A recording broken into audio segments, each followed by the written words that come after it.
This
is a Big Sky Hall desk microphone check.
Morning, just doing a quick sound check for Region 5.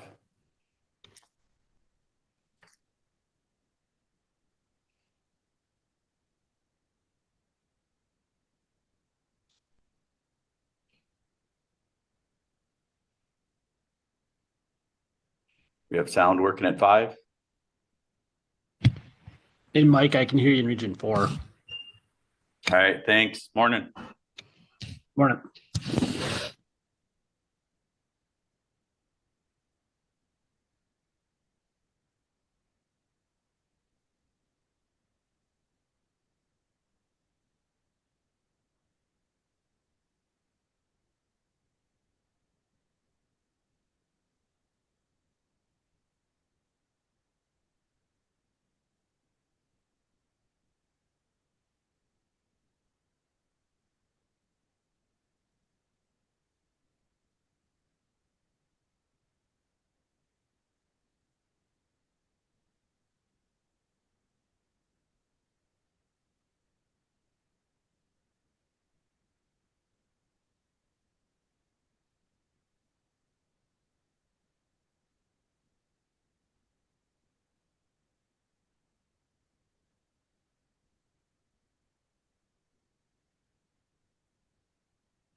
Morning, Norn. Can you hear us in Region 6 okay? I can hear you. Thank you, sir.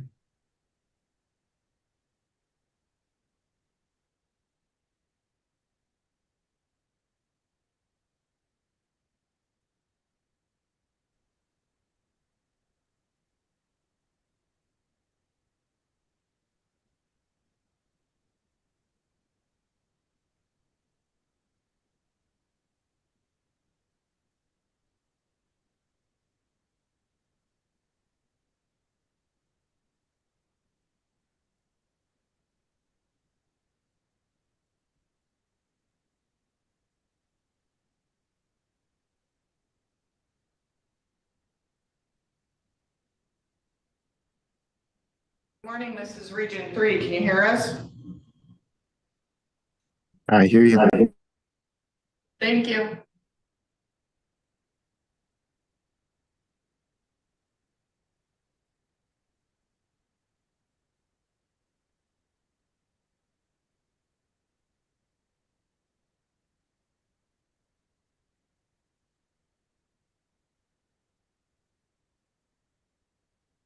Test. Test.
Region 2 sound check.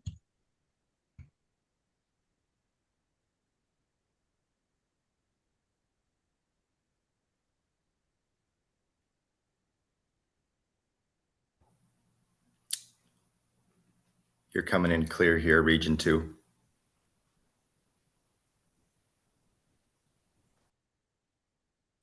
Thank you.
Good morning, ladies and gentlemen. We have about 3 minutes until we'll start the meeting. This meeting is being live streamed on YouTube, and we're starting the recording now.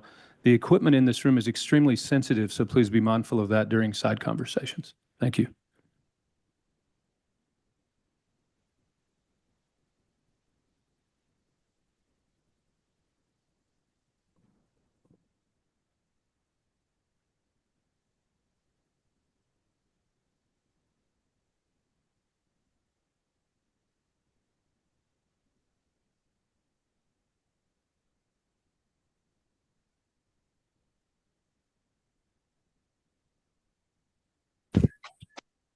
Showed up at 8:30 and stayed with. Shut up.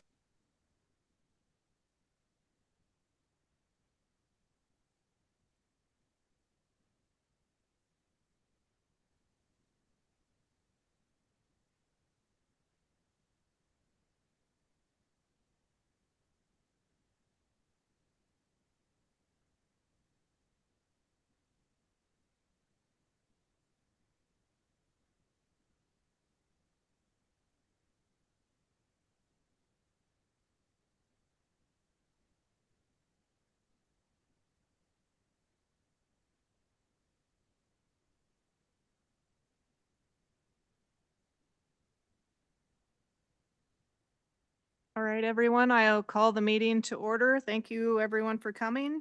And we'll stand for the Pledge of Allegiance, please. I pledge allegiance to the flag of the United States of America and to the republic for which it stands, one nation, under God, indivisible, with liberty and justice.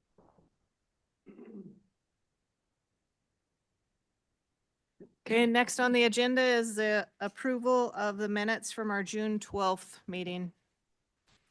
So moved. Second. Okay, was Commissioner Burrows, were you the second? Okay, thank you. Any corrections or additions? All those in favor signify by saying aye. Aye. All opposed, same sign. Motion carries. Okay, next is the commission expenses. Madam Chair, move to approve. Okay, thank you. Second. Okay, who was that? Okay, thank you. Any corrections or additions? All those in favor signify by saying aye. Aye. All opposed, same sign. Motion carries. All right, we will go with our commissioner reports. I guess I need to remind everybody, Commissioner Lane is on Zoom today. So Commissioner Lane, please speak up if I miss your hand raised, if you have something that.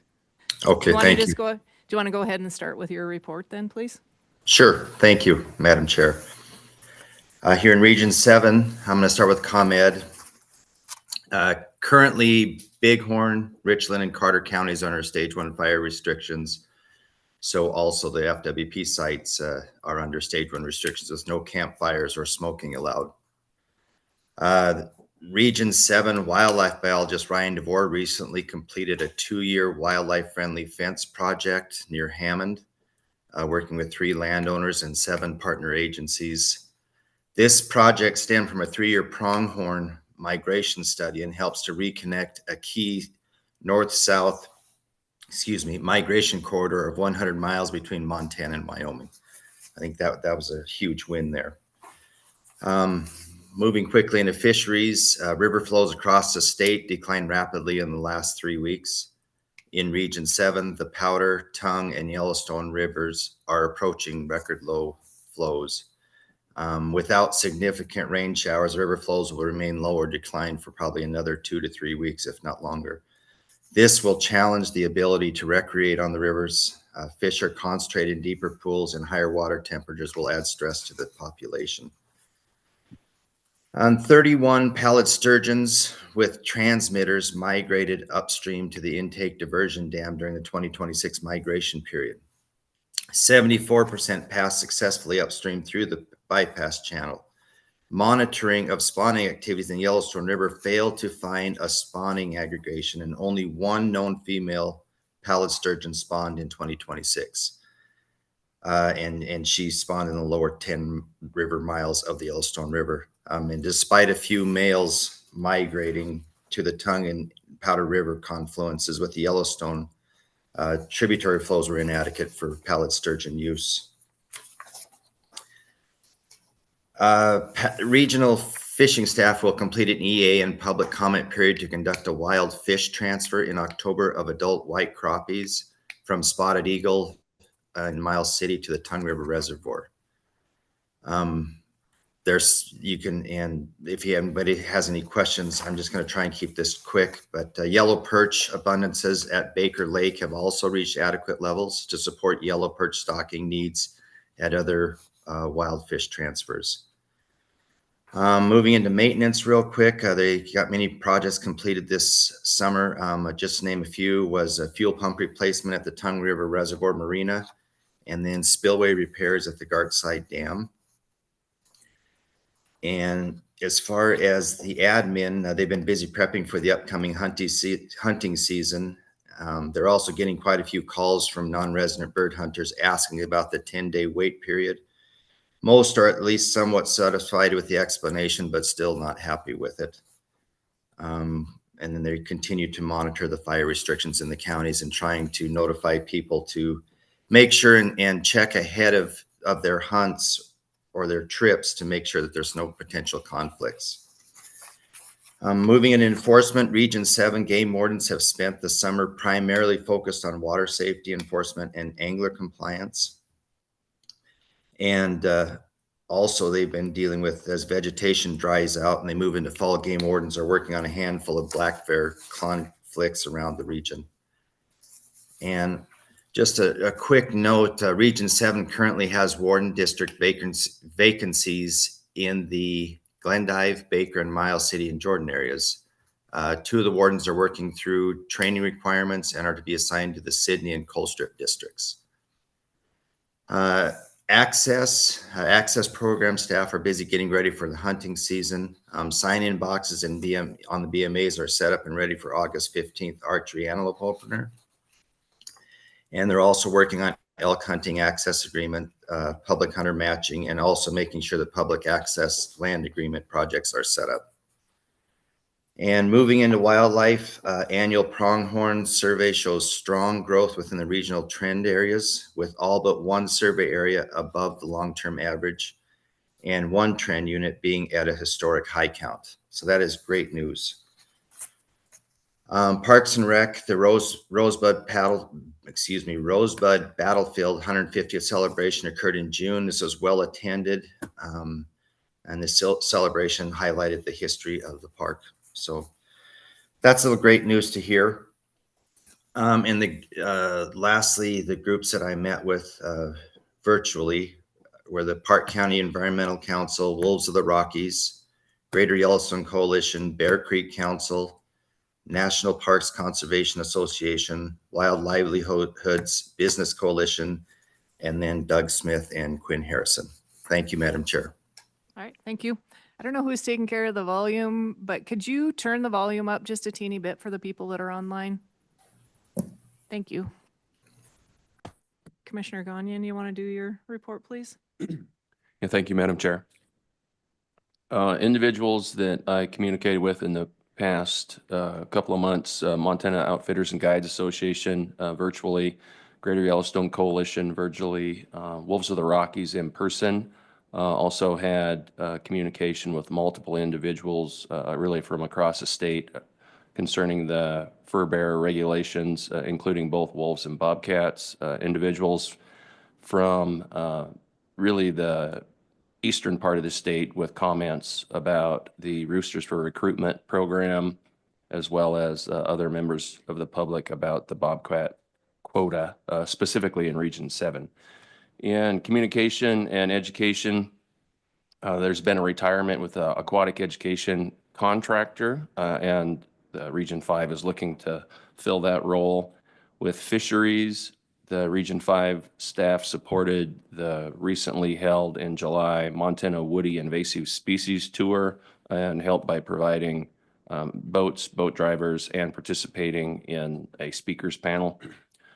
Work on the ongoing cutthroat trout restoration project continues. Much like Region 7, drought conditions have impacted river closures as well as concerns about fish mortality. There's been a call from the junior water rights users made on the Bighorn specifically to ensure that river flows and temperatures are adequate. Region 5 hosted a statewide fisheries management plan meeting, public meeting, actually last night. Unfortunately, I wasn't able to attend that. In Parks and Rec, the progress on Two Leggings boat ramp continues. They do have a floodplain permit in place and are working on contractor selection. The Whitebird Bridge fishing access replacement work continues. There are some challenges in place to get the project done before the winter freeze up, which means likely that the project will continue into the spring 2027. Dead Man's Basin water levels are extremely low. The dock is as far as it can be pushed out next to the boat ramp and still not usable. There's been some concerns about what appeared to be naturally occurring asbestos. After further sampling of that, it turns out it was calcite and quartz rather than naturally occurring asbestos. Access to block management, much like Region 7, is open and ready to go, as well as elk hunting agreements have been selected and the public has been notified. In wildlife, antelope surveys completed in Region 5, with areas west and south of Billings indicating a stable or increasing population. Areas to the north and east experienced declines in population.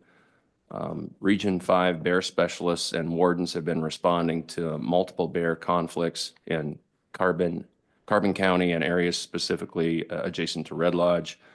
280 bear conflicts so far, and that compares to about 100 in years past. So significantly more. Primarily due to the reduction in vegetation. There were 2 male grizzly bears that were collared in the spring of 26. Let's see, in administration, R5 staff have been visiting with the local license ambassadors. And if you recall, I mentioned in a previous report that there were only a handful of license ambassadors in Region 5, and they are working to recruit additional businesses to serve as an ambassador. In enforcement, there's been lots of warden responses to bear issues, as I indicated, in Carbon County and Red Lodge, primarily for black bear, with a couple of grizzly bear issues being reported.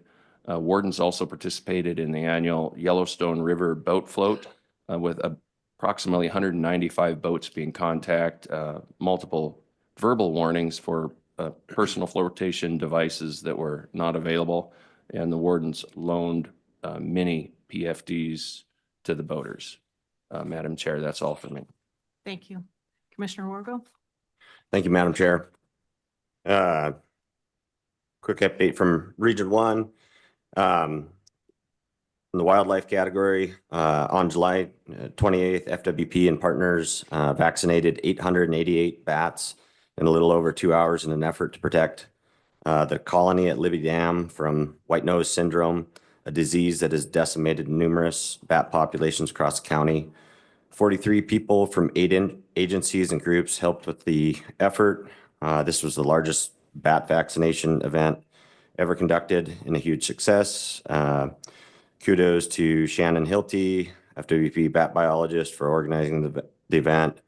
The Region 1 team, Jesse Coltrane, Kimsey, and all the FWP staff across the state and other partners for their efforts. This is a great example of collaborative conservation project with a common goal.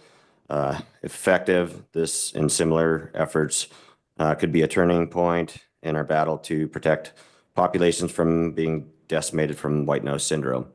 Kind of news to me. I didn't know that we could go out and vaccinate bats. So anyways, fisheries update. FWP recently issued a public notice after brown trout were detected in Ashley Lake and Church Slough and upper flathead drainages. Brown trout can pose a concern for native fish populations, so the immediate focus is on early detection, public reporting, and removal. Anglers are being urged to keep and report any brown trout caught upstream of the SKQ Dam, which will help FWP better understand the distribution of these fish and inform an effective management response. FWP is coordinating outreach with Confederated Salish and Kootenai tribes to support consistent reporting across the drainage. Little update on Swan Lake. The lake trout suppression and netting concluded for the 2026 field season on August 13th. The work is part of FWP's ongoing targeted efforts to suppress non-native lake trout and protect Swan Lake's native fish community, particularly bull trout and West Slope cutthroat. This was the 3rd year of targeted suppression netting since the program resumed in 2024. The effort included 5 weeks of gill netting designed to remove both juvenile and adult lake trout. Targeting juveniles helps reduce the number of fish entering the breeding population, while removing adult fish directly reduces reproductive potential. The project was completed successfully and ran smoothly throughout the season. Thanks to FWP technician Cassie Cole, Hickey Brothers Research, and the many volunteers who worked to make this year's efforts possible. That concludes my regional update. As far as groups that I met with, outreach from Wolves of the Rockies, Greater Yellowstone Coalition, Footloose Montana, Montana Wildlife Federation, Foundation for Wildlife Management, Montana Trappers Association, Sportsmen for Fish and Wildlife, Montana Outfitters and Guides. I had some folks from Seth Bodner's team reach out to me, and had a bunch of folks reach out about some of the boating boating concerns on area lakes. That was a hot topic amongst others. And then lastly, I was kind of heartbroken to hear recently George Bettis. I guess he passed away. He was kind of a conservation great, I'd say, in Montana. Got an opportunity to engage with him on the elk advisory group back in the day and kind of kept in contact. He kind of coached me along the way and a lot of things over the years. So just want to offer kind of heartfelt condolences to his family and appreciate all he's done for conservation. All right, thank you. Commissioner Burrows. Madam Chair, groups that I met with, that I know I met with a lot of individuals, the ones that represented groups to me were Sportsmen for Fish, Wildlife, Wolves of Rockies, and the Park County Environmental Coalition. Report Wildlife Region 2 biologists will be helping present at Hellgate Hunters and Anglers Annual State of the Elk event hosted in Missoula at the Natural History Center on August 26th from 6 to 8 p.m. This is a chance to hear about regional elk trends and ask questions. The annual report is also posted on the FWP R2 webpage. Enforcement wardens continue to spend a lot of their time conducting high visibility patrols at fishing access sites and state parks across the region and water safety patrols on lakes and rivers. Wardens continue to see high use at all access sites near the water. Recently, our two wardens were asked to provide support on Georgetown Lake for the ongoing firefighting efforts in the area. They're making sure boaters are aware of the ongoing aviation activity on the lake and ensuring the planes have a safe path to scoop water.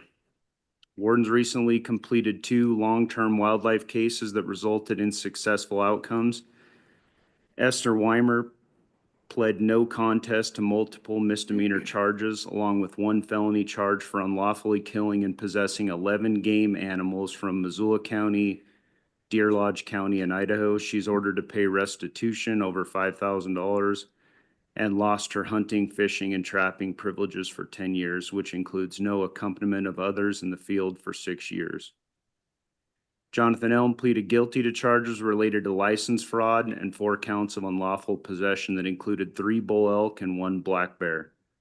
Elm was ordered to pay a total of $5,635 in fines and restitution and lost his hunting, fishing, and trapping privileges for 2 years.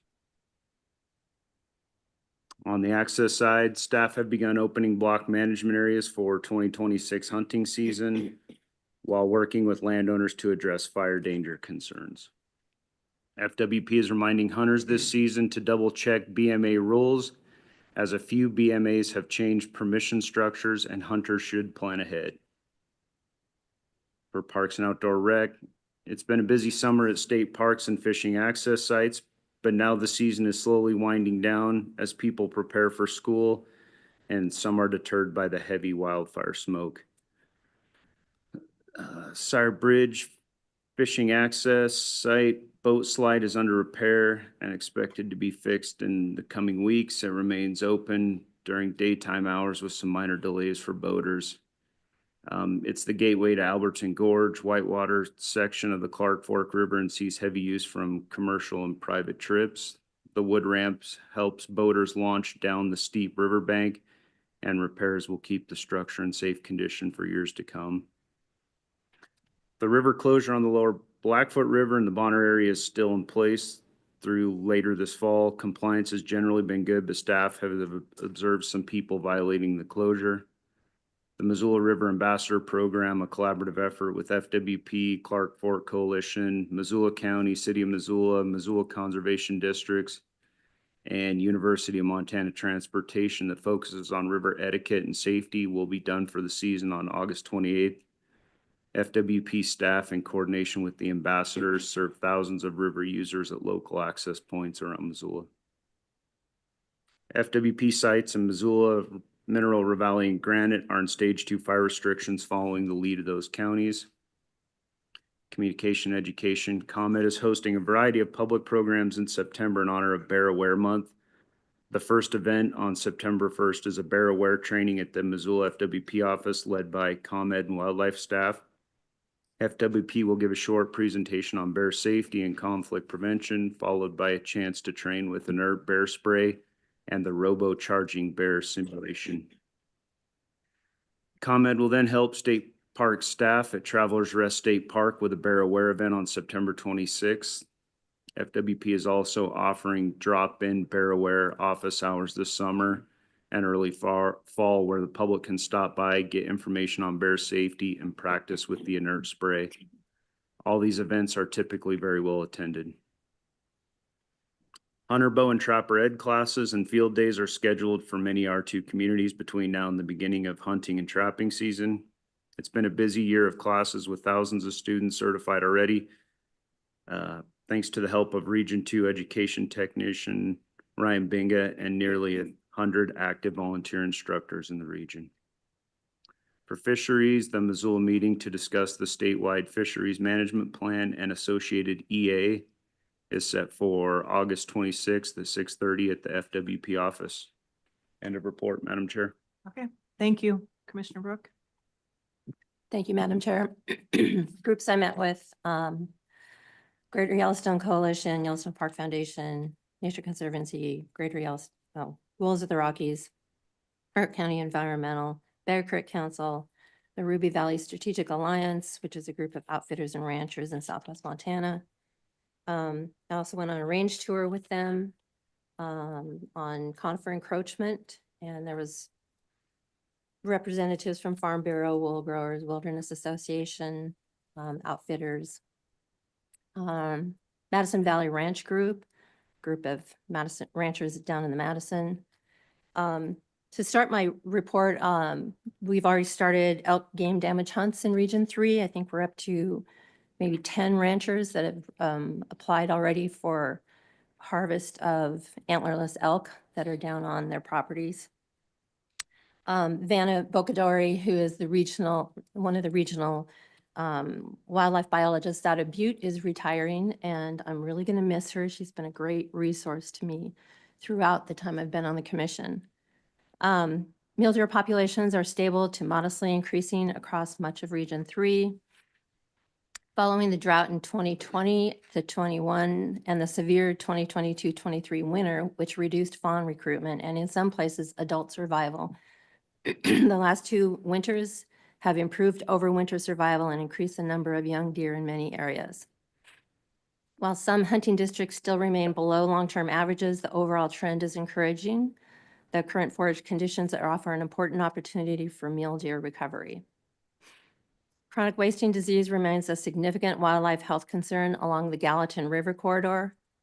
Fish, Wildlife, and Park continues to detect CWD positive deer from Gateway area all the way through Manhattan and has received numerous reports of sick and dying deer.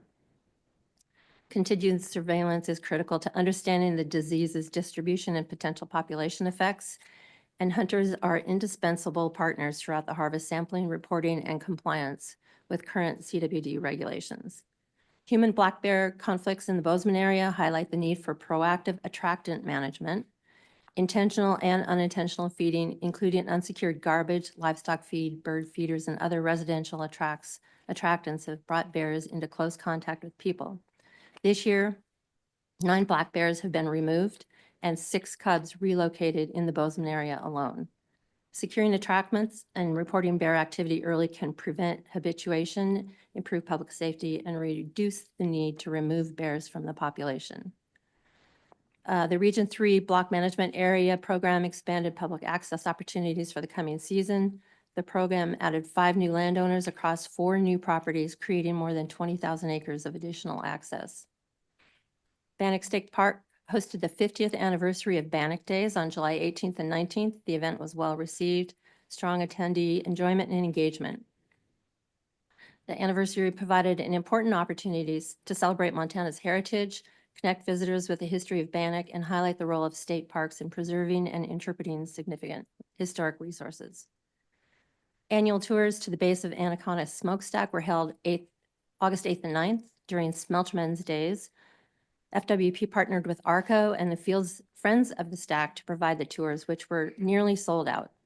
Strong public interest demonstrates the value of collaborative partnerships and unique heritage recreation opportunities that connect Montana's visitors with the state's industrial history.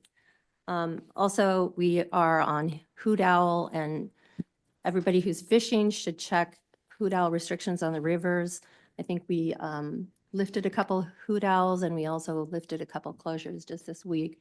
So it's important to stay up on the regs and what's open and what's on Hoot Owl. That concludes my report. Okay, thank you. Vice Chair Walsh. Thank you, Madam Chair, and good morning, all. Looking forward to today. On regional highlights for Region 4, number one, in a major land access milestone, Region 4 secured 51,000 acres of new public access. This encompassed working with 10 new landowners to enroll close to 20,000 acres into block management, creating 5 new areas for the 2026 season. And just an editorial comment, I think this, under Governor Gianforte, the increase in public access has been extraordinary, and I hope that the department finds a way to make that more obvious to the public. Other highlights: Region 4 staff hosted fairgoers at the State Fair in Great Falls in early August, which was very well attended and featured an interactive live fish display. On the wildlife management side, biologists completed antelope surveys in July, noting strong buck ratios and excellent overwinter survival across Region 4 due to the mild winter, and fawn production of antelopes was particularly strong overall. In the Missouri River breaks, a late July bighorn sheep survey observed 361 sheep. Positive news, the population objective is 300 to 350 sheep in that area.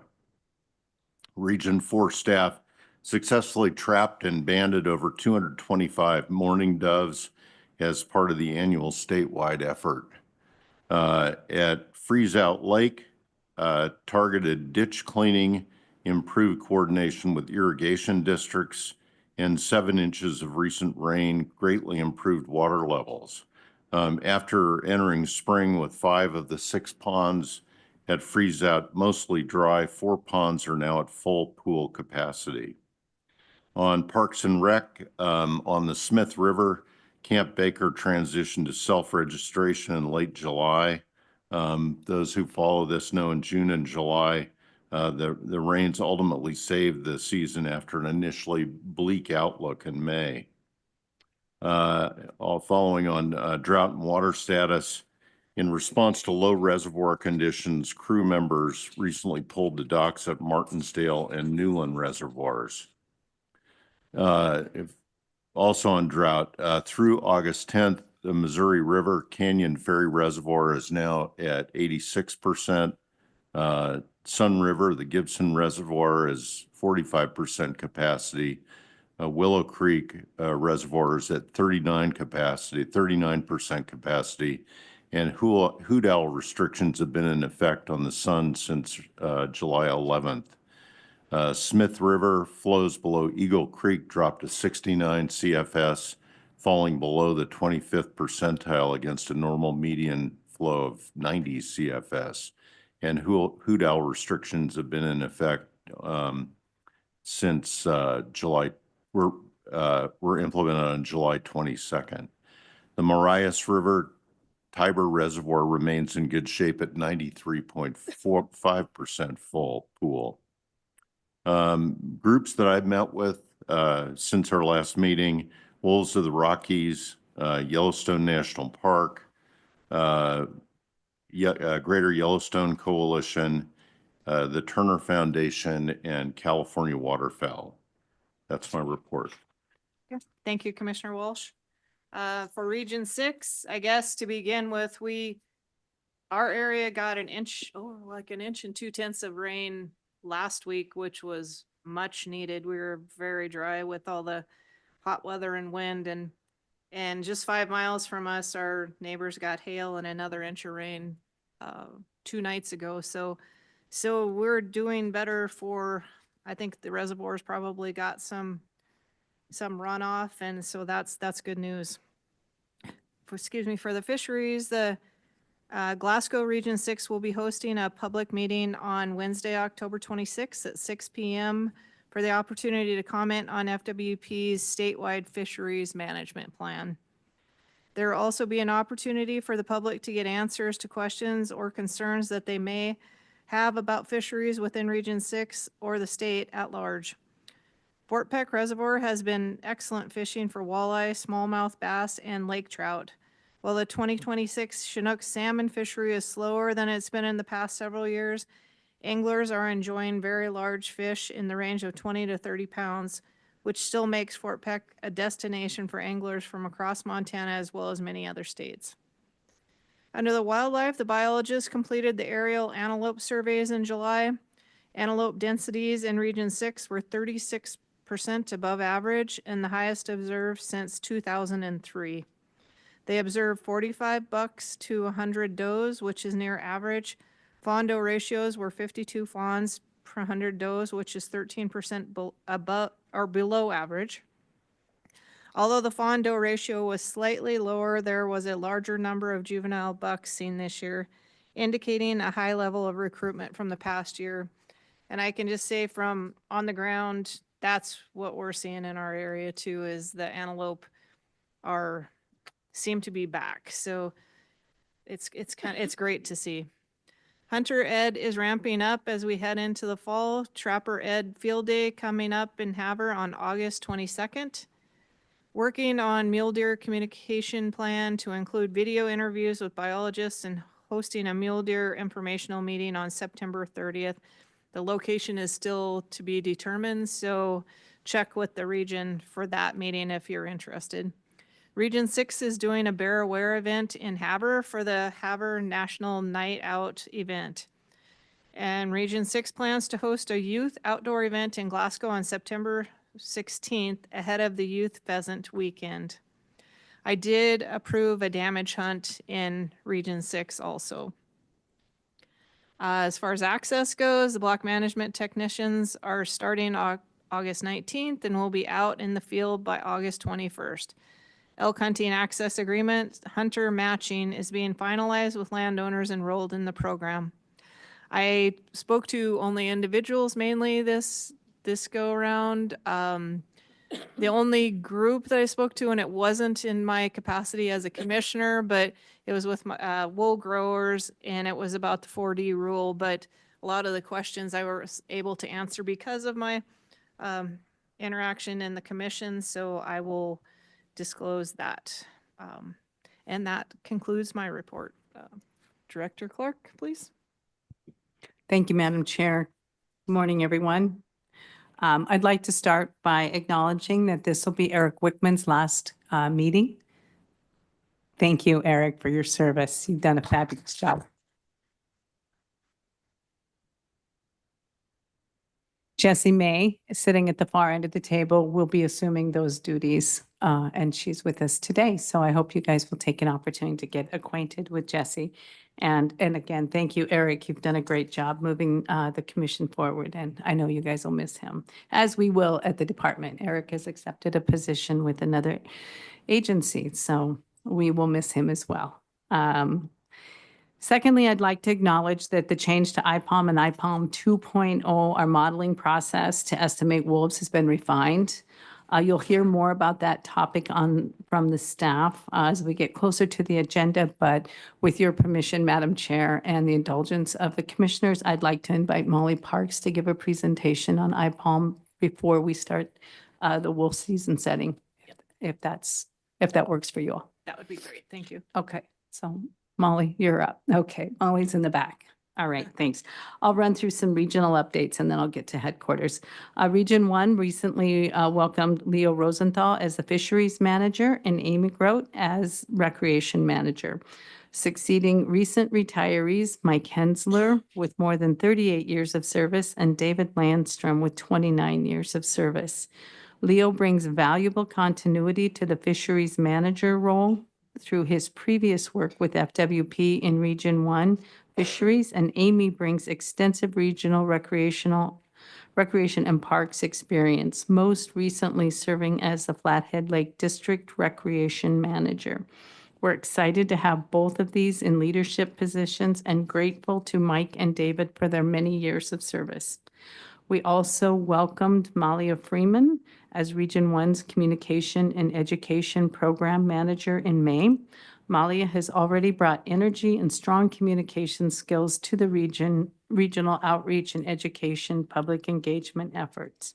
And we are very grateful to have her in Region 1 leadership as well. Region 3, we acknowledge the retirement of Margaret Morelli after 42 years of service. And additionally, there was a ribbon cutting on Siskin Island on July 22nd that Commissioner Brooke joined us as well as the governor. And that was a great celebration. In Region 4, the conflict staff has faced a very heavy workload this year regarding grizzly bears, primarily along the Rocky Mountain front. Landowner interest in preventable projects is high. A slowdown in carcass pickup has allowed this staff to focus towards grain bin security and other preventative measures. The Region 4 office as well has done other regional offices will serve as a collection point for expired bear spray canisters through September. And in staffing news, Game Warden Chris Sahil successfully completed the field training program and is now active in the Great Falls District. For maintenance team, Matt Bertolotti accepted the supervisory position in Great Falls, Lewistown, and White Sulphur Springs with a start date of September 8th. In Region 5, an open application period for the new Region 5 CAC members is ongoing. Current members that wish to be considered will need to reapply. Applications are available online and the application closes September 14th.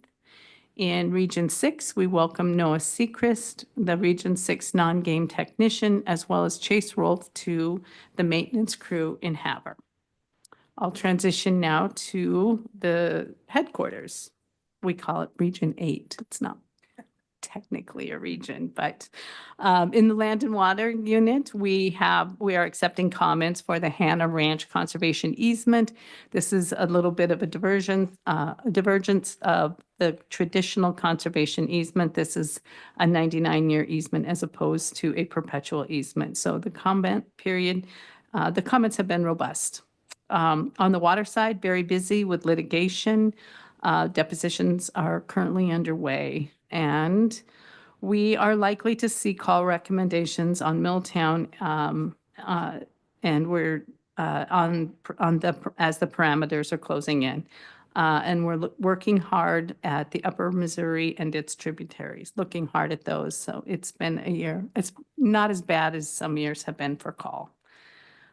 In parks, we're working on updates to user fees. We've taken public comments and made some changes based on those comments and recommendations. We got a lot of public input on camping fees to keep residents the same and increase non-residents. We're proposing CPI adjustments that would equate for $20 for residents and $40 for non-residents. PLPW will meet tomorrow and they will be looking at the landowner incentive survey. It's a really interesting survey to see what motivates people to put their land into public access agreements. And they're wrapping up recommendations also for landlocked acres.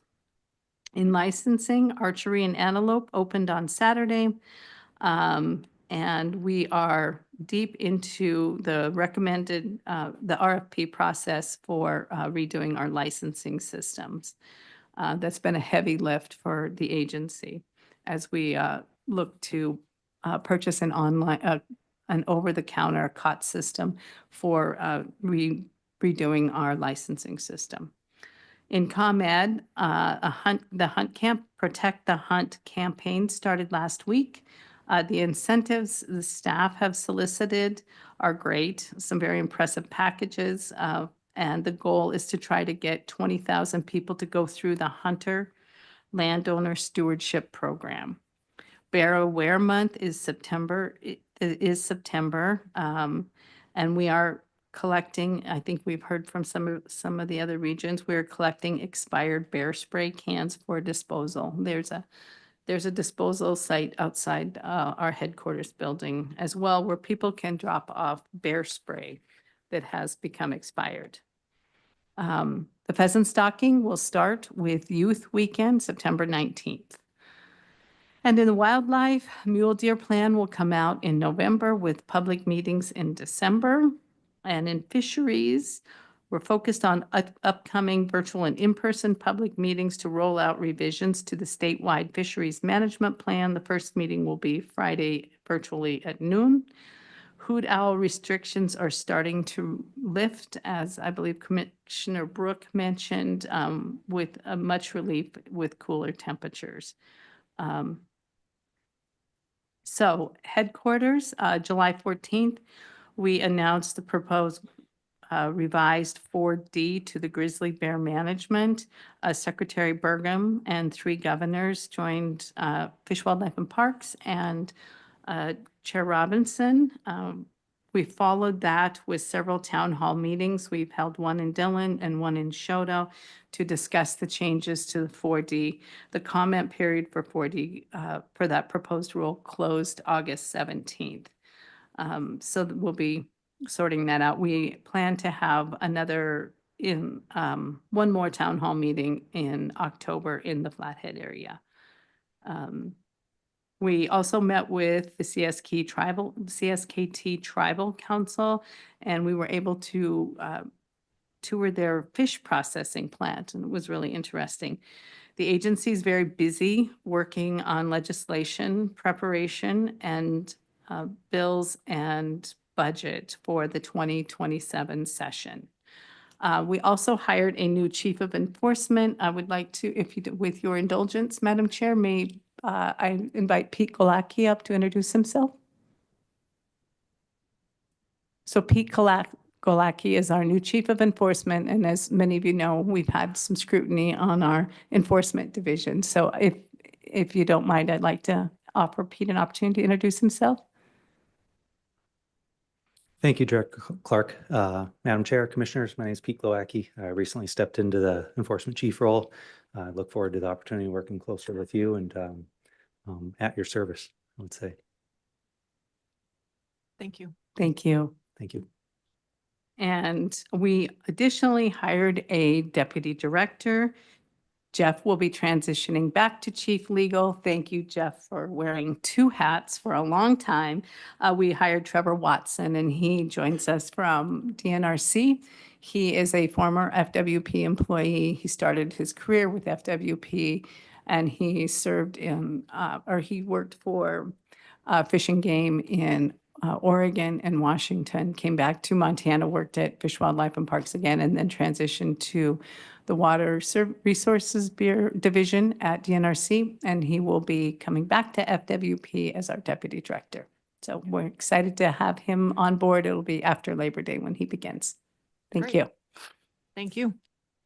I guess I was going to wait till the end, but I just want to thank Eric. All of us have worked very closely with Eric, especially me, and I appreciate everything that you have done for the commission. We are much more organized, and I don't think we'd be where we're at today without your help. And so I appreciate everything that you have done, and I wish you the best. So anybody else wants to say anything? You're welcome. I'd second that. It's been really appreciated. Yeah, jumping on new commissioner. I mean, it's just super streamlined everything that Eric's done and lined out. So that's very, very valuable employee there. Appreciate it. Madam Chair, I just want to thank you. You've been so great and so kind and polite and fielded a lot of pressure that should have come to us that you took the brunt for. So I really appreciate everything you've done for us. Ditto, top notch, well done, thank you. And good luck.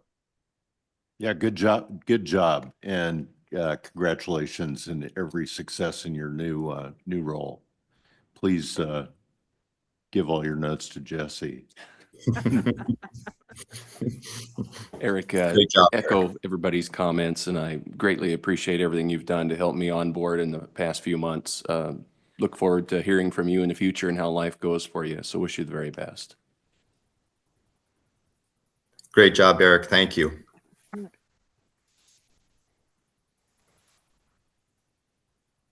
All right, we will jump into licensing, please, Emily.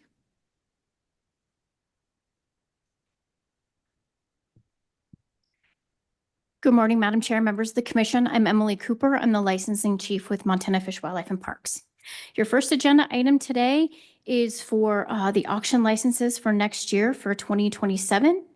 Montana statute grants the Fish and Wildlife Commission authority to allocate one license for each Shiras moose, bighorn sheep, mountain goat, mule deer, elk, antelope, and swan to a wildlife conservation organization involved in the preservation of these species to conduct an auction or lottery of this license through fundraising efforts.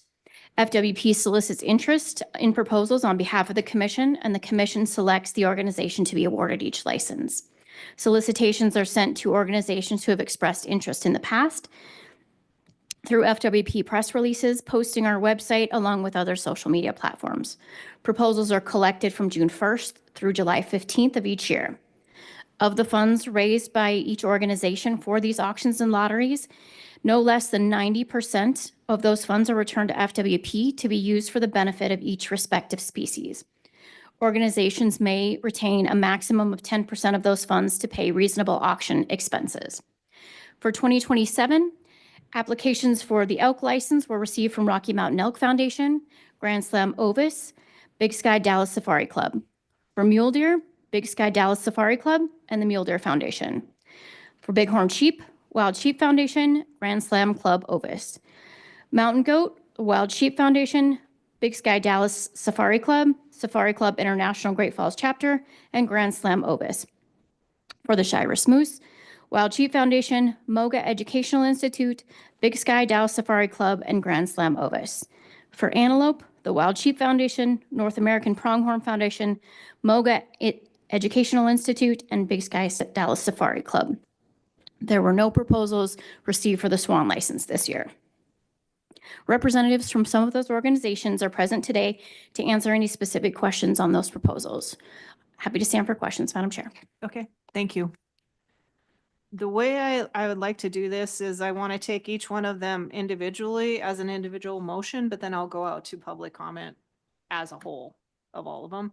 But there's just too many to choose from. So I would entertain a motion. We'll just go down the line. So we'll start out with elk. Commissioner Walsh.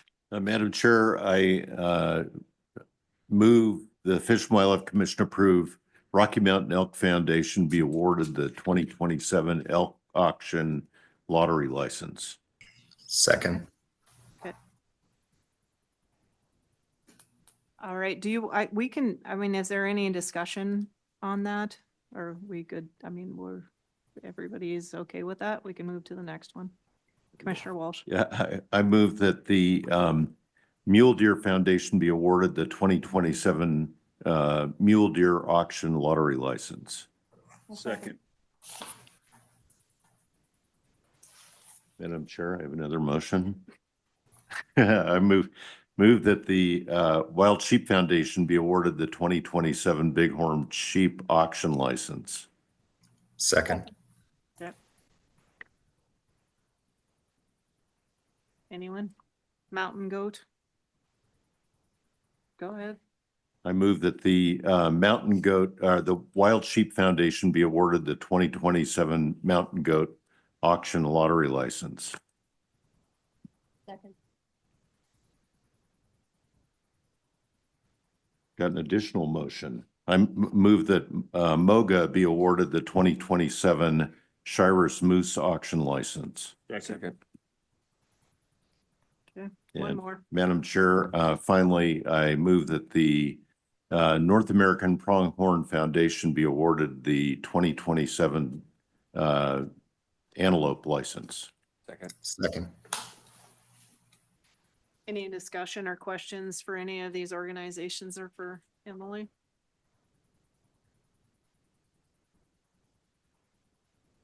Good work, Casey.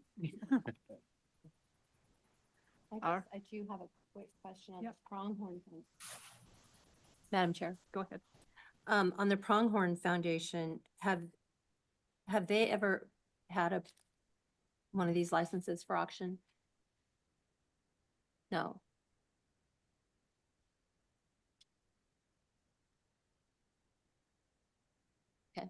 The main thing for the organizations to understand is that the 10% that they can retain is for the auction itself, not for anything else. Okay, any other questions? All right, I will open it up. I'll start with everyone who's present who would like to comment on this as a whole. So any of these, you're welcome to come up forward and comment. 2-minute time limit. Madam Chair, Mr. Vice Chair, Commissioners, Director Clark, you're absolutely fine staff. My name is Gray Thornton. I'm President CEO of the Wild Sheep Foundation with headquarters in Bozeman. On behalf of our 11,000 members, I want to thank each and every one of you for your exceptional stewardship of our wildlife, our wild lands, and our wild fish, and also for entrusting the Wild Sheep Foundation with marketing and selling your special conservation permits. Since Wild Sheep Foundation first auctioned the Montana permit in 1986, we have directed more than $8.6 million to Fish, Wildlife, and Parks, and $484,000 to tribal agencies for wild sheep and other wildlife conservation to the sale of these permits.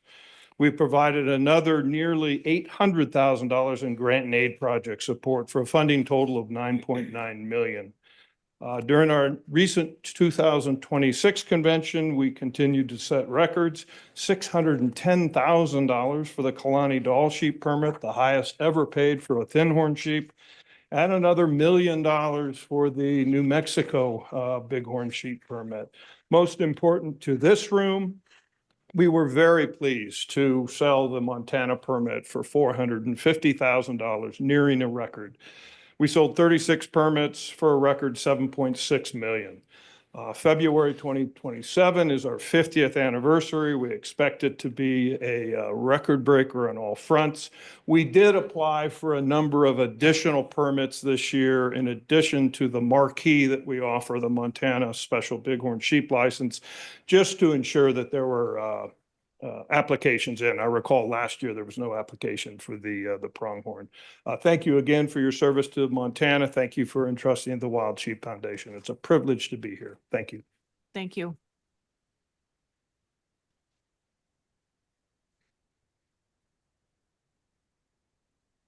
Madam Chair, members of the commission, thank you so much for the opportunity, the nomination. We truly appreciate the ability to promote moose and moose conservation here in Montana. It is fantastic. And so what we've done with the moose tag over the past really 15 years pales in comparison to Great Thornton with wild sheep, but we are certainly working to catch up on that front. So it's a really big honor for us to be able to offer that moose tag at the auction at our annual MOGA banquet. And so what we do with the MOGA Education Institute is a little bit different from MOGA. I think a lot of people are familiar with our main program, which is Big Hearts Under the Big Sky, but the Education Institute also focuses on conservation and education. And since 2012, at each one of our annual winter conventions, we have conducted some form of a symposium, whether it be mule deer, whether it be moose, whether it be wildlife, predators, fisheries. And so it's a big honor for us to be able to share, once again, the importance of conservation with moose. So thank you very much for the honor and the privilege. We would also like the opportunity in the future for consideration for the antelope tag as that continues to move forward. and become available. That is a new tag. And so as for consideration, that would be a great opportunity. We have a phenomenal capacity to conduct auctions and also find the right people that can bring in the most money for antelope conservation in Montana. So thank you very much and have a great morning. Thank you. Good morning, Madam Chair and Commissioners. My name is Corey Halverson. I'm with Safari Club International Great Falls Chapter. First off, I want to thank you very much for the opportunity of auctioning off the goat tag for the last 16 years. It has been a privilege, and I think we brought that from a zero gain to a very profitable proposition for the mountain goats for the state of Montana. It saddens me that we were unsuccessful this year. I would ask possibly that it be reconsidered, that we may continue our relationship with that. We have a strong relationship with the Fish, Wildlife, and Parks with that. Thank you very much for the opportunity. I appreciate it. Thank you.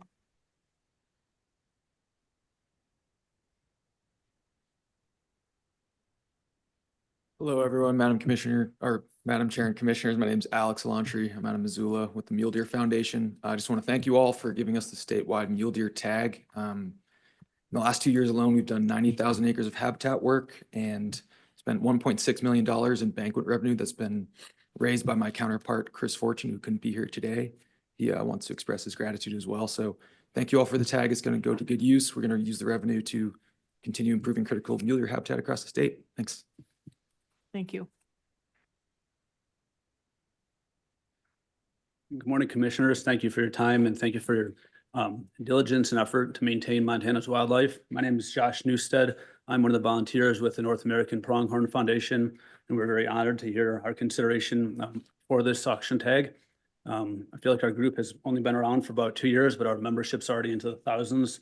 As I mentioned in our report, we've done great efforts with online raffle, so we look forward to generating very considerable sum of money for the efforts for pronghorn there.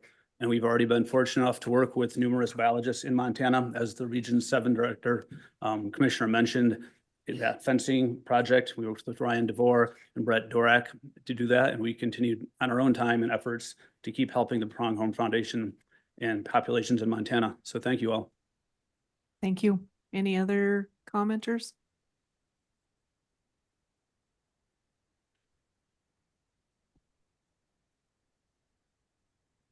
Madam Chair, members of the commission, good morning. My name is Darren Tucker, the Director of Conservation for Grand Slam Club Ovis, commonly referred to as GSCO.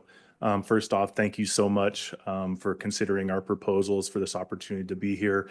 And thank you for everything that you and the agency does for the conservation of wildlife in this great state of Montana. GSCO was established in 1956 as an international nonprofit hunting, conservation, and records keeping organization. Our milestones, which include the Grand Slam of North American wild sheep, offered a structured roadmap to hunters that are interested in pursuing diverse and exciting hunting opportunities worldwide. We have extensive experience auctioning both domestic and international big game hunting licenses and a proven track record of generating the highest possible return for conservation. Through our conservation program, we convert member donations into impactful boots in the ground wildlife conservation projects, with 100% of these funds going directly to the on the ground conservation work, not to overhead salaries or anything else. We're really proud of that. We firmly believe that hunting is the #1 conservation tool and that responsible hunting and active conservation are inseparable. GSCO works alongside with other partners like Safari Club International, advocating for hunters' rights here at home. I'll be happy to answer any questions you may have and look forward to working with you again, and we'll submit more proposals in the future. So thank you very much. All right, thank you. Any other comments? Okay. Is there anyone online who would like to comment?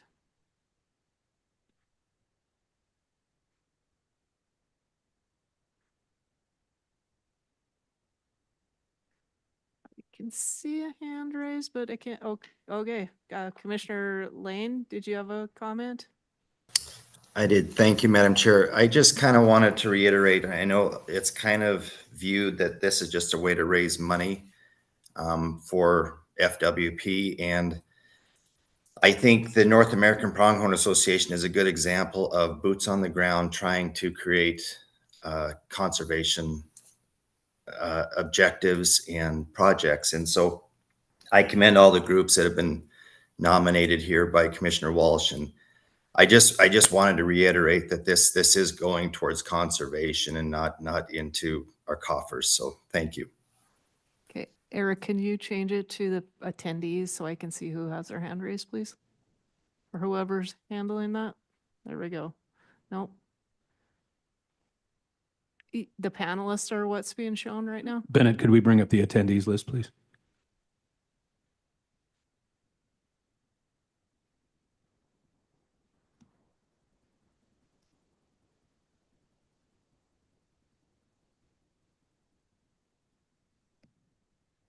Madam Chair, I can handle it from here. I have Bill South with a hand raised. Okay, can you get that changed, please, so that I Yes, can see it? will Thank do. you. Okay, Bill South.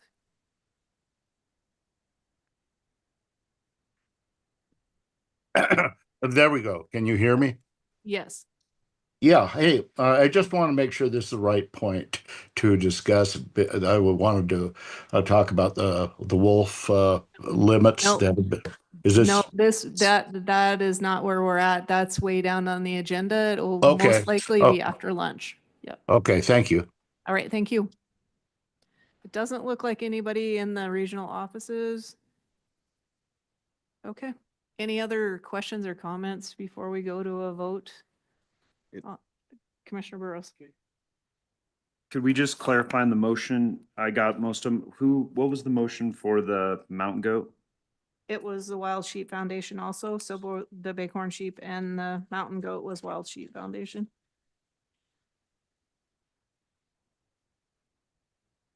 Madam Chair. I was just gonna say, maybe we should have a discussion about Go ahead. diversifying that award a little bit versus going both to one organization.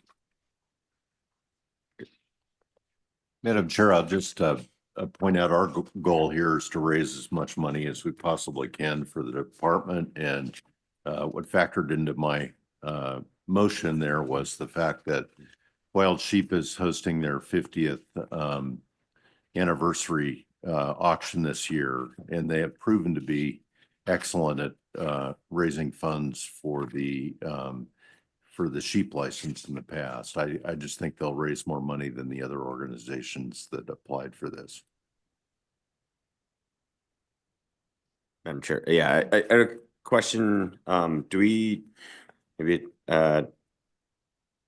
question for Emily. Last year's Mountain Goat auction, do we know what that brought in? Maybe it's in the information, but it wasn't clear. Madam Chair, Commissioner. SCI Great Falls brought in $55,100. Right. 2 pages back. There they are. Commissioner Walsh. Which was down from 90,000 in the previous year. And those were managed through lottery. I guess it's my personal opinion that we'll do better through Wild Sheep with a live auction. Commissioner Burrows, did you have any thoughts?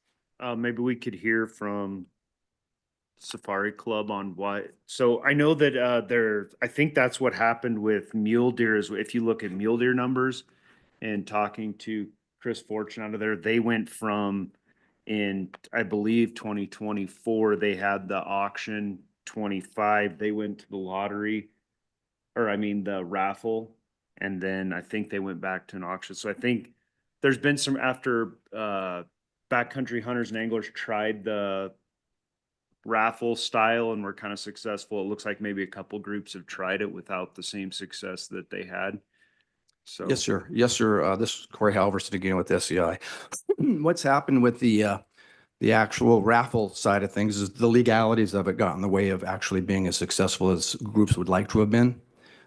We were handcuffed to an extent. The first year, we stretched it a little bit. We thought we were doing the right thing. It might have pushed the line a little bit. So we had to retract a little bit of what we were able to do legally. As far as outreach, I respectfully disagree with Commissioner Walsh on the impact that SCI would have at our live auction. Our live auction is in Great Falls, Montana, but it is viewed by well over 1 million people. So the online auctions that we have been conducting have been extremely successful. Our annual intake on that actual auction, which is about a 3-hour auction, we're bringing in over $500,000 alone on just that auction worldwide. So the outreach is well beyond just the chapter of Great Falls. I think where we shine is every single penny that we make at our auction is spent locally.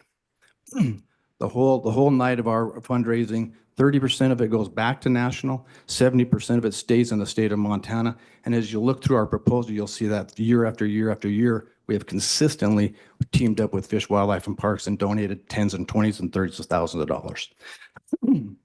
That is where I think we shine as an organization, a local organization as well. So I fully expect that we will be right around the $60,000 to $70,000 mark on going back to the auction, which I think will probably supersede what we've been doing on the actual raffle side of things. Does that clarify any of that for you, sir? Thank you. You bet. All right, thank Any other you. questions for me? Nope, if we do, we can call you back. Thank you very much.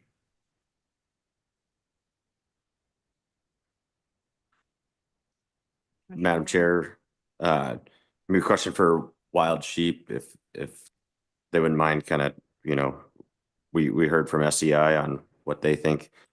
Obviously, we don't know on an auction, but do you have a gut feel on what you think you might be able to bring to the table? Through you, Madam Chair. Thank you, Commissioner. First of all, I want to echo what my partner and colleague with SCI said on raffles. They're appealing. They just do not bring the money, as Vice Chair Walsh has pointed out that an auction does. And as he pointed out, I do want to also comment on the legality of raffles is very much a challenge for the selling organizations. We've got a lot of experience with it. As for the auction, Commissioner, we can only guess. We sold a pronghorn tag for $215,000 in 2025. We sell the pronghorn tag for Nevada, mountain goat. We do exceptionally well on mountain goat as well. We would partner with the Rocky Mountain Goat Alliance on this tag sale. So we look at it as a collaborative. We look at this for the wildlife species, and as our partners and friends at SCI do, we direct the 10% that we get right back into the resource, not into overhead. So thank you. Any other questions? No. Okay, thank you. Commissioner Burrows? No, I mean, I think just principally, I guess it's nice to kind of try and spread it out, but after hearing some of the discussion, I guess I can't argue with Commissioner Walsh's logic on awarding them, because I guess I tend to agree that we could try it out this year and see if we hit a kind of a record high on goat through their Wild Sheep's auction. So I guess I'm not strong opinion either way. Okay, Commissioner Wargo? Oh, sorry, but I guess I'm also encouraged to hear that Rocky Mountain Goat Alliance would be partnered with that. That's a cool organization, but. Okay. Any other comments or questions? One more question, sorry. Yep, go ahead. So what can we do with is the Swan then at this point just off the table since we didn't get any apps, or is there an opportunity to hear? What's that? Oh, okay. Okay, any other questions? All right. All those in favor signify by saying aye. Aye. All opposed, same sign. Okay, motion carried. Do you guys need a break or can we go a couple more? Couple more. Okay, What do you think? let's start with thank you, Emily.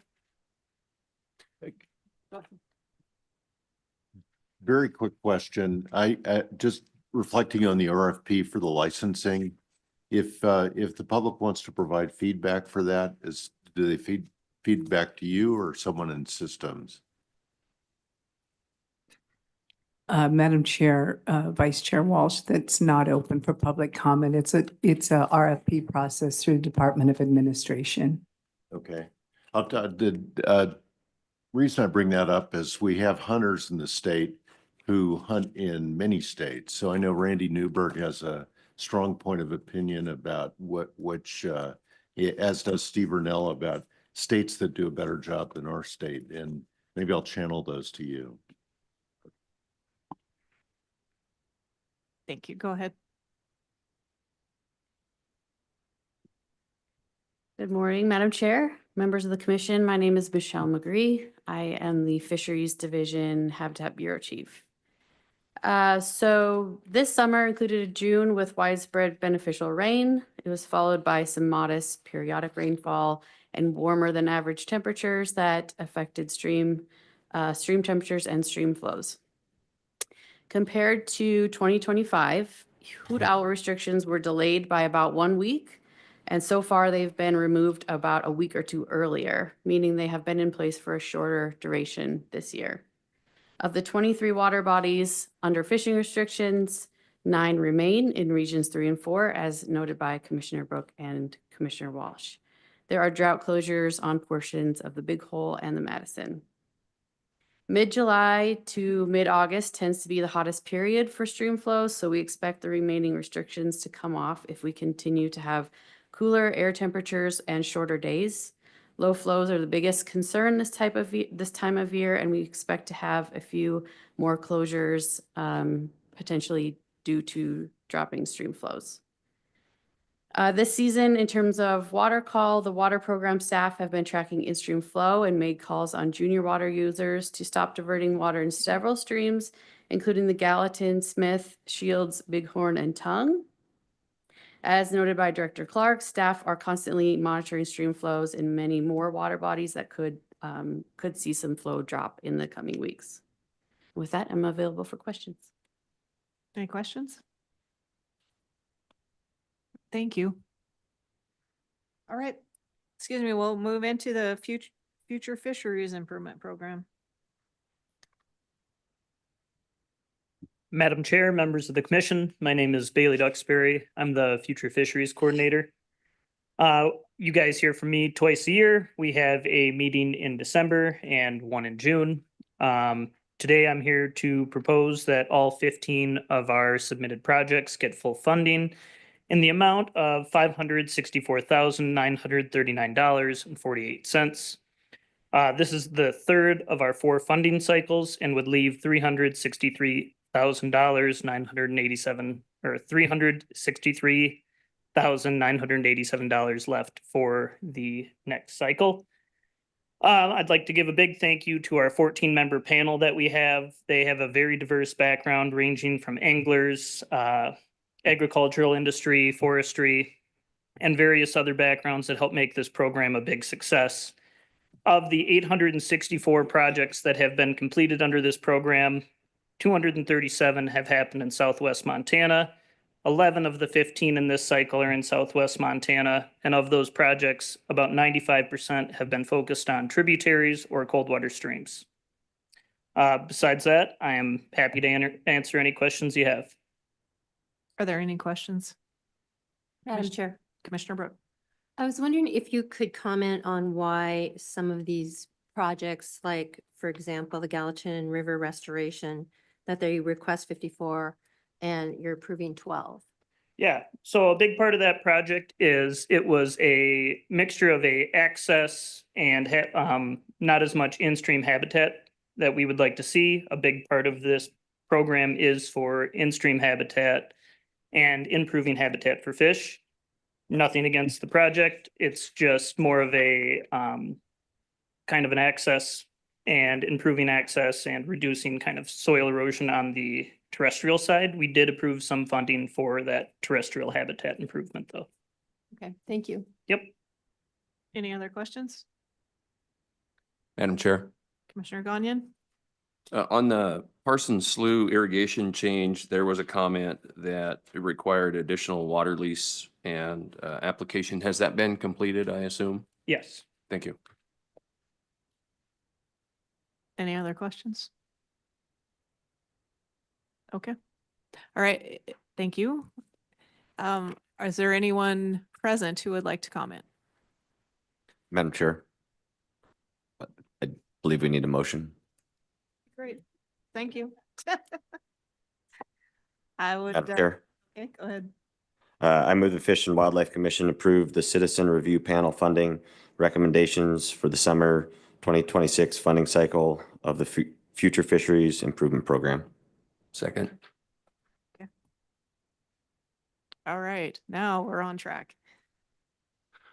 Okay, Madam Chair, members of the commission, my name is Jeff Lucas, spelled Lukas for the record, and I represent Trout Unlimited and Montana Trout Unlimited. TU rises in support of the Future Fishery Improvement Program 2026 summer cycle. As we like to say, Future Fisheries is a win-win-win. It's a win for ag production, it's a win for fisheries, and it's a win for local economies. Future fishery funds can help with ag producers making their irrigation infrastructure more efficient, which can help with groundwater recharge and in-stream flows, which also helps with fisheries, habitat, and connectivity. These dollars are usually matched by up to 5 or 6 to 1 in matching funds. So these dollars are spent locally in rural communities, supporting local jobs and tax bases. So win, win, win. Incidentally, TU is hosting a field project tour in the Upper Big Hole tomorrow morning to highlight how organizations like TU and the Big Hole Watershed Committee's usage of funding from Future Fisheries and other sources to address water scarcity issues, particularly in southwest Montana, as well as native fish habitat for West Slope cutthroat trout, grayling, and bull trout. We're hoping to give some press and exposure to this program and the CCAA and how landowners are working with conservation groups, FWP, DNRC, and other agencies in an era of water scarcity. So Future Fisheries is a crucial water conservation program, and we urge a due pass of this cycle. Thank you. Thank you.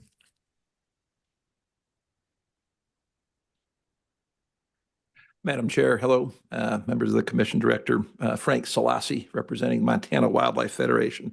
Thank you for this morning, and thanks to the 14-member Citizen Review Panel and to the professionals at Fish, Wildlife, and Parks. Montana Wildlife Federation supports this agenda item in the work. We like to see angler license dollars leveraged, as Mr. Lucas mentioned, 6 to 7 to 1. I walked in this morning with Jim Bjornemo, who is with Anaconda Sportsman's Club. He spends about 80 days a year on the Big Hole. And I'd note that we're particularly fond of the funding that opens 2.5 miles of cold water spawning in thermal refuge in that watershed. This work helps working ranches. It helps public access. And it's a credit to wildlife management in Montana. Thank you. Thank you. Is there anyone else? Okay, go ahead. Madam Chair, Commission members, Will Israel, Montana Outfitters and Guides, ISR AEL. I couldn't state it any better than Frank and Jeff. They have done a fantastic job in illustrating the benefits of this program. Just want to thank the department for their work, and we support this as well and urge a due support. Thank you. Anyone else? Okay. So you have one hand raised, Nicole Corrado, if you could go ahead.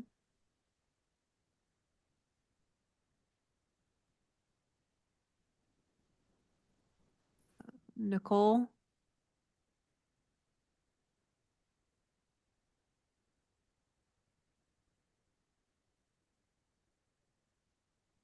Okay, we'll try Ryan Dorval. Oh, yeah, that's you. Why you have your hand raised? Yeah. Okay, Nicole, if you want to try again. Is there anyone in the offices, in the regional offices? Okay, for some reason, we are not able to hear Nicole. Okay. Any other questions? All those in favor of the motion signify by saying aye. Aye. All opposed, same sign. Motion carried.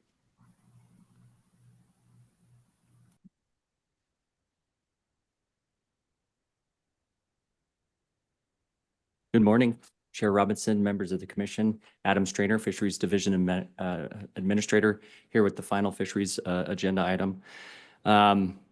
As many of you are aware, there's a management plan that oversees the Upper Missouri River, known as the Upper Missouri River Fisheries Management Plan. As part of that plan, there's a 5-person Citizens Advisory Committee where FWP enlists commission-approved members from various stakeholder groups to act as essentially a sounding board for the department when faced with management challenges like changing regulations.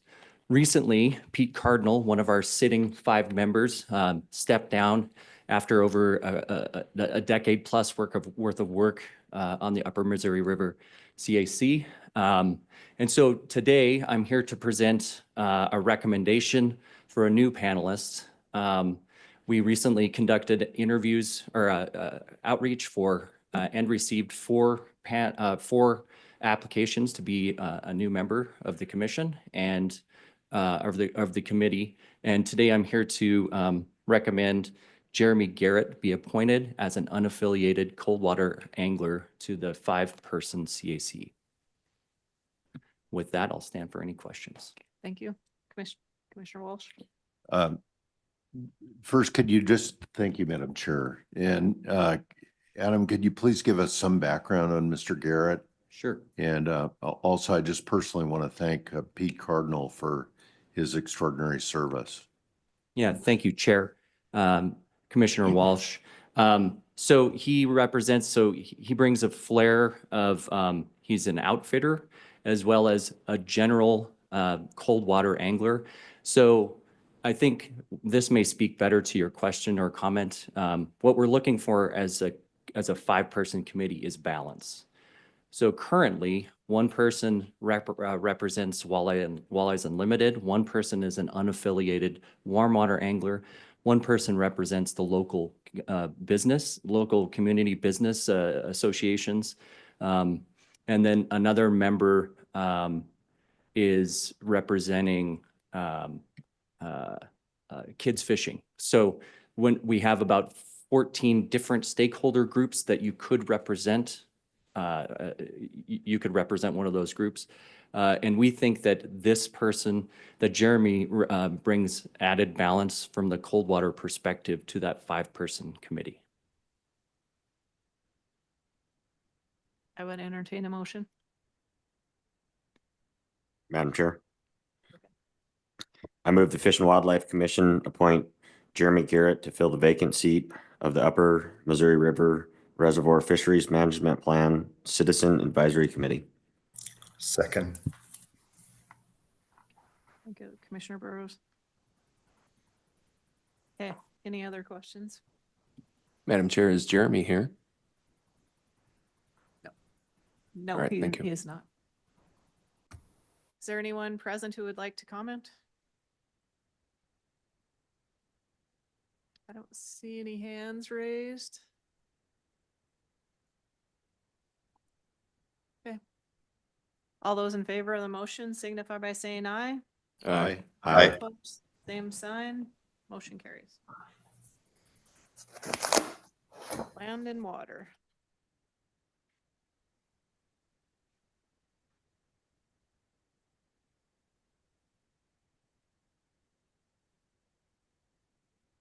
Good morning, Madam Chair, members of the commission, and Director Clark. Bill Schenk for the Land and Water Unit. Have just one agenda item for you this morning. This is the Stimson Timberland Legacy Conservation Easement. It lies in Region 1 and 2. As the name implies, the landowner is the Stimson Lumber Company. And this conservation easement encompasses, it Regions 1 and 2 in Lincoln, Mineral, and Sanders counties. This is a 20,629 acre conservation easement. The easement is, as others you have seen come before you, and is, typical of the ones we've done in Region 1, in which they are geared toward the protection of habitat in the sense that they prohibit subdivision. They also ensure the public access that has taken place on these lands for many, many years remains. They shall remain open to public access, and importantly, they perpetuate the production of timber, the intent of which is to preserve productive timberlands. And I know that folks from Stimson Lumber will speak more to that point this morning. The easement has an appraised value of $29,293,900. Funding for this conservation easement is as follows. From the U.S. Forest Service Forest Legacy Program, $10,200,000, $250,000 from Avista, $150,000 from Northwest Energy, and $1,015,000 from private fundraising coordinated by the Trust for Public Lands. And with that, a moment to point out that this easement, like the others, we partner with Trust for Public Lands. They bring a lot to the table in terms of arranging and working on these easements, and this is no exception. Very importantly and significantly in this project, Stimson Lumber has committed to donate 60% of the conservation easement value at over $17,600,000.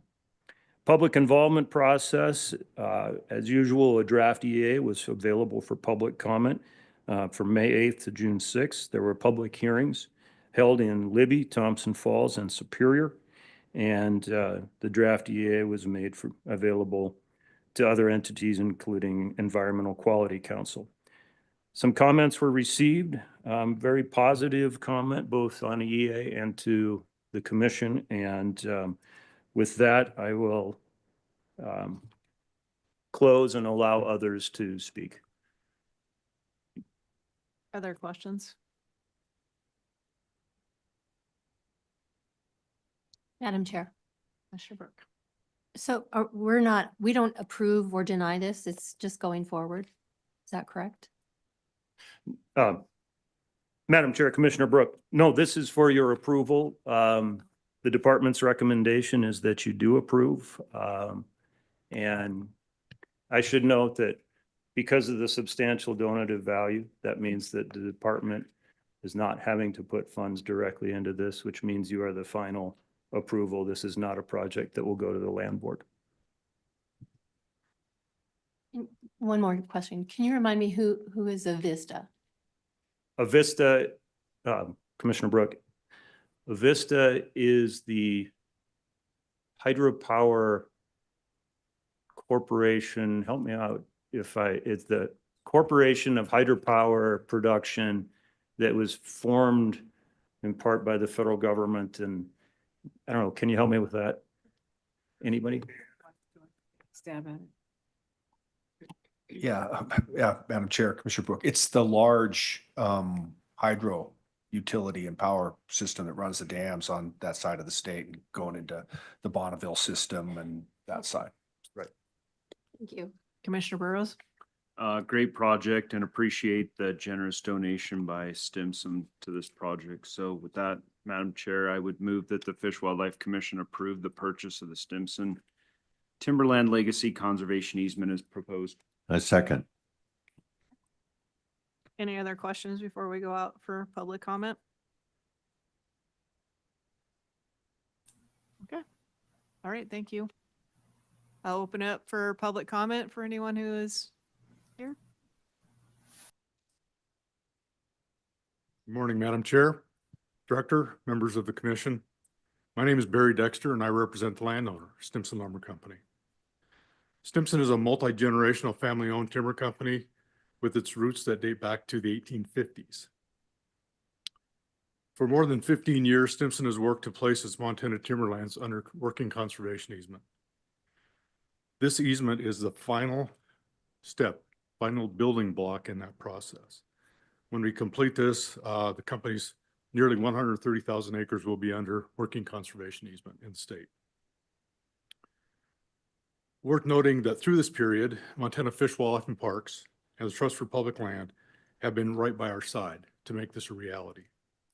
We would really like to publicly express our gratitude to the department and to this commission for the shared vision and the support.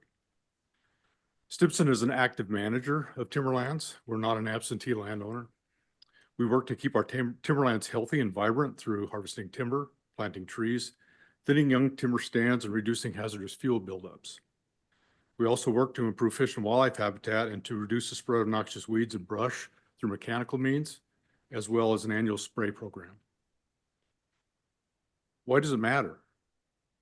Well, why it matters is that many of the private industrial timberlands of western Montana have been sold and converted to other uses, including development over the last 10 years, a big chunk of it.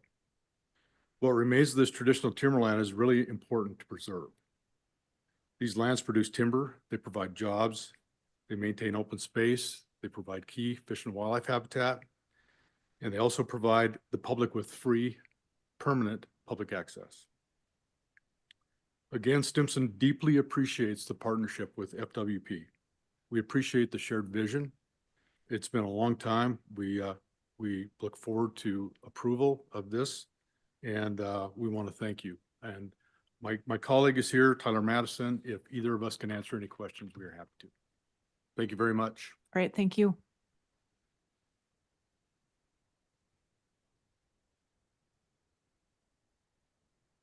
Madam Chair, member of the commission, my name is Chris Marchand. I'm here representing the Anaconda Sportsman's Club and also speak for the Montana Wildlife Federation, Flathead Wildlife Federation, which is one of our affiliates in the Kalispell region. We're all in support of this. This concludes a long, healthy transfer and making sure that this landscape stays available for timber production, wildlife, public access, all those things that are important to us. And we're just thankful to have an organization like that and to have an organization that operates in Montana, Trust for Public Lands, that puts these projects or complicated, long visionary things. But it really means that that landscape is going to continue to be managed as it has been in our lifetimes and in future lifetimes. So urge your support for this. Thank you very much. Thank you. Okay. Excuse me. Good morning. My name is Jason Callahan. I work for the Green Diamond Resource Company. We're another large private forest landowner here in Montana. We've been in front of this commission before and maybe again with our own forest legacy conservation easements. And for all the reason we've urged you to support our easements, we urge you to support this one as well. And what we're seeing now is a multiplying effect and sort of the stacking of these conservation easements starting to make a real difference across the landscape, especially in western Montana. So we encourage your support of this and continue this great program moving along. Thank you. Thank you.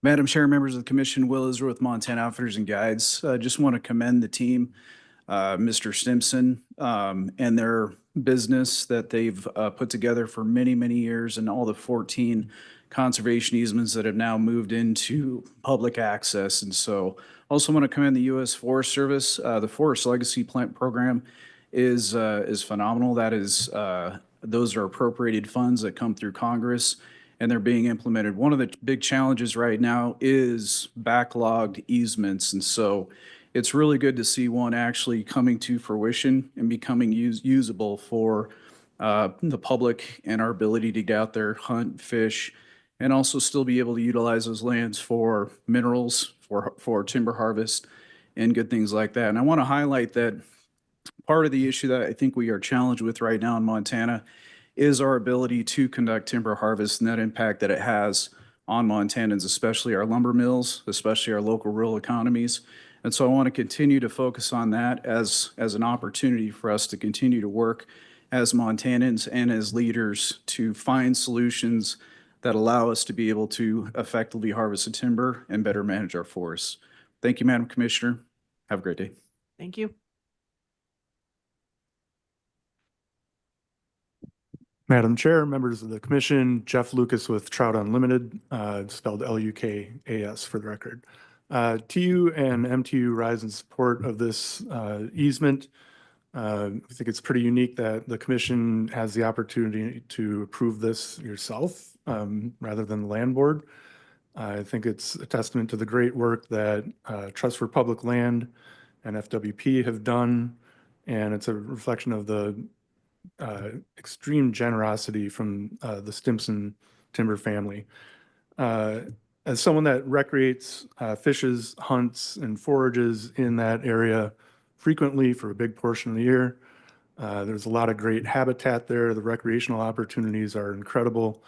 And we're pleased to see that those will be conserved along with the ability to manage the landscape and increase timber production in that area. So we urge a do pass. Thank you. Thank you.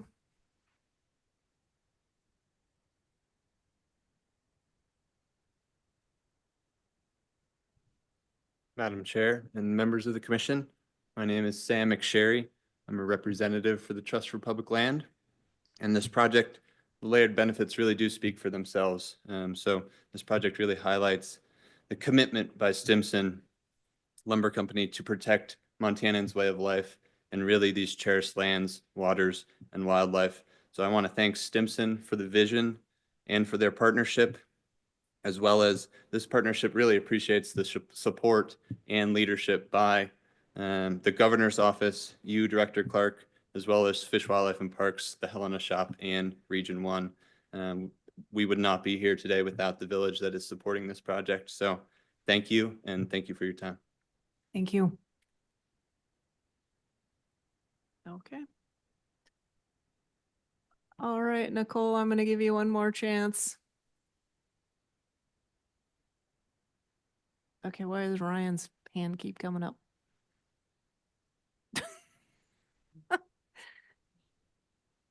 I'll go with Ben Lamb. You are muted. Okay, go ahead. Thank you, Madam Chair. Members of the commission, Ben Lamb, Policy Director for the Montana Conservation Society. We just wanted to register our support for this project as well and thank all involved for their hard work. These are not easy to pull off, and this is a great one, so we ask for a due pass. Thank you. All right, thank you. Anyone in the regional offices?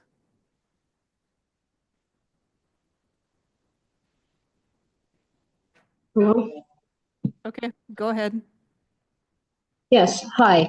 I was calling in asking that please protect wolves. Please do not. That is increase not what hunting. we have on the motion right now. That will be later this afternoon. Which motion is this right now? This one is about a conservation easement. Okay. Yes, Right, I was thank you. calling in about the bears. Sorry about Okay, thank you. Doesn't look like we have anybody else. Any other questions? Madam Comments? Chair. Commissioner Wargo? Yeah, being that this area is up in Region 1, I just want to just take a second to just thank all the partners in this, especially Stimson Lumber. I encourage folks to, look at the map on what, these forest partners have been willing to contribute, and just, thank the department, Avista, Northwestern Energy, Trust for Public Lands for being the ringleader, to kind of getting this orchestrating a lot of this stuff. It's truly amazing what has been accomplished in Northwest Montana. It was pretty scary when a lot of that land sold off and changed hands. So it's pretty awesome to see all of this come back and the access that all these groups are providing.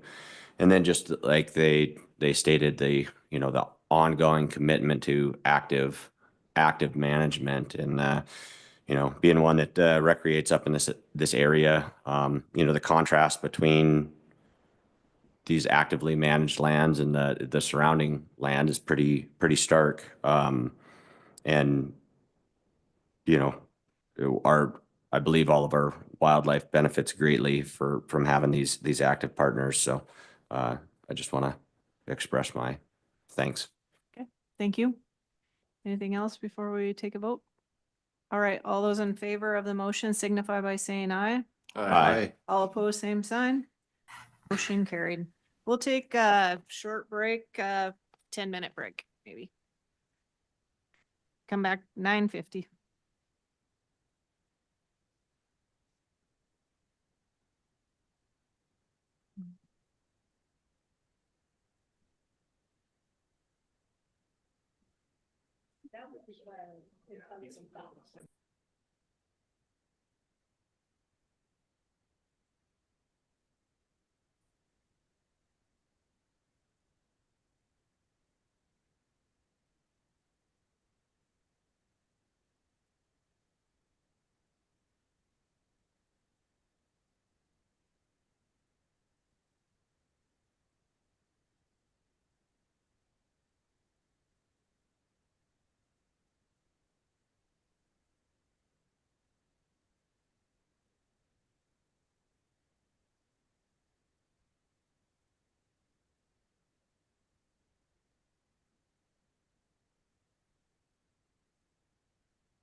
We could get everyone to please take your seat.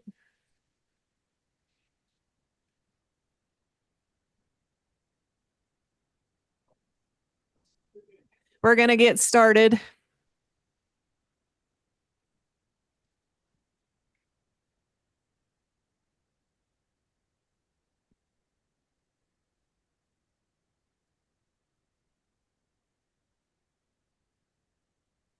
Okay.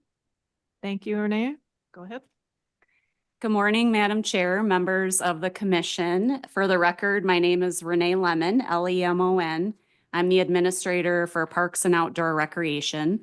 Our first item is a request to temporarily close the Coors Bend fishing access site. This would be a full site closure. This site is located north of Deer Lodge on the Clark Fork River in Region 2. The reasoning for the closure is that FWP is proposing to make major improvements. We're going to add parking spaces, put in a new gravel boat ramp, stabilize the stream bank. Additionally, the Natural Resource Damage Program is going to go in and do soil remediation while we're doing that work. So we're proposing to close it starting sometime between September and November, and we would keep it closed until that construction work is complete. So because it wouldn't be safe for the public to use the site during construction, we are recommending this temporary full site closure. Thank you. Any questions? Go ahead. Madam Chair, thank you, Renee. Can you give an estimate of the length of time for the closure? I know it says as soon as possible, but is that 2 weeks or 2 months? Madam Chair, Commissioner Gagnon. So the earliest would be a couple weeks. That's if everything goes as planned. But we're learning that with these construction projects, we want to allow for some flexibility in case materials come in late, those kinds of things. Thank you. I would entertain a motion. Madam Chair. I move the Fish and Wildlife Commission adopt a temporary closure of the Coors Bend fishing access site beginning sometime between September and November of 2026, with the site reopening as soon as construction is completed and the site is safe for public use. Second. Okay, thank you. Any questions before I go up for comments? Okay. Is there anyone present who would like to comment on this motion? Madam Chair, Commissioners, Will Israel Moga. I just want to say thanks to the Parks Division for their hard work when it comes to FSAs. Had an experience last year where an outfitter had contacted us on the Missouri. There was a site that was so dug out that they couldn't pull their boats out. And so it would go down in, and then the wheels would get stuck at the bottom of the ramp, and then they couldn't get out.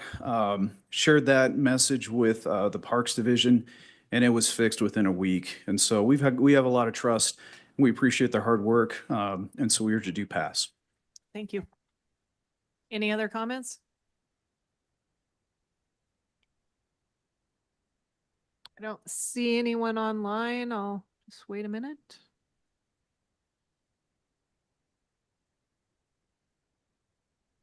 Okay. Any comments or questions before I go to a vote? All those in favor signify by saying aye. Aye. All opposed, same sign. Motion carried. Thank you. Second is a request to approve one additional elk hunting access agreement. So what happened is a landowner attempted to submit an application by the deadline, and because of the file size, it was rejected by our state email system. And we didn't find out until after you guys had made your decision at the June meeting. So because the application has been through our typical process, and we can get the agreement finalized, get the public hunters selected, all in time for the season to start, we're recommending that the commission approve this additional elk hunting access agreement. And this would be in Region 6. It's a 69021 permit, archery only. And it wouldn't, the addition of this permit would still be within 10% of the total quota. Thank you. That was the initial question I had because I know we had to have some that went to a draw, but that was not for archery. So that's the difference.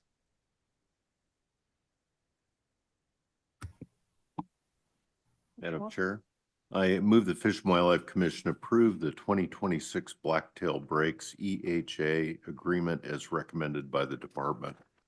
Second. Thank you.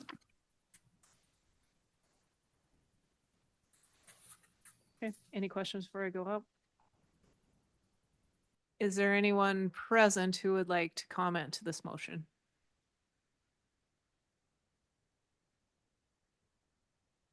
Anyone online? Okay. One more chance before we go to a vote. All those in favor of the motion signify by saying aye. Aye. All opposed, same sign. Motion carried. Okay, next, Quentin is up. We haven't got to hear from you for quite a while. Sorry to break that string, Chair. Thank you for your tolerance today. Chair Robinson, members of the Commission, Director Clark, again, Quentin Kujula, fortunate to be Chief of Conservation Policy for Fish, Wildlife, and Parks.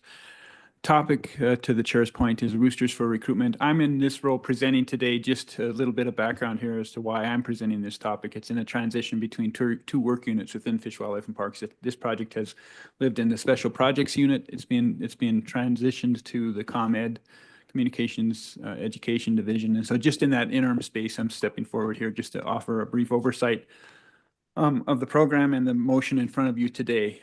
And in that same context, from both the sending party work unit and the receiving party, there are ambassadors of those teams in the audience attending today. So if you get a detailed question, if I get a detailed question that I can't take a good stab at, with your tolerance, Chair, I look to defer. Roosters for Recruitment has a start very quickly and very generally, and we'll let questions, let's take it from there, Chair.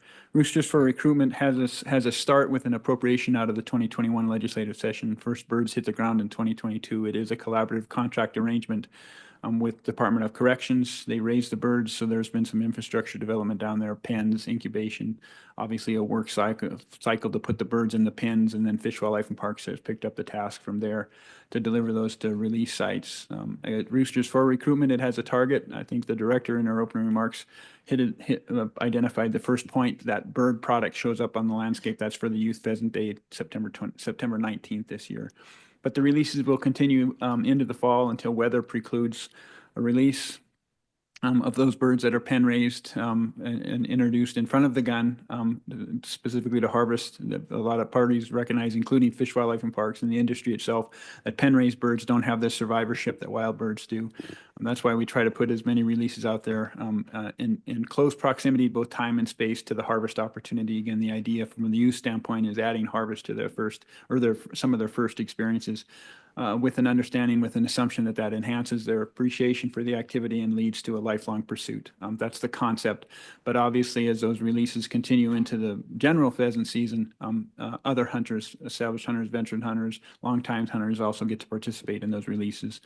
And those releases happen across sites, and then some of those sites in that context get multiple releases across that release season that overlaps with the fall hunting season. A number of birds have grown over time released.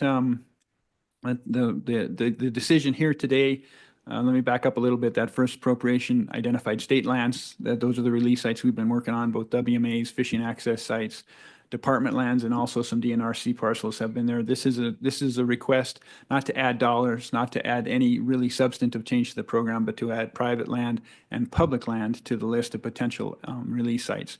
We don't have a list of those release sites built. We wanted to first ask this question and get the answer before we engage those partners, those potential partners on potential release sites.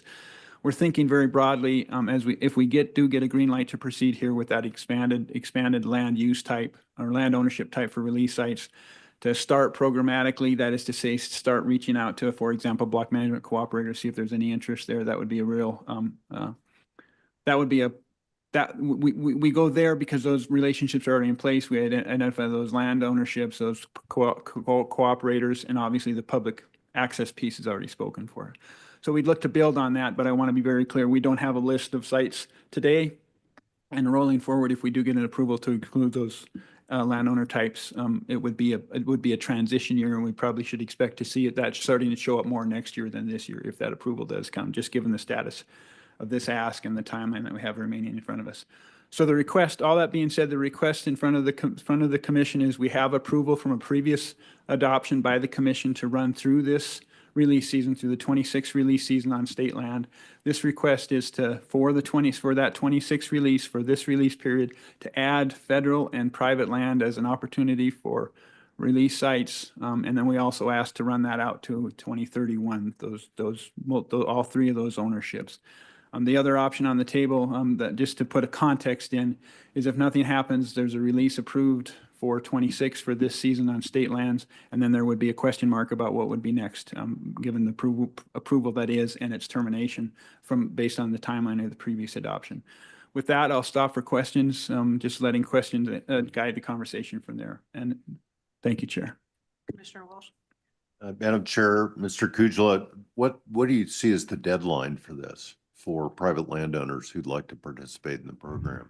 Thank you, Vice Chair, Vice Chair. I don't think I think the answer to that would really be the complexity of the relationship and the circumstance that we'd have to define and fit into an operational process. So if we got a deadline, if we got an approval today, we'd be open to hear nominations, and we'd solicit nominations from either a rod and gun club that wants to do a youth day on a piece of private land, or a private landowner themselves, or if there's a public land ambassador out there that wants to participate. We'd certainly be open to hear that. And if we could figure out a way to get that completed this season, if we had the approval, we'd chase that. Entertain a motion. Madam Chair, I have a question. Yep, Commissioner Gunn. Yeah, thank you, Chief Kujala. Question about the economics, and you mentioned that there wouldn't be any change in the dollars that are allocated. Can you speak a little bit to that dollar amount and the source of those dollars? Yeah, thank you, Chair. Commissioner Gagnon. Yeah, thank you. First time I've had the opportunity. Thank you for that. So it doesn't change the appropriations. It's up to $1 million a year, 500 general, 500 state, 500 federal, PR match. It's a specific program dedicated to R3, recruitment, retention, and reactivation of hunters. We haven't been spending all of that. There's been expenditures enumerated by corrections. And then, of course, that's taken from the egg to the crated bird. And then there are also expenses that have built up we've tracked over time for the department that's picking up the crated bird and delivering those. So it's two kind of categories of expenses.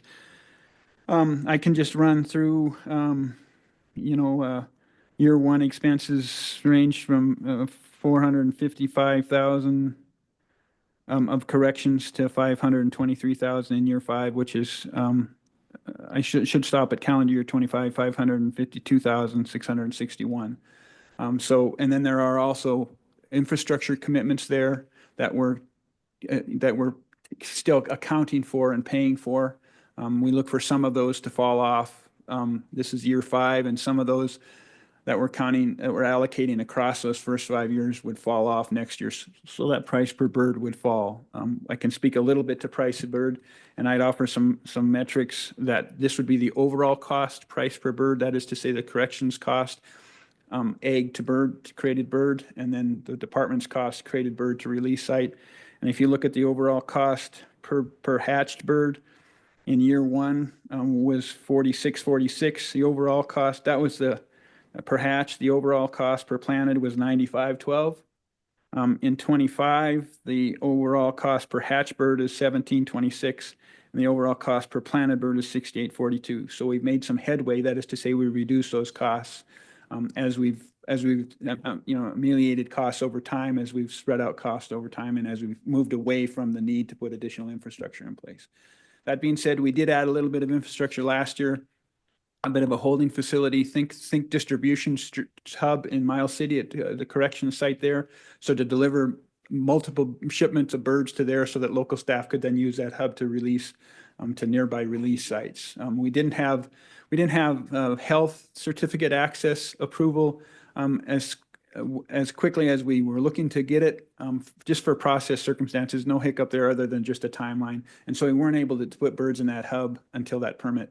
And so we were short a little bit on release opportunities last year. I rambled across a couple of high points, some of that touching fiscal more than others, but I'm certainly happy to hear a follow-up. Yeah, thank you, Commissioner. Madam Chair. Follow up. Curious about, one, the source of the departmental funds and if those funds could be used in a different manner if this is not approved. Chair, Commissioner Gagnon. So the source, there are general license dollars in that picture. There are also federal PR dollars. That grant is coming to a conclusion, so that federal allocation would move away. As general license, yeah, it could be that those dollars could be reapplied to other outputs, to other expenditure costs types. So question though, as far, most of that, you said that this program is authorized through to 2026. This is just giving you authorization for more ownership lands to be released on. Great question, Chair. So the dollars are in the base now. They were first put in with the intent statement in 2021 legislation. So the dollars are in that base. So the dollars are available for subsequent releases, and the proposal, the previous commission adoption. This proposal, what kind of dollars is linked to our decision today? It would be that same 500 and 500, 500K and 500K and 500K of state. And actually, we would move more to general license dollars for the sum total whole because the grant piece would go away. So the available dollars would remain the same, just the option of additional lands type land ownerships would be included. So just to recap that the previous commission decision that was focused on can we move pheasants ran through this coming 2026 release season.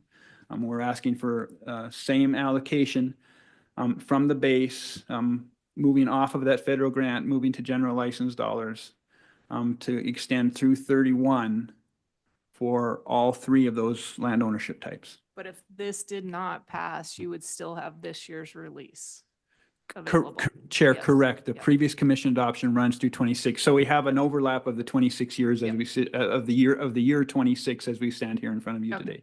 Thank you, Chair. Madam Chair. Commissioner Wargo? Mr. Kujala, I guess some of the numbers you were mentioning, it sounded more like 50-50. I guess my understanding was the current grant, there was 75% of the money was PR dollars, 25 was license funds, and we were talking in the realm of like 120,000-ish in sportsman dollars. I don't know if I got my numbers quite right for, like an annual cost. I guess, can you maybe speak a little bit to that, and then I guess dive in on, would there be an opportunity to apply for a future grant? Is it just unknown if you would get it, or is that completely off the table? Chair Robinson, Commissioner Wargo, the grant that we're currently operating under concludes with this 26 release season, and we are not looking to re-up that grant. We saw that grant as an initiation. We saw that grant as being suitable for initiation of an effort, not necessarily a maintenance of effort, Commissioner Wargo. And that grant was the appropriation from 2021 session talks about half of the $1,500,000 from state, half of it from federal, with a caveat that if more federal was available, the state could be reduced. Just for a little bit of history of how that appropriation read, Chair, Commissioner Wargo. Follow up. I guess do we have any sort of running tally of like hard infrastructure costs, like investments to date? I would think we're kind of at the point where, kind of our operating costs are really going to go down, as far as, we've got the hard infrastructure in place. I guess going into the future, what do you anticipate like a sportsman dollar cost being, especially if we're paying for it 100%? Yeah, Chair Robinson, Commissioner Wargo, thanks. Yeah, so we do look for the correctional. I'll speak to the setup costs, which represent the biggest share of investment, fiscal contribution for corrections. And that is starts at in year one, 71,000, and in the last 2 years, about 111,000. We look for a good share. If this were to be continued, we'd look for, as we enter year 6, to most of those costs falling off. representing structure already put in place. For the departments, same sort of category, the startup costs. The department's definition of equipment running consistently across the 5 years of program implementation to date at about 86,000.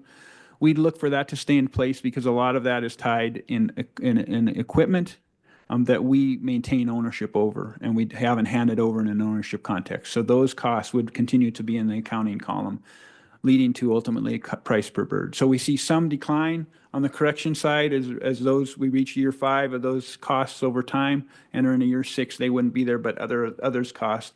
Long-term commitment that has a longer life, and that we would hang on in ownership. We look to continue to have those in the balance column to account for. Chair Robinson, Commissioner Wargo. Thank you. Just one more follow-up. Do you know how many corrections members, I guess, I mean, how many folks down at the corrections facility are involved in this program? Yeah, Chair Robinson, Commissioner Wargo.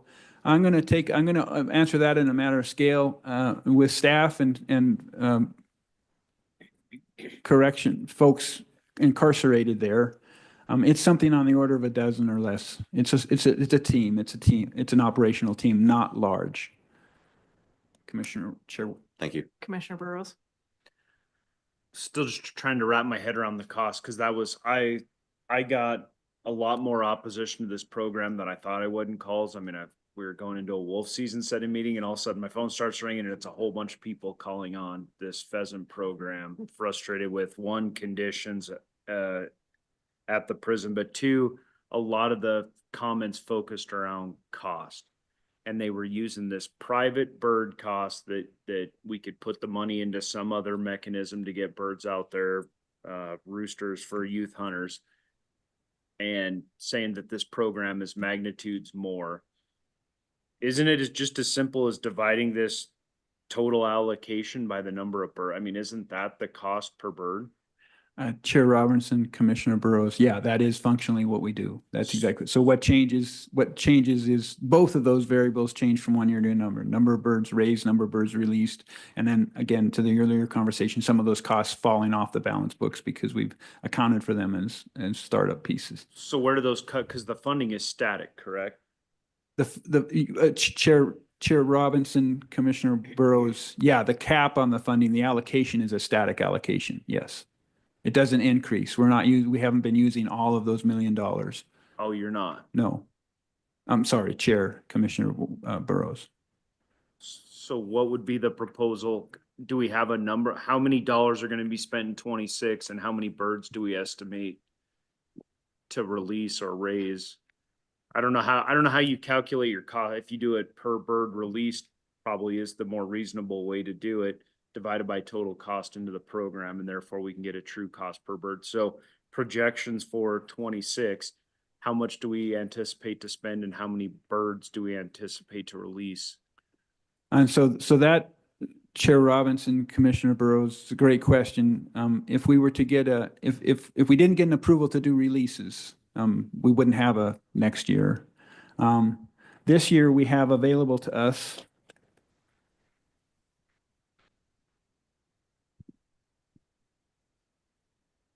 $23,000 birds available for release. And so we haven't plugged that into what that would be because we don't know how many will actually get released. But we've got that, and that includes production from egg this spring and some holdover birds from last year, given that Miles City Corrections hub that didn't show up in good time for us. Follow up. So is there a reason that you wouldn't? Why would you have a holdover bird? Why would you not release birds and hold them over? Great, Chair Robinson, Commissioner Burrows. Yeah, the reason is you're asking, I hear you, what are the bottlenecks? And to your point, the bottlenecks are not necessarily the number of birds available for release, but release sites and the capacity to get them there. Hence the request. And we don't know how much each of those land ownerships, the private or the public or both, will add to release site capacity, but that is the bottleneck we're realizing right now is release sites and the ability to get to them. So thinking about hubs and stacking up releases in a logistically thoughtful way so that we can get as much out of the truck and trailer mile as possible. Chair Robinson, Commissioner Burrows.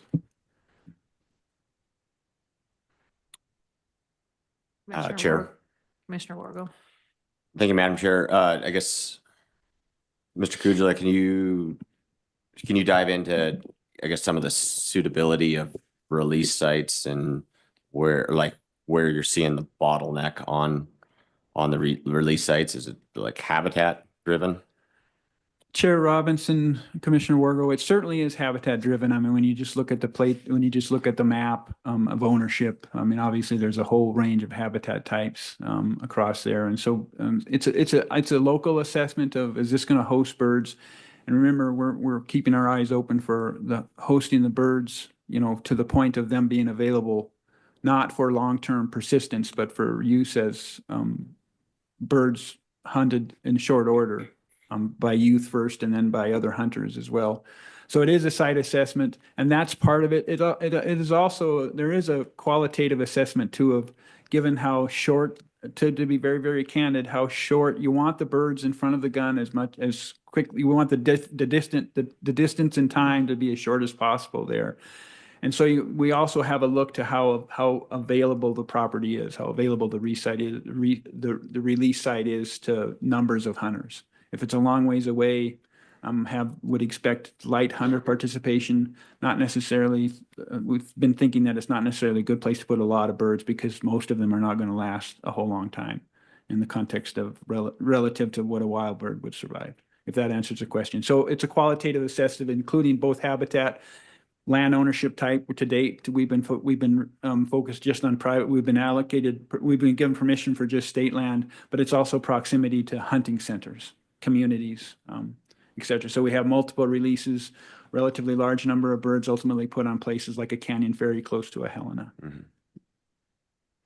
Relatively smaller releases the further we get away from those hunting population centers, just to enhance the likelihood that those birds are found by a hunter in fairly short order. Chair, Commissioner Wargo. Yeah, appreciate that. Yeah, I guess a little bit of a odd hang up on the, not being suitable habitat when you kind of think of like long-term success of the birds, but it sounds like survivability of these birds is fairly short. We're not necessarily planning on overwintering them. So it seems like that habitat component would be slightly minimized, I guess, as there's been a consideration for just ramping up the number of plantings on the existing sites. I know like in Flathead Valley with North Shore WMA, it's a fairly small chunk of land, but there's very little public hunting opportunity for like pheasants in the valley. It seems like maybe just a more reliable planting schedule might offer some. Yeah, Chair Robinson, Commissioner Wargo, we appreciate that. And we do think that we don't stand here today saying that all the efficiencies and all the number of releases at the number of sites is as right as it could be and should be. I mean, we don't necessarily, while 50,000 release birds is available by original definition of the appropriation, we're happy to look to see how far we can get to that, but we're also looking to right size this, understanding that there's an eye to fiscal efficiency, there's an eye to the logistical reality of delivering to the birds. How many can you release in a site, and how many releases can you get to that site? So what we hear you speaking to is to looking for those efficiencies, looking to where those releases are used up, for want of a better way to put it, and being quick to recognize that point in time and to come in with a second release or a third release. Those are the kind of things we look to continue to sharpen and hone and get better at. Chair, Commissioner Wargo. Commissioner Burrows. Just one more question. So if we have, let's say we've got a piece of ground or even a state section where I'm in the Bitterroot, how does somebody facilitate like reaching out to the department and saying, we'd like to, our group, our trap shooting club would like to host a day. Could we get 100 birds? Could you drop them out in this state section and we'll get youth and their parents and some dogs and we'll go out and hunt these birds? Like, how do you facilitate that with the department? Yeah, Chair Robinson, Commissioner Burrows, that's a great example of the kinds of things we're wondering might show up with the expanded effort. First comes outreach. If this were to move forward, just picking up on that, running with that assumption, if this were to move forward as proposed, being deliberate about outreaching to landowners and groups that might, private parties that might be interested in hosting a youth event on any one of those land ownerships, and working with the department, maybe leading the way for the department as getting approval for that site, the department responding not just with a confirmed understanding that everybody's on board with the public availability, whether it be an event or just simply a release to host, thereafter some public access. And doing that as efficiently as we can and looking for partners to really help us identify these opportunities and these locations for those opportunities, to include local rod and gun, saying we'd like to do an event dedicated just to public youth. They can sign up, and we think probably habitat and audience size is probably for about 50 birds. Chair Robinson, Commissioner Burrows. Commissioner Gagnon. Yeah, thank you, Chair Robinson. Follow-up question and a comment and a question. First, comment related to Commissioner Burrows' question about the price per bird related to privately raised versus this. And I think you addressed that. I also wanted to just question about the quality of bird. And I heard from a number of members of the public that the quality of bird raised under this program was not equivalent to the quality of bird raised at other private facilities. So maybe if you can respond to that, and then also address evaluation of the program as it exists in terms of price, quality, and such. Chair Robinson, Commissioner Gagnon, appreciate that. And we certainly hear the quality of bird expectation and the quality of bird evaluation as folks have experienced these release birds. And certainly that first year, I think we can only say we missed the mark as the first year of raising birds and releasing those releasing those pen raised birds. The most common comment of all was, didn't have tail feathers. Many of them were missing tail feathers. We think, we see, and we think others hear and see, and we hear others speak to an improved quality over time. I don't run to the conclusion that we're as high quality as the program can get right now. I think we're still in a learning curve. I think we're still understanding that expectation is out there to see that delta shrink as much as possible between a wild bird and a pen raised bird. So I think we have some room to do better, but I think we have done better as well. There is a place where the two types of birds will always differ. When we spoke about here is the wild bird, again, survives in Montana 365 days of the year from one year to another. Most of these pen-raised birds, to be very overt, don't do that. Chair, Commissioner.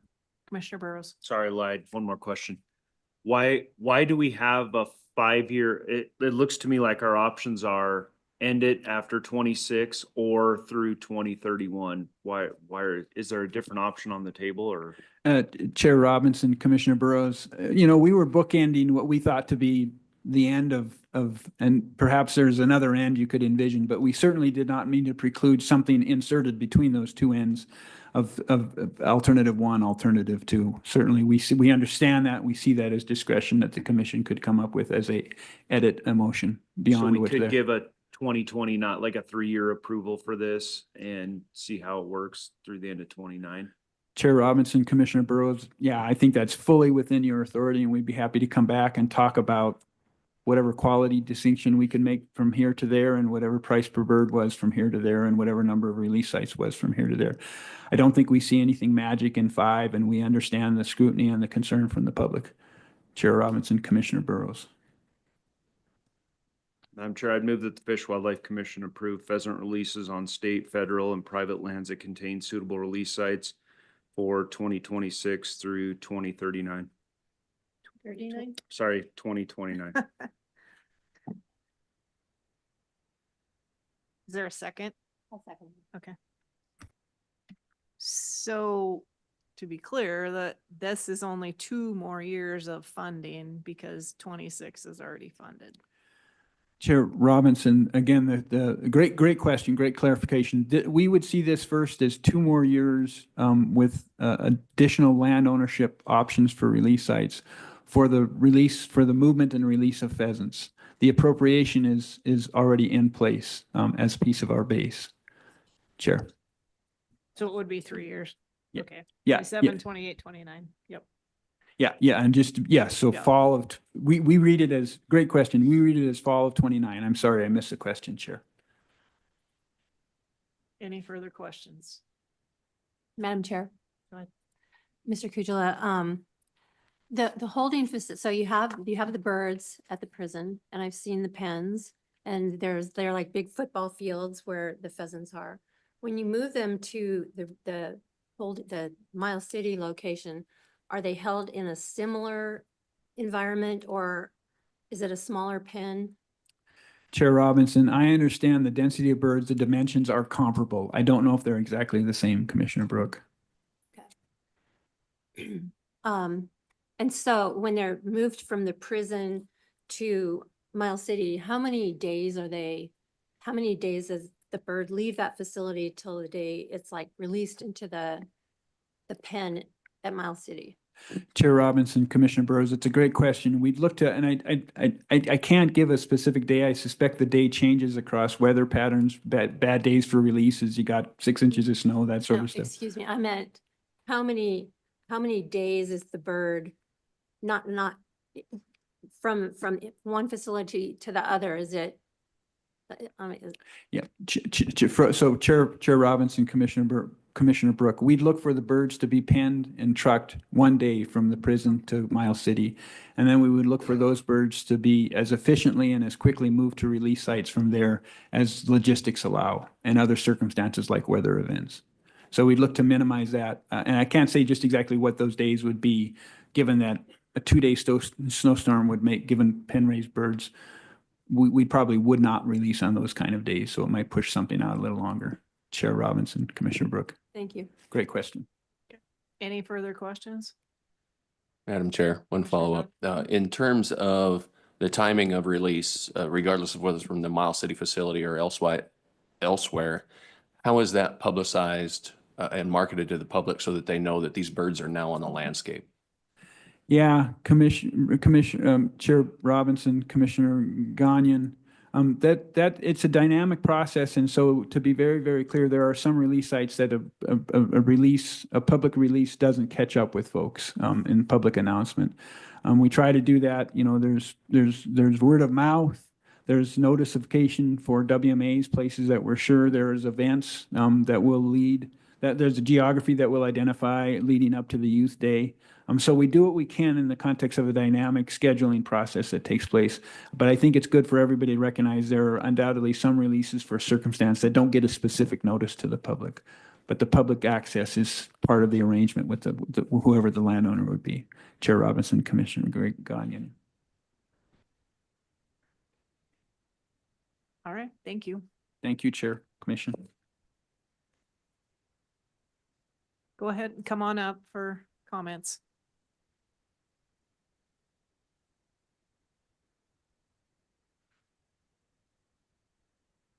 Madam Chair and Commissioners, thank you for the opportunity to comment. My name is Hunter Van Donsel. That's spelled V-A-N-D-O-N-S-E-L. I'm here today representing Pheasants Forever. Pheasants Forever respectfully urges the Commission to reconsider the proposed motion and stop releasing birds on state, federal, and private lands after fall of 2026 due to the substantial program cost and lack of measurable return on investment for hunter recruitment. Our view remains that habitat improvement, expanded public access, and education programming are the more effective long-term investments for upland hunting, R3 efforts, and conservation. And we encourage the Commission to weigh the program's funding against those alternatives. If the Commission selects the current proposed motion, we encourage substantial changes to program delivery to achieve stated goals, such as stopping the release of hens alongside roosters, as those hens do not move forward R3 objectives, selecting release sites only near population centers in regions 1, 2, 3, and 5, and not in areas where there's substantial wild populations, as well as adjusting release timing and program measurements to ensure youth recruitment goals are achieved. Thank you. Thank you.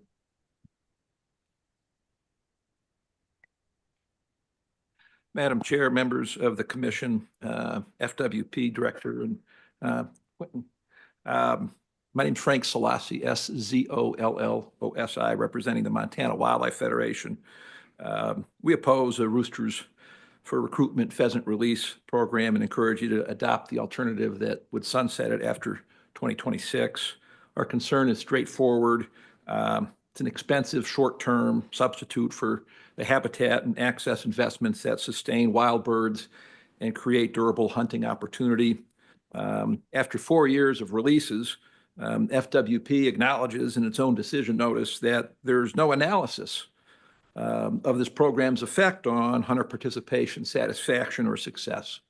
Shouldn't we have evidence that this recruits, retains, or reactivates hunters before expanding it across the landscape or for future years to spend more sporting dollars on something like this? We should really have evidence before this commission approves further expenditure and going out to private landowners, et cetera. Experience elsewhere reinforces our concern.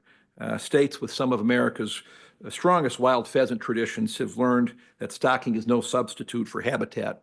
Iowa DNR concluded decades ago that pen-raised pheasants are not contributing to wild populations and continues to identify habitat as the driver of long-term pheasant abundance. Nebraska does not allow captive raised birds to be released on public land.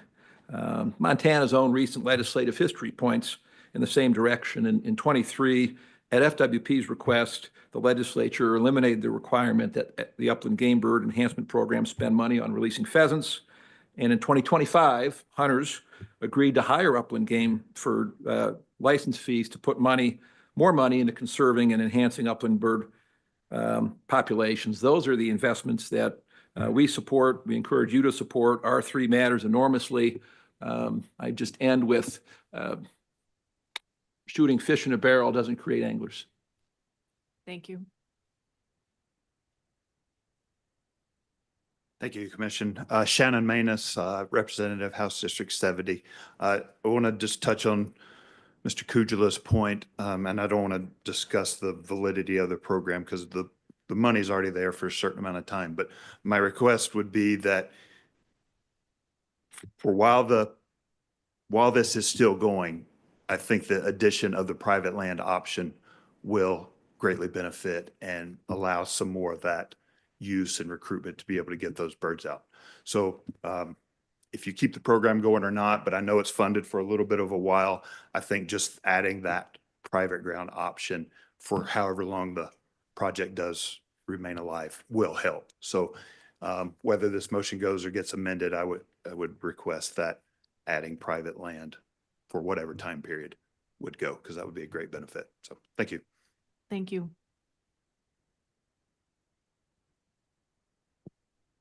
Commissioners, my name is Peter Dudley, spelled D-U-D-L-E-Y. I'm representing Montana Audubon. We are a statewide bird conservation organization.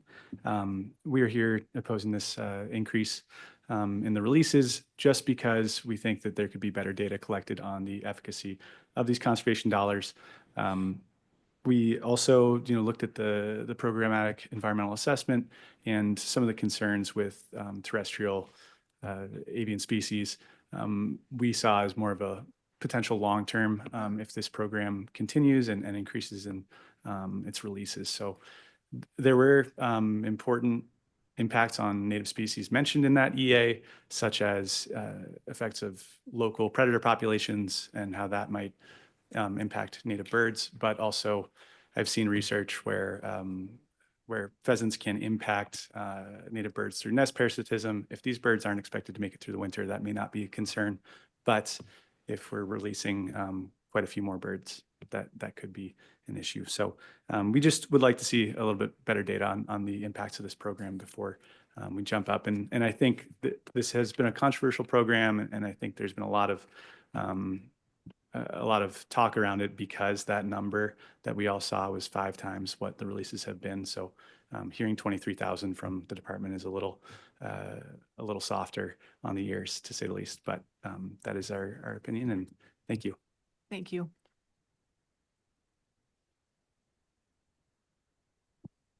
Russell Fruits, F-R-U-I-T-S. I'm representing the Montana chapter, Backcountry Hunters and Anglers. Our letter was submitted, and I don't want to repeat several of the things that have been said, but Our board and membership believes that Montana has better long-term opportunities to both strengthen upland hunting and habitat through the use of these dollars.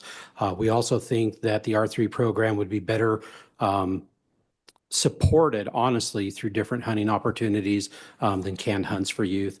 There's been a lot of good comments made here this morning, and I would just suggest that we stand against expanding the program and let it run its course where it is. Thank you very much. Thank you.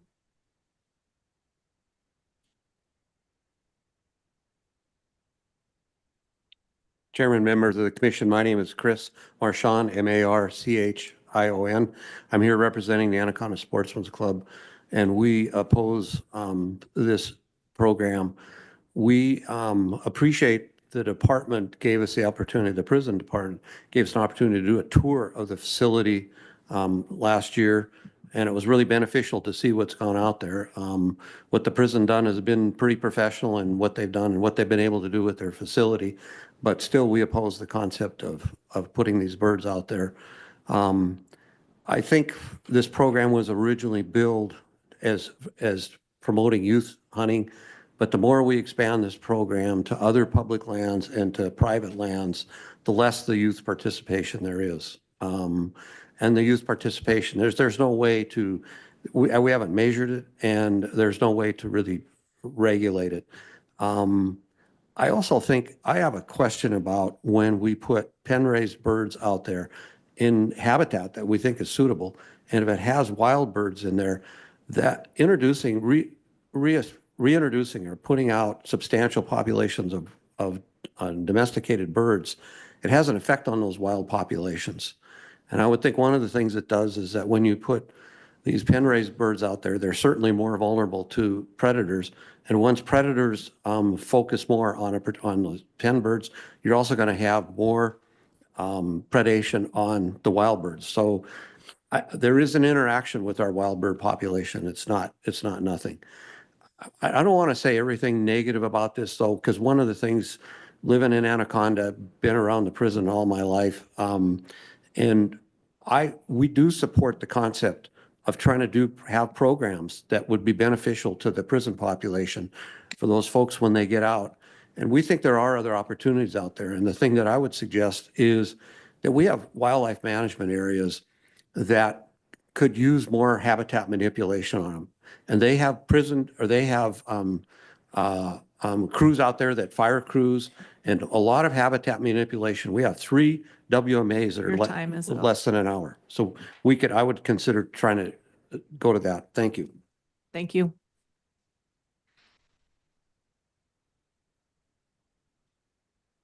All right, Ben Diebel you have your hand up. You are muted. Just have to unmute. Still muted. Okay, go ahead. Commissioners and Chair, my name is Ben Diebel. I'm president of the Big Sky Upland Bird Association in Missoula, which represents about 150 upland bird hunters. And after our extensive examination of the roosters for recruitment program, we recommend that the commission adopt alternative B from your information sheet. This would end the program currently purchasing pheasants from the Deer Lodge Prison Hatchery. This position is based on the following observations. With the help of Director Clark, several sportsmen and agency folks were hosted to tour the pheasant hatchery, looking at all 3 elements of their facility.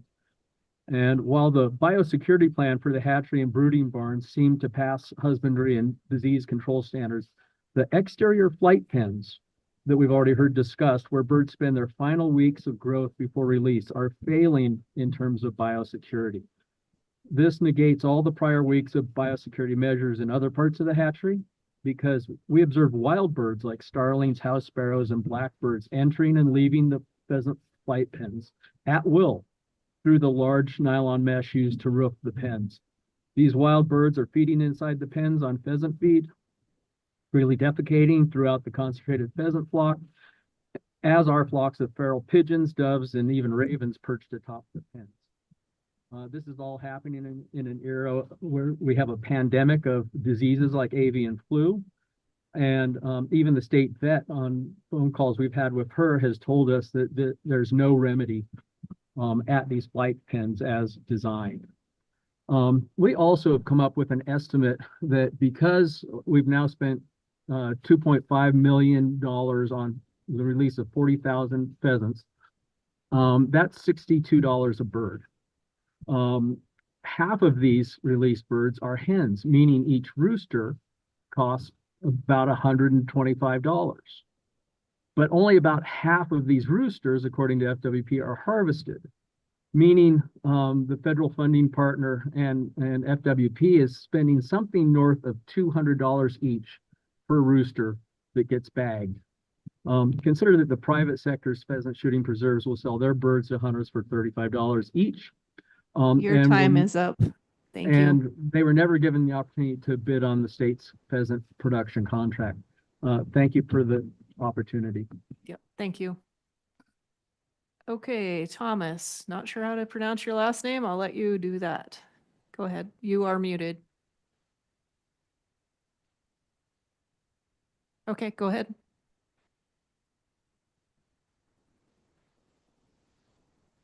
Okay, go ahead, Thomas. Oh, yep. My name is Tom Puchler, and I live in Stevensville, Montana. Now, you've received a lot of written comments and concerns, and you certainly are getting plenty of verbal comments about the potential for disease transmission, fiscal inefficiency of the state raising pheasants, and lack of any sort of evidence that such a program has proved any meaningful youth hunter recruitment or reactivation. And I agree with all those concerns.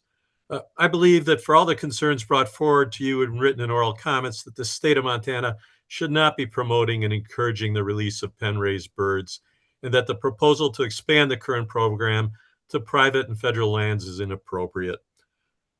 Certainly, we can find other alternatives that focus on habitat and access enhancement that would be better use of state and federal Pittman-Robertson funds for the long run. Let's focus our funds and efforts on improving access to quality habitat and in getting those potential hunters out there with mentors that can guide them to becoming successful hunters. In closing, I think about the great things the state has done in regards to fish and wildlife resources. We are all here because of our wild places, our wild fish. Remember, we stopped stocking trout years ago in our rivers. Our big game. Montanans spoke loudly and outlawed game farms. Why do we want to treat pheasants any differently? Please reject the proposal to expand the current release program and select alternative B. Thank you. Thank you. I don't see any other hands raised.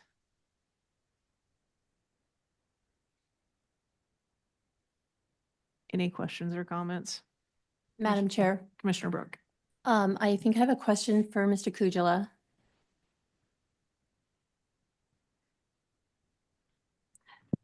Chair Robinson, Commissioner Brooke.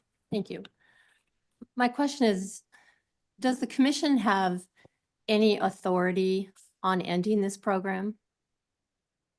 Or is this legislative, they appropriated the money and we're only to do certain parts of the program, but can we end it? Commissioner, I'm sorry, Chair Robinson, Commissioner Brooke, as we understand it here today from the podium, the authority that we're looking to grant to hear from the commission is the opportunity to move pheasants from point A to point B. And so if you rolling that forward, if you said no, so not an ask about the fiscal size of expenditure, but just do you grant us the authority to move the birds as we have described here today? That's the authority. And if you were to say no, not grant that authority, if that were to fall on this 2026 season, we'd immediately be confronted with the question of what to do with the birds that are ready to go. That's the nexus to the commission, if I understand the question, Chair Robinson. Commissioner Brooke. Thank you. Follow up, Madam Chair. So when will you be back at the legislature asking for the program to be refunded? Chair Robinson, Commissioner Brooke, as we understand the 2021 language as it relates to inserting in base, it becomes a part of the base moving forward. The commission can certainly reach into that base and pull this piece out or negate that piece, but it's there to be part of the base presentation for adoption, and doesn't necessarily come with the way it's written, the way we read the 21 piece, it doesn't necessarily come with the commitment to do it as it was originally defined to be done. You do see us as a department operationally hanging on to that direction with the proposal in front of the commission today. Chair Robinson, Commissioner Burrows, I'm sorry. Brooke. It's okay. We get mixed up all the time. Yeah, it's all right. Thank you for your tolerance. One more follow-up question. Madam Chair, Mr. Kujala, whose idea was this? Chair Robinson, Commissioner Brooke, this came in the 21 session. This came out of, I understand, a circumstance, an executive decision amongst agencies. A milk contract goes away from corrections and comes the question, is there anything we could fill that hole, for want of a better way to put it, on the correction side in a collaborative effort? And out of that conversation came the idea of a pheasant release program. Chair Robinson, Commissioner Brooke. Thank you. Commissioner Burrows. Madam Chair, Quentin, or maybe somebody else is better to answer this question, but I guess I wasn't really thinking about the female birds till we heard some public comment. So what is the dynamic of the female birds? Is that's causing an issue because at these release sites, our concern is we don't want to harvest female pheasants because we potentially are harvesting wild female pheasants. So then those female pheasants are basically just food for critters at some point because they're not harvested through the program. Is that a fair assessment of what's happening with these female birds? Or Chair Robinson, Commissioner Burrows, I think that is a fair assessment. There's been a lot of discussions about hens, and the point was made, I think, well made from one of the speakers today. Yeah, been concerned about, conversations about, well, is there a way to come to the commission and ask to open the bag limit to hens on public properties for the Youth Day? And we recognize that we haven't done that because that immediately brings in the potential for harvest of wild hens, which statewide the current regulations prohibit. So it has been a circumstance that we haven't been able to change, our response to that circumstance, which is to release. We haven't so far changed our response to that, which is to release the hens with the roosters. The one piece that we can say, and we don't mean to suggest that it answers all of the circumstance, is to the point of introducing youth to hunters. You also are providing the need to make an identity a confirmation assessment at the point of flush. We don't present that here as all answer to that circumstance. We just point that as that's as far as we've come. We do wonder, as we move forward with private land, if there were private land options per the motion on the table today. Is there a way to think about working with a shooting preserve location, not as a shooting preserve, but somehow under those auspices at a different time of the year? Could you put enough released pheasants on the ground of both genders to where you would allow in that instance to take a hen? We have asked that question and we haven't completely answered that question. So I don't mean to suggest that as a solution, just some of our exploratory thoughts about what to do with that conundrum. Chair Robinson, Commissioner Burrows. Commissioner Burrows. so maybe in some of the situations, I guess one question is are the pen raised birds marked or tagged in a way that they could be identified from a wild bird, in which case we may be able to try a hen take possibility at one of these sites, and that way we'd be able to identify at the end of the day after this shoot happens that we did or didn't harvest any wild birds. And then I guess a follow-up to that would be in an area where pheasant populations don't really exist naturally necessarily. Some of the areas in Region 2 where it doesn't even look like we have any sites right now for release. Probably not a big threat of harvesting female pheasants. So there may be some areas that would be conducive to saying, we're going to do a youth shoot and you can shoot any pheasant that you flush in these areas, because the probability of flushing and harvesting a female pheasant in these areas are pretty much zero because they don't exist. Chair Robinson, Commissioner Burrows, I can't stand here to say those are absolutely can do, those are absolutely can't do, but they are certainly ideas we're happy to further explore. And some of the answers, as you describe them, would necessitate a come back to the commission and make an exception. I'm just thinking off the top of my head to the current definition of take of hen pheasant. But let me back up to the concept as I heard you describe. Certainly happy to think more about those ideas and to see what kind of implementation potentially truly represent after thinking about all things that there is to think about. Are Are the birds marked in a way they could be identified? Chair Robinson, Commissioner Burrows, right now they're not marked with the intent to be a field identifiable as a marked bird. Chair Robinson, Commissioner Burrows. Commissioner Gagnon? Madam Chair, Chief Kujala, a question about the, or maybe clarification from an earlier comment about the birds are going to be raised. So our authority here is really to transport and release those birds. The birds are raised. We have the associated cost to raise the birds regardless. Is that correct? Chair Robinson, Commissioner Gagnon, yes, sir. Thank you. Madam Commissioner Chair. Wargo? Thank you, Madam Chair. Chief Kujala, I guess relative to the upcoming 2027 session, if you had a reauthorization bill, would it be fair to say that those new funds probably wouldn't hit your accounts until 28? Chair Robinson, Commissioner Wargo, as those funds are currently in base, that would depend on how the base would change. If the base did not change to the degree it currently includes that appropriation, I mean, it came through untouched, at least to these dollars, then the program, the fiscal support for the program would be there again. It would take a deliberate action to pull that back from the base in the 27 session.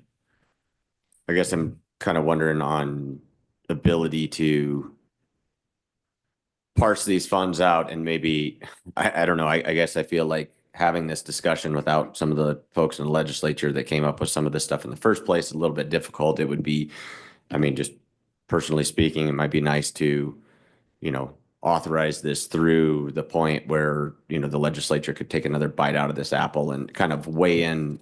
I feel like they would be a lot better to, kind of weigh in the value to like the corrections facility component to this. And there's other things that, now that value is, the way I understand it, is being realized through sportsman dollars. But, there is value there, and it would be, I guess I would appreciate some guidance from the legislature. I guess my question would be, we have this through the 29th, but if the legislature does not fund it again, I mean, we're just saying where you can release them. If you don't have a program, there's nothing to release. Chair Robinson, that's correct. And if I may, Chair, add, I didn't hear a question, but if I may speak to a statement there.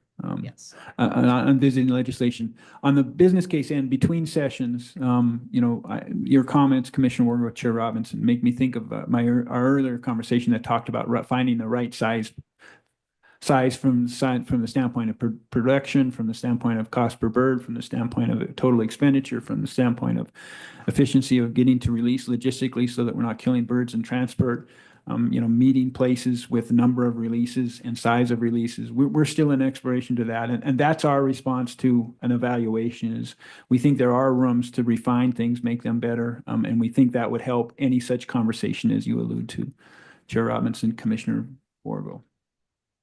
So this is a question. What we are talking about is just expanding your release sites. We are not deciding if the program goes forward. Is that correct? Chair Robinson, yes, we're adding years. So the request is to simply add 2 land ownership types, private and public, to the potential release sites.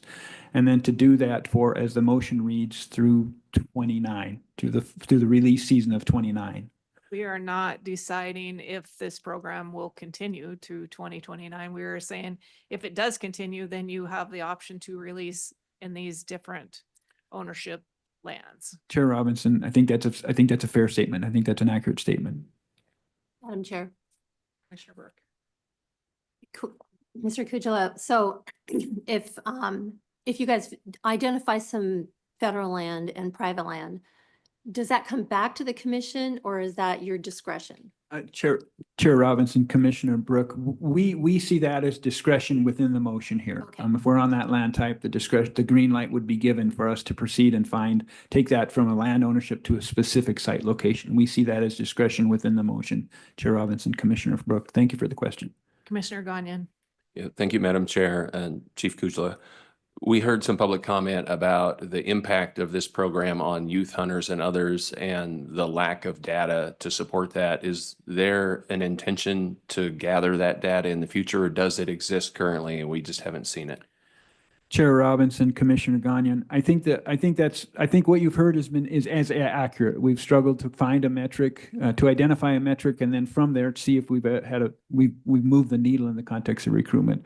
That circumstance, it's a challenge, not to run from the challenge. We understand the question and the look for some sort of confirmation of effectiveness here. It's one of the reasons you heard me talk about the transition from special projects task with getting this started, but then now coming to communications and education where the concepts of R3 are housed. And so we do look for in that handoff to emphasize this circumstance that we don't have that metric. And by emphasize, I mean, can we identify a metric and can we start tracking it? So we look to, I would say, renew that effort, Commissioner Chair Robinson. Thank you. So most of our discussion has not even really been with our motion. Our motion is to expand where they have the option to release them. Commissioner Burrows. But it did sound like that a motion that denied those additional release sites essentially ended the program for the most part. So by default, we don't have authority over the funding, but we could essentially negate the program to the point that it wouldn't exist anymore. Chair Robinson, Commissioner Burrows, that's correct. The funding would be in place, but the opportunity to move the birds would not be there. The authorization to move the birds would not be there. So just one more follow-up, Okay. if you had something. I had a question. So we only gave, the original motion that we made only gave you authorization to release them on state lands through 2026? Chair Robinson, that's correct. Okay. Commissioner Burrows.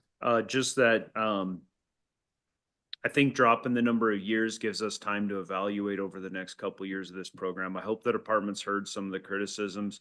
It is concerning when we hear about avian flu, bird, all these different things that exist out there. I really hope we're doing everything we can to protect any wild bird or wild animal from these pen released birds out in the wild.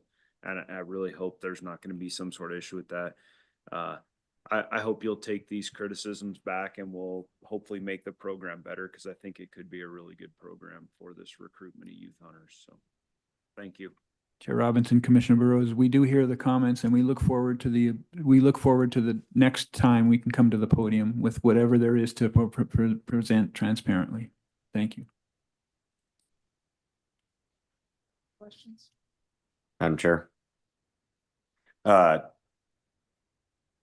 Thank you. I guess the question, I don't know who is best to answer this. I guess, I think a lot more transparency, it would be warranted in this. I mean, I guess it would be nice to see maybe some sort of annual report. I don't know if we can, after 2029, we can say, and the department shall provide an annual report to the commission, or if that's something like, I don't know if that's needed in any sort of amended language, or if that's something that you could kind of, provide on your own. Chair Robinson, Commissioner Wargo, for that 2029 presence in front of the commission, we're happy to prepare an annual report. Certainly, if they want to put it in a motion, that's okay as well. But from the conversation alone, we're happy to make that commitment. Chair Robinson, Commissioner Wargo. Commissioner Burrows has the original motion. I don't think it's necessary. I think it's sincere when they say they'll provide us metrics and information. I'm happy with the motion Okay. as it is. Further discussion? Okay. All those in favor of the motion signify by saying aye. Aye. All opposed, same sign. Aye. Okay, could you raise your hand to the ones that were opposed? Okay. Okay, thank you. Motion carries. Well, I guess Commissioner Lane, I guess. I was for. Okay, all right, perfect, thank you. All right. We'll move into the Wildlife Division.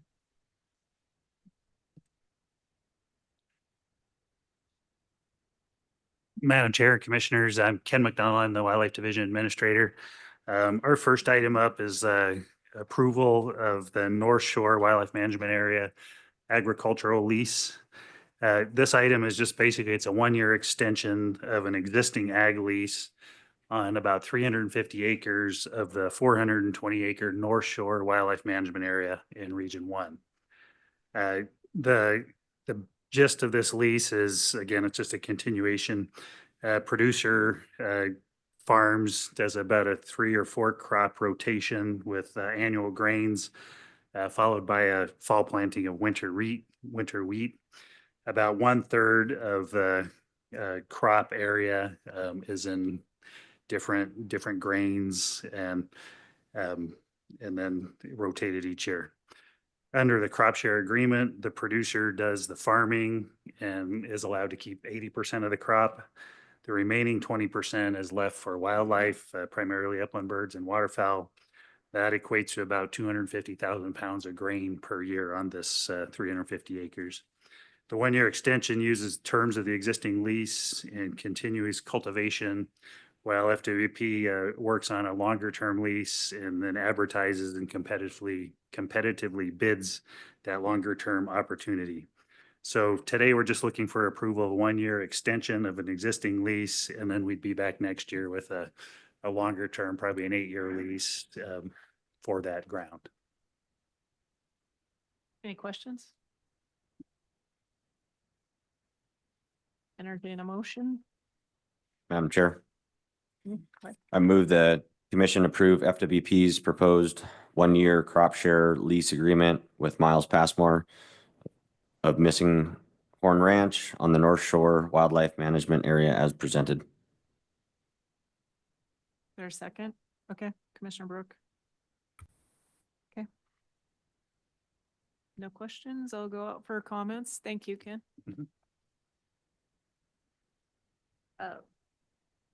Is there anyone present who would like to comment to this motion? I don't see any hands raised. Okay, all those in favor of the motion signify by saying aye. Aye. All opposed, motion carried. Okay, correction to Hunting District 202 Archery. Good morning, Madam Chair, members of the commission. Brian Wakeling, Game Management Bureau Chief for Fish, Wildlife, and Parks. As part of the adoption of the biennial season setting last December, part of the department's presentation, we inadvertently left off a archery season for either sex white-tailed deer within Hunting District 202. The omission was noted by a member of the public and brought that to our attention. And so we wanted to bring that before the commission and take the opportunity to try to correct that before the season began. And while it doesn't appear in the regulations, it's certainly possible that someone could make an inadvertent error simply by participating in a hunt that they usually participate in. It wasn't any part of the formal presentation during December, so we thought we'd bring that correction before you. Commissioner Burrows. Madam Chair, I move the Fish Wildlife Commission approve the archery either sex white-tailed deer season in Hunting District 202 for 2026 and 2027 as presented by the department, including any change to dates in 2027 associated with routine calendar rotation. Second.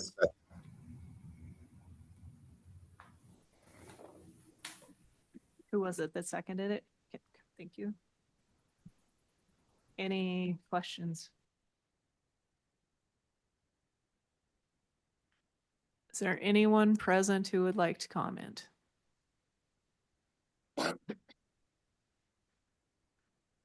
See no hands raised. All those in favor of the motion signify by saying aye. Aye. All opposed, same sign. Motion carries. Non-game work plan. Yeah, Madam Chair, again, Ken McDonald, Wildlife Division Administrator. The next item is we are seeking approval of the commission on the non-game wildlife account annual work plan. This approval is actually a requirement of state statute. It originated with the establishment of the non-game tax checkoff that's been around for many years. That tax checkoff has generally generated about $30,000 to $40,000 a year. With legalization of marijuana and passage of House Bill 732 a few sessions ago, 4% of the marijuana tax is dedicated to the non-game program. and it gets deposited in the same tax checkoff account. So what we're asking for today is approval of a work plan that is funded with about $30,000 to $40,000 of the tax checkoff and about $2.4 million of marijuana money. So that's enabled us to significantly expand our non-game program. A little additional piece is we recently completed revision of our state wildlife action plan. That plan identifies species of greatest conservation need and habitats of conservation need. It also identifies threats to species and habitats and actions to address those threats, with the priority of keeping species off of the endangered species list. The work identified in the work plan that you've been provided, an allocation of that funding is focused on addressing those actions identified in the State Wildlife Action Plan. It's divided into 5 categories. Again, that's in your packet. Those include species and habitat conservation and restoration work. An example of that is the bat vaccination efforts that we just completed that Commissioner Wargo talked about this morning.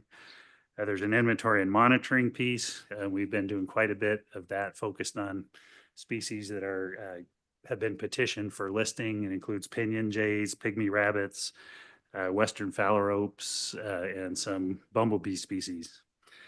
We put some of the money towards research and data analysis, some towards outreach, and a small amount for an internship program.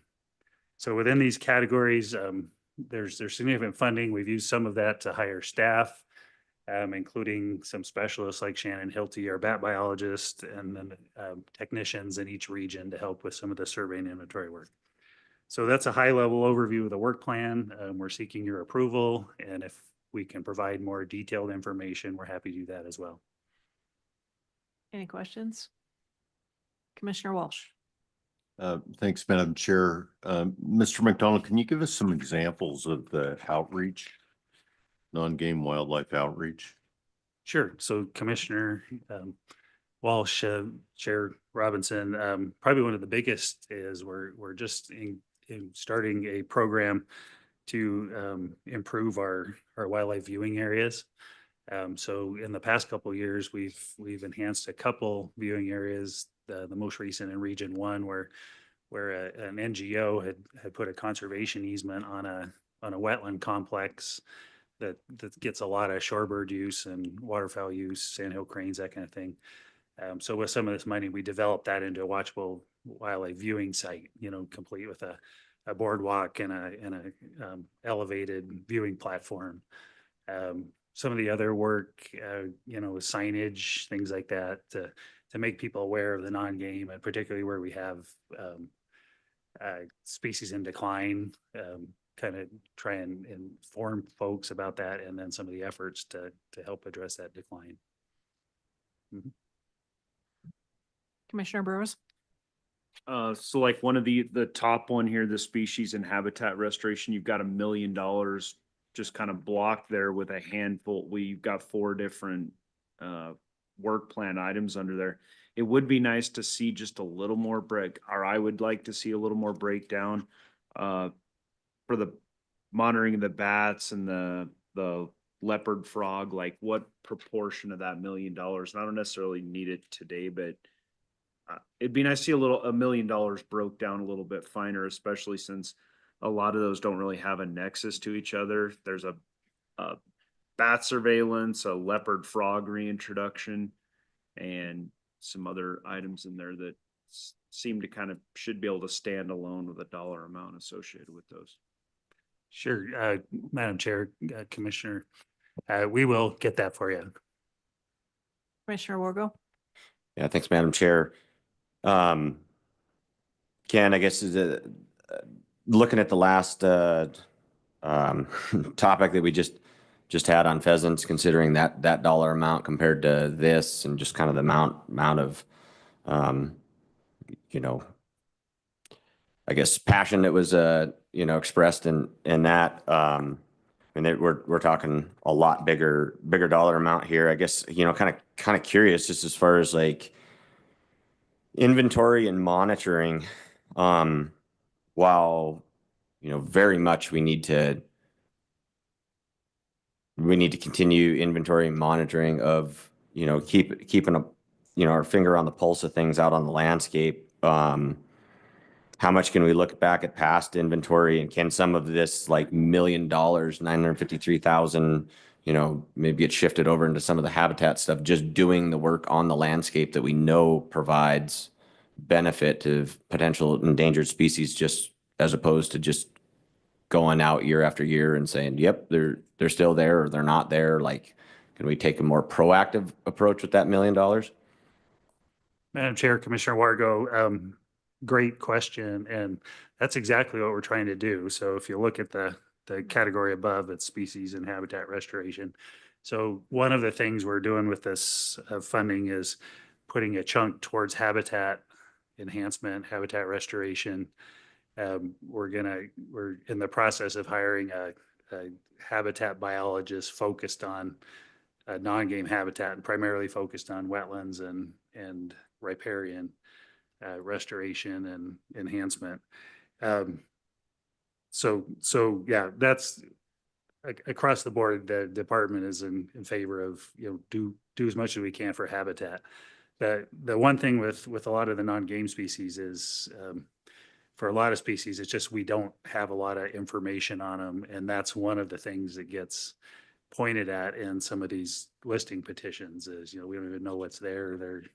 They're in decline, and we have some good examples where a few years ago, an example is a Sprague's pipit, which is a grassland bird in northeast Montana. We're about to get listed, and we put a real significant effort into monitoring and based a lot on the information we were able to collect and provide.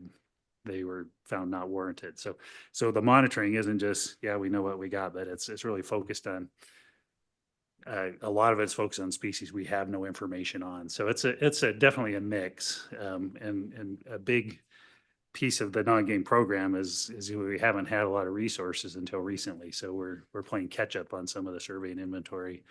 In the meantime, recognizing habitat importance and are working on putting projects together and then working with our Habitat Bureau to help both with this funding and our habitat funding to do projects that benefit non-game but also game species.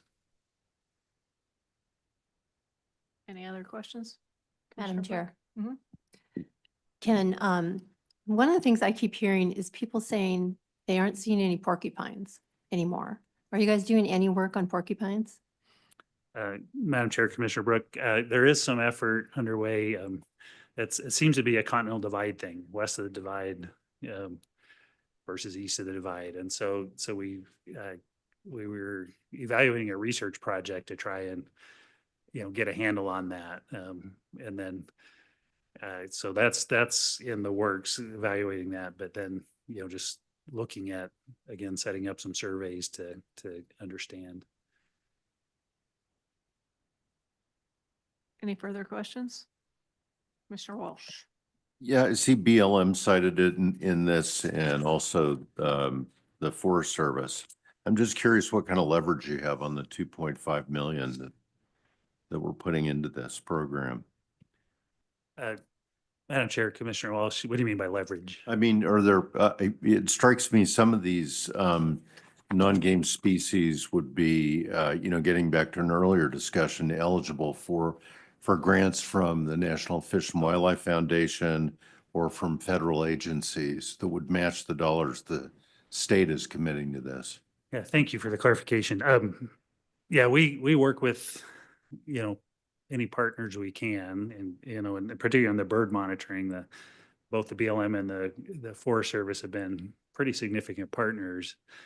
And so I don't know if it's necessarily leveraging, but partnering to, have a bigger footprint in our monitoring, particularly the birds. The thing we've ran into in the last year is, with the federal government, their funding has been really uncertain. And so we keep trying to push them, but also have the ability now to at least continue some of this work so we don't lose our data streams. NIFWIF or other types of organizations, all of this money is non-federal, so it's all matchable, and we try and leverage that as much as we can.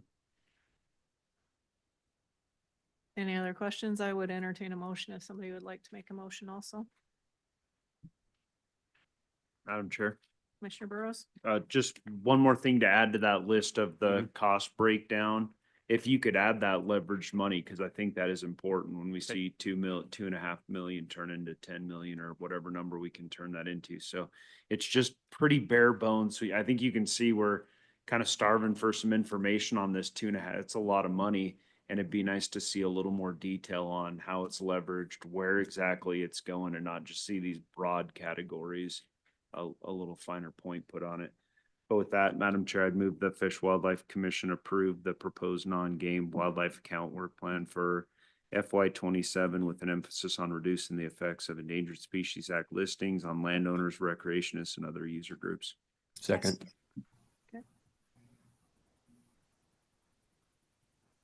Any further questions before I go up for comments? Okay, is there anyone? Yeah, come on up and comment. Chair, commission members, my name is Mark Cook with Wolves of the Rockies, COOKE. We submitted comments of support of this. We rise today in the same support. Some of the things that I'd like to bring to your attention is we're really happy about the habitat restoration. The outreach in the educational portion of this is outstanding. And lastly, if we want to maintain management of wildlife, especially the non-game wildlife, want to keep the Fed out of the picture, this is a do pass bill, and I encourage you all to support it. Thank you. Thank you. Madam Chair, members of the commission, Frank Salassi, Montana Wildlife Federation, we support we support the passage of this agenda item. Every time I meet with the director in Quinton, I've been asking about the State Wildlife Action Plan. And I'm really pleased to know that the State Wildlife Action Plan, Montana's revision, has been approved by the U.S. Fish and Wildlife Commission. This is something that is required by Congress every 10 years. The Montana Wildlife Federation commends the department for an exceptional State Wildlife Action Plan revision that serves as the basis for the non-game work plan, which is in front of you today. It's a stronger roadmap for conserving species of greatest conservation need before they reach the point of crisis. This habitat work benefits hunters, anglers, ranchers, landowners, not just non-game wildlife. Federal approval helps unlock substantial conservation funding in the form of state wildlife action grants. The department has received over $8 million the past decade. Approval of this new wildlife action plan is critical for the next 10 years. Everything that the Wildlife Action Plan does creates more opportunities for voluntary incentive-based conservation for landowners, partnerships, as well as partnerships with tribal wildlife management agencies, which are chronically underfunded. For hunters and anglers, but the Montana Wildlife Federation, the bottom line is opportunity. And even though this is the non-game, the benefits to habitat, as Mr. McDonald mentioned, supports game species. And we support all wildlife species in Montana. And so congratulations, Department, for getting the approval of the U.S. Fish and Wildlife Commission, and really for a stellar job with the revision of the Wildlife Action Plan. Thank you. Thank you. Chair Robinson, Commissioners, my name is Peter Dudley, spelled D-U-D-L-E-Y, representing Montana Audubon. Again, we are a statewide bird conservation organization, and we have supported this. We urge a do pass. It's a very forward-looking plan. We really appreciate the commitment to monitoring and research for species of greatest conservation need, and we've also worked closely with the department on gathering data on species of greatest information need and partnered on some citizen science projects to really try and fill in the data gaps that we have. I think this is all underpinned by the fact that we are losing habitat to fragmentation, conversion, and it's really important that we have a strong foundation of data going forward. So we urge a do pass, and every agenda item looked great to us. So thank you. Thank you.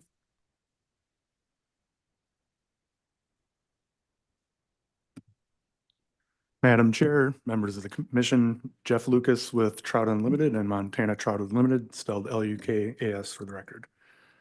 MTU and TU support passage of the non-game work plan. We and others stood up in Appropriations Subcommittee C last year to increase funding for FWP's non-game account because, to paraphrase Aldo Leopold, a thing is right when it tends to preserve the integrity and stability of the biotic community. Leopard frogs, brown bats, sculpins, for example, those are all part of that biotic community's integrity, and the non-game work plan helps ensure species such as those and others remain on the landscape, and in some cases, stay off the ESA list. So we urge a due pass, and thank you for your time. Thank you.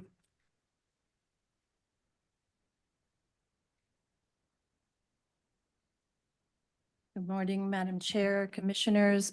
I'm Casey York with Trap Free Montana out of the Bitterroot. The State Wildlife Action Plan is very comprehensive and listed animals of concern such as muskrat, classified as fur bearer, who are on the decline nationally, but roughly around 6,000 are trapped in Montana annually. No one knows. Porcupine are trapped, and who FWP wrote an article a decade ago, "Where have all the porcupine gone?" and may now be extirpated in conifer forests of western Montana.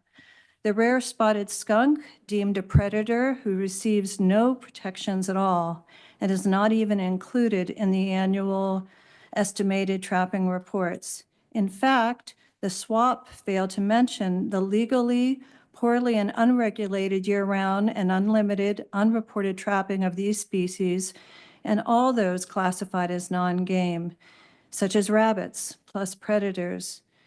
It's as if trapping is a bad word, which it is, but that does not remedy the problem.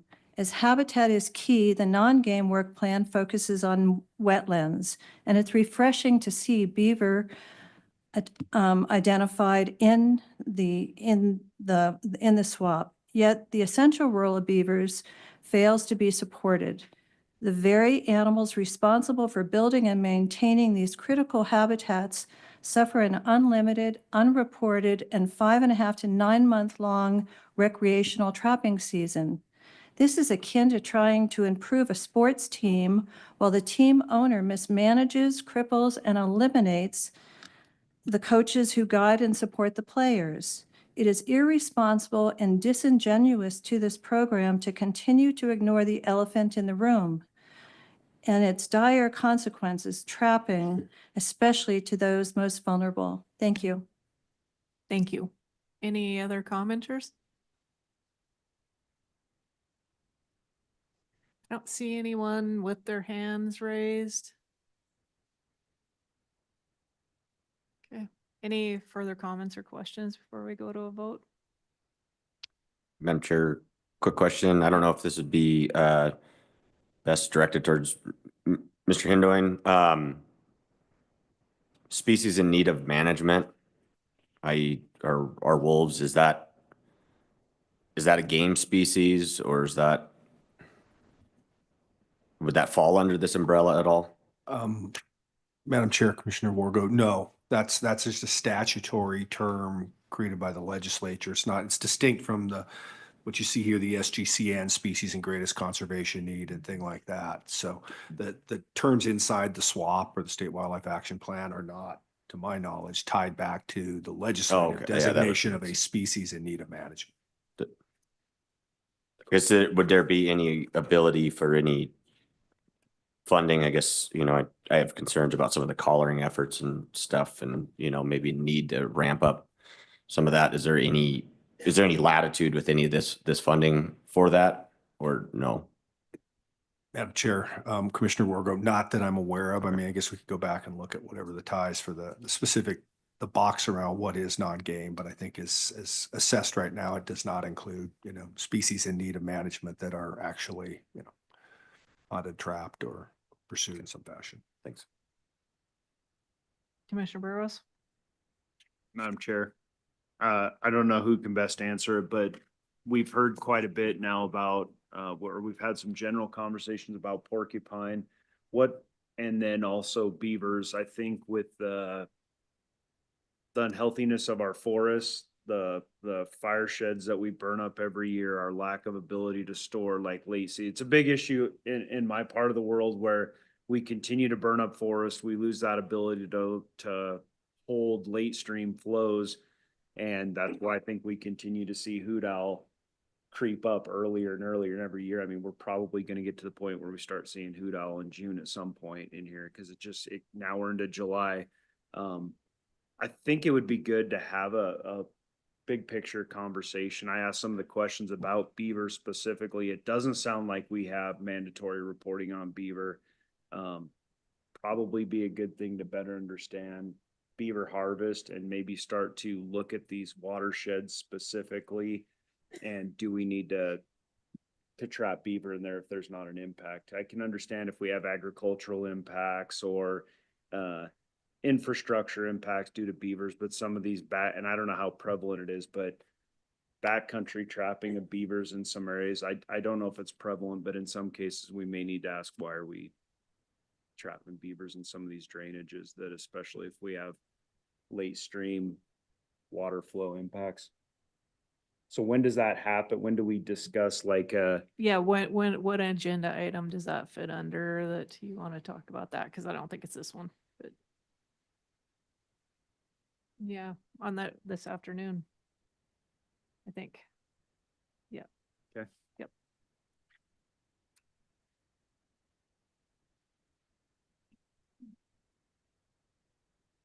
Any other questions?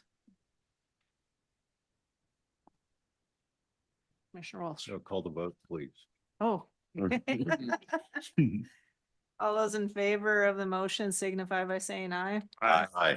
All opposed, same sign. Motion carried. We're going to break for lunch and we'll come back at 12:30 and we'll start in on the fur bearer, wolf hunting and trapping.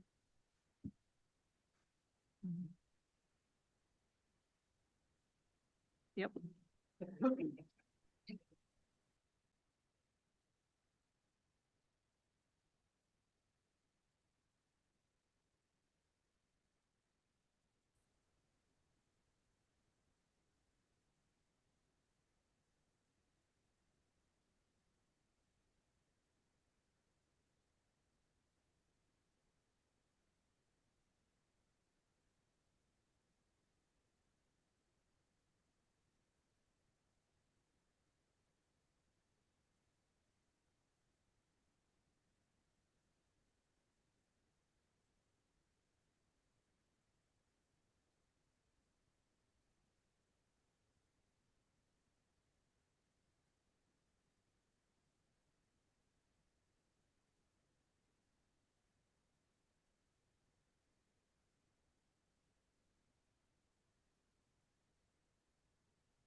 Ladies and gentlemen, if you could take your seats, please. We're about 2 or 3 minutes from starting up again. Again, a reminder, this meeting is being recorded and the equipment in here is extremely sensitive, so please be mindful of that during side conversations.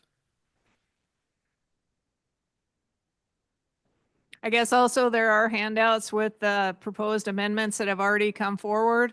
If you want to come up to the front, and if we run out, we'll get more copies. It will be on the screen also.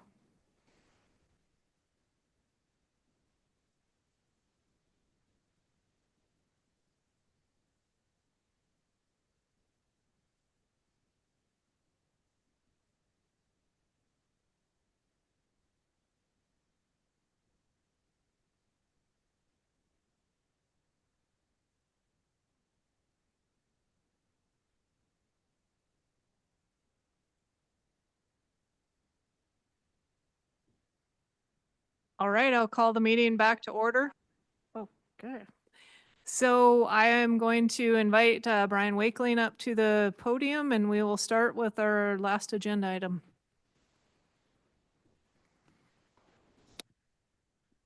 Good afternoon, Madam Chair, members of the commission.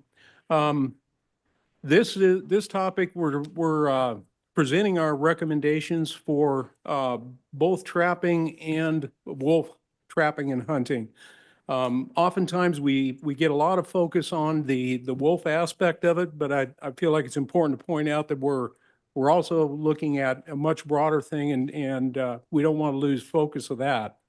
But having said that, a huge aspect of the comments we've received, I think the comments and the conversations we've had with the commission to date deal with kind of the change to the integrated patch occupancy model that we've been using to help us with our wolf recommendations.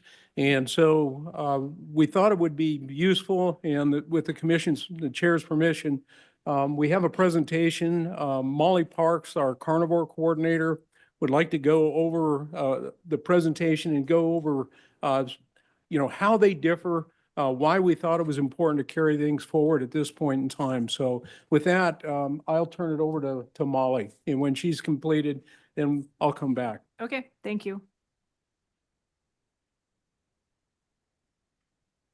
Good afternoon, Madam Chair, members of the commission. My name is Molly Parks. I'm the carnivore coordinator for Fish, Wildlife, and Parks. And if you'll give me just a moment, I'll pull up this presentation.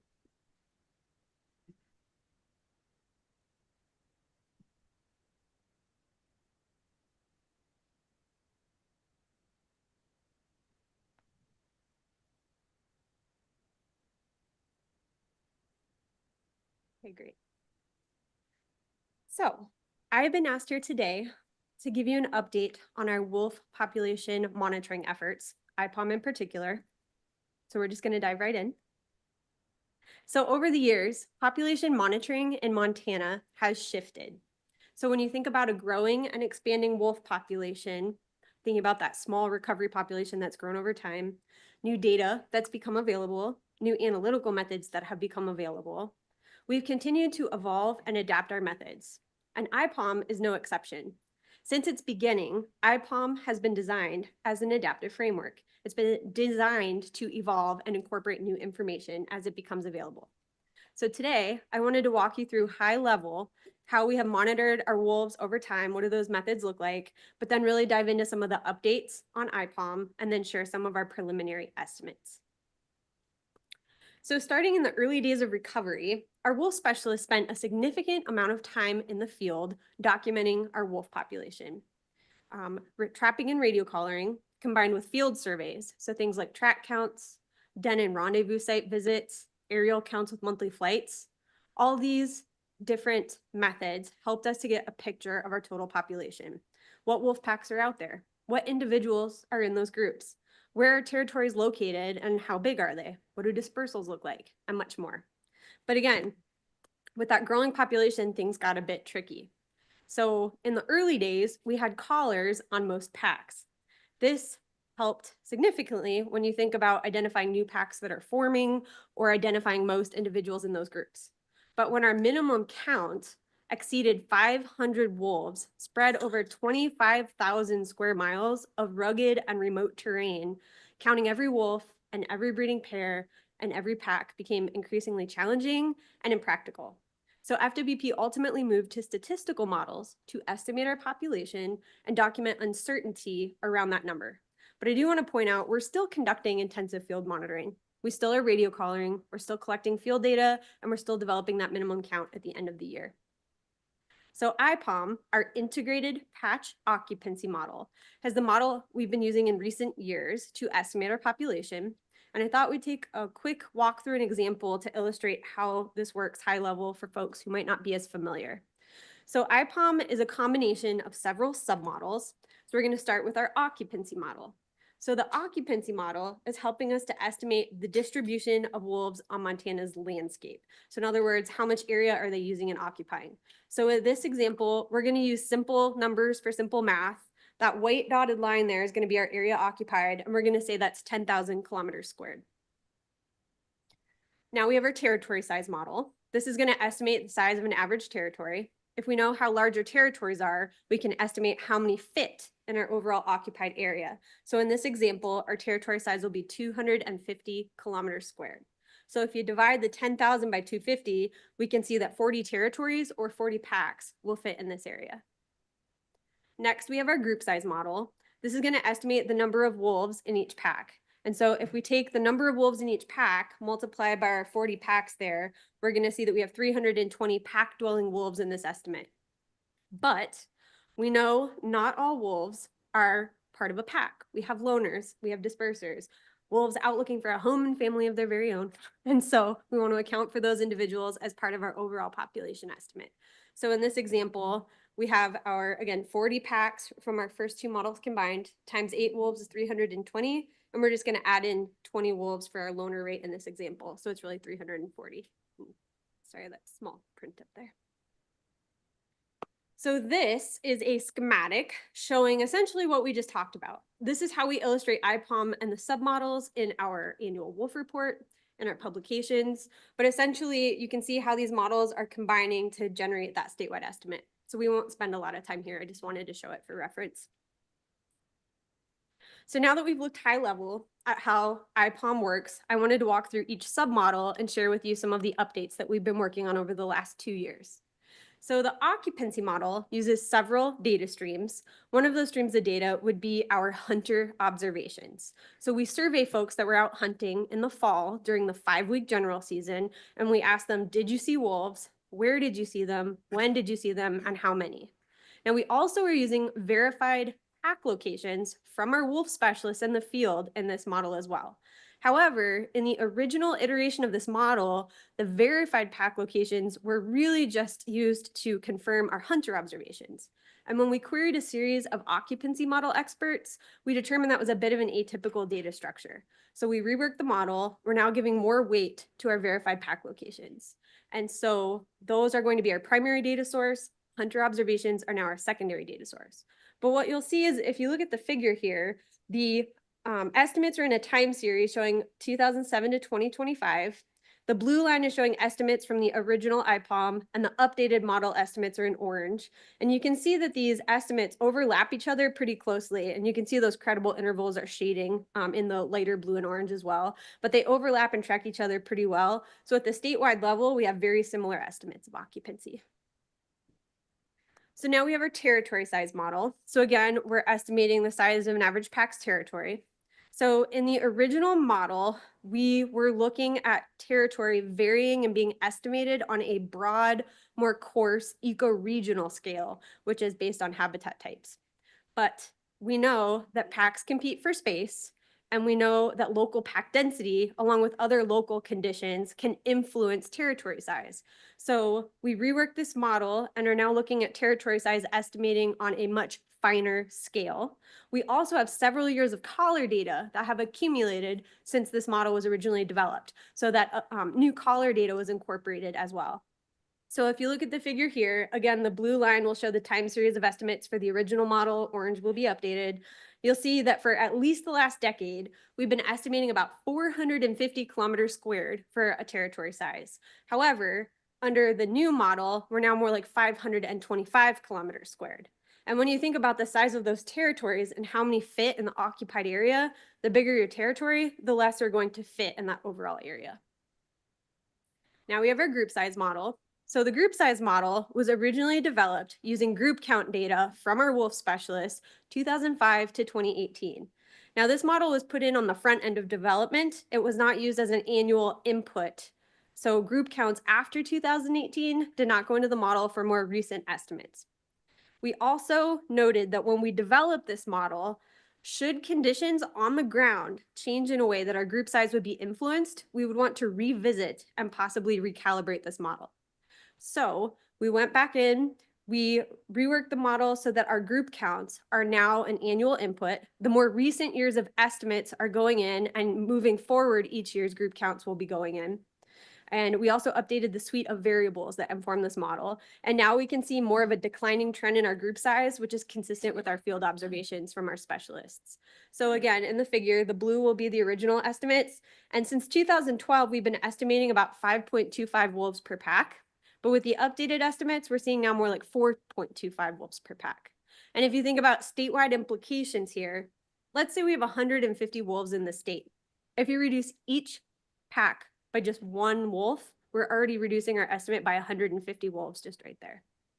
Just something to keep in mind as we move to our statewide estimates. And then finally, our loner disperser rate. This rate was originally derived from the literature. So we looked at other studies looking at that occurrence of lone wolves in the population. But since we were revisiting our other models, this was an opportunity to revisit this rate as well.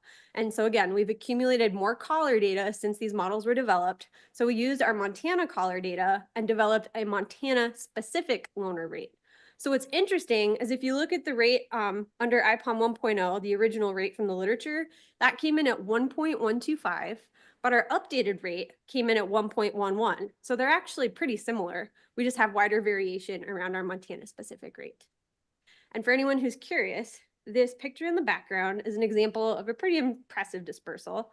This wolf was collared, I want to say around 2014, west of Missoula on the I-90 corridor, and it went all the way up into British Columbia near where the source populations for the Yellowstone reintroduction came in.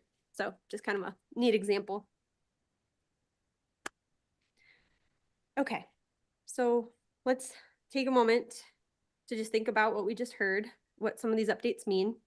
Overall, with these updates, we're hearing that territory size can now vary at a more fine scale across the landscape, and our territory size is larger. We've heard our group size is declining and incorporating those annual counts now, and it's more consistent with our field observations and trends. And so I wanted to look at an example of how this plays out with our population on the ground. So again, we're using simple numbers for simple math. These are not our actual estimates, but let's think about scenario 1 here, more like IPOM 1.0. So in this example, we have our same 10,000 kilometer squared area occupied. Our territories are going to be 250 kilometers squared each. So if we divide 10,000 by 250, we see 40 territories or 40 packs will fit. Our group size is going to be 8 in this example. So if we multiply, we have 320 wolves in this example population. We're going to just ignore the loner rate to keep things simple for today. And then for scenario 2, think of this more like IPOM 2.0. Our territory is a bit larger, group size is a bit lower. So now, same 10,000 kilometers squared area occupied, but our territory size is 400 kilometers squared. So if we divide, now only 25 territories or packs fit in this area. And then we multiply that by our 5 wolves, our reduced group size, now only 125 wolves are in this estimate. So you can just see how this combination of larger territory size and lower group size play out in combination to reduce our overall estimates. So with all that in mind, we've got 2 figures here. These are our preliminary estimates. We'll walk through both figures, but we'll start on the left. And I just want to point out again, the blue lines on both will show us our original IPOM estimates over our time series, and the orange will show us our updated estimates. Starting on the left, number of packs, you'll see both models are predicting an increase in the number of packs in the early years, followed by a decline in the more recent years. But you'll see that orange line has shifted down. So now we're estimating a handful less packs each year under the updated model. And again, territory size will be one of the factors here. Now looking at our number of wolves on the right, You'll see again, both models are predicting an increase in the population in early years, followed by a decline in more recent years. However, it's a slower decline under IPOM 1.0 and a much more pronounced decline under 2.0. And I also want to point out these gray bars on this figure. These are our minimum counts at the end of each year. So our wolf specialists are documenting wolves that survived through December 31st, and that's what these bars represent. And again, these are a minimum. We know we can't count everything. This is just what we could document. And when you think about our wolf plan, we established a 450 wolf threshold, a minimum threshold that would conservatively ensure we maintain 15 breeding pairs. And if you look at our minimum counts, after 2007, we haven't had a count below 450. So this is just another metric to look at when considering our population. So for estimates, IPOM 1.0 estimated 181 packs and 1,094 wolves as of December 31st, 2025. 2.0 estimated more like 155 packs and 725 wolves. And again, there's uncertainty levels around these. I was just trying to keep the slide clean. And so with that, just a few parting thoughts. We are working to get this formally published in a scientific journal. We have a draft manuscript we're working to finalize, hopefully by the end of this month, and have it out the door for peer review by the end of the month. So fingers crossed. But we have had some preliminary expert review on this material and these updates. So we partner with the Wildlife Co-op unit, to develop these updates. They would develop POM and IPOM with us in collaboration, and they have USGS oversight. And so any scientific products that walk out the door need to go through an expert peer review. And so our folks with the co-op were kind enough to help develop a summary report, a short technical report that is now in our annual wolf report online. It's an appendix, so you can find that there. And that has gone through that peer review through USGS. So with that, I think we're all happy to take any questions you may have. And we have one. Madam Chair, could you back up one slide? And I didn't catch this yesterday in the update. What do you account the 2013 wolf spike of like 150 wolves in IPOM 2.0? Because harvest remained relatively static during that time. Did you guys look at that kind of it looks like kind of an anomaly to me. We had 100, I mean, that's approximately what that is, 150 wolf spike in 2013 in IPOM 2.0. Why was that? Great question.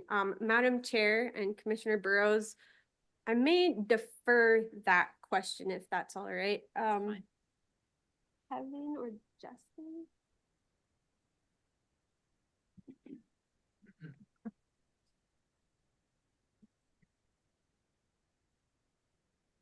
Madam Chair, Commissioner Burrows, I'm just here to say that I don't really know. I haven't looked into that particular data point. So I can track it down and get you more information about whether that was something in the data about pack size, territory size, or occupancy. I'm not really sure. We can kind of agree on its face. It looks like an anomaly, right? Like, oh yes, yeah. I don't see anything in harvest that should have changed. If Right. the model inputs for pack size and territory shouldn't have had a dynamic shift over 1 year, like for some reason jumped that's a significant increase. Yep. That I'll look into it. I don't want to speculate until I look into what it's about. Okay. Yeah. Commissioner Wargo? Thanks, Madam Chair.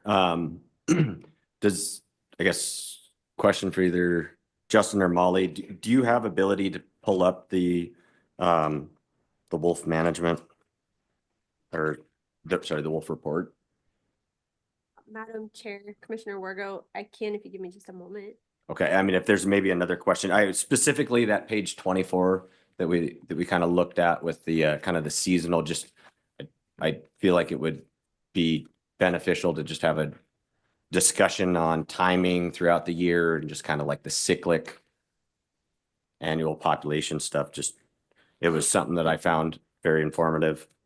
Would you like me to pull that up so folks can see it on the screen? If that's possible, I think it would be helpful for the discussion. If you give me just a moment, I can pull that up for you.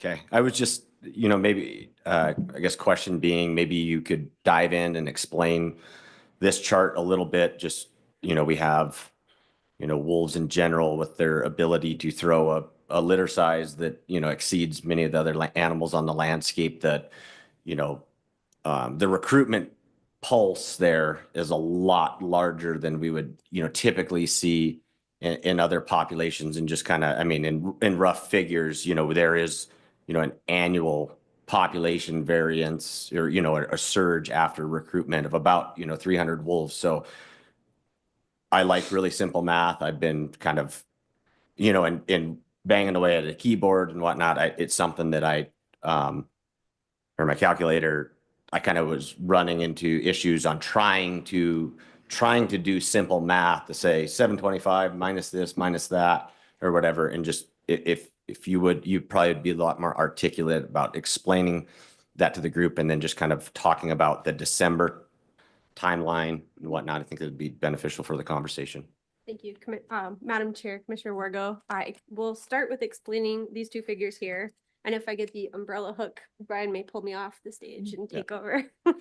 So this figure is in our annual wolf report, and we've got two iterations of this figure this year representing IPOM 1.0 and 2.0. So essentially in both figures, the black dots through the time series are representing our IPOM estimates. So those are our December 31st estimates. The red, they are dotted lines, it's just hard to see, but the red dotted lines on each estimate are representing all documented mortalities throughout the year. And so when you think about the high point in the biological year, it would be after that birth pulse that you referenced. So that's when pups hit the ground. That's our highest point in the year. Mortalities are starting between pups. That fall harvest season kicks in. And so the upper end of where those mortality lines, the red lines there, that would be basically adding in the fall mortalities or summer mortalities. So we're starting at a higher point earlier in the summer, the population's higher. We start ticking off those mortalities and we land at the December 31st estimate, but then we continue to have more mortalities that we document, harvest, conflict removals, roadkill, et cetera. And so by the end of the bottom of that dotted line, that's going to be the lowest point in our estimate through the year. So December 31st does not align with our biological year in the sense of the high point or low point. So at the end of the harvest season, before pups are born, that would be the lowest point of the population. Does that?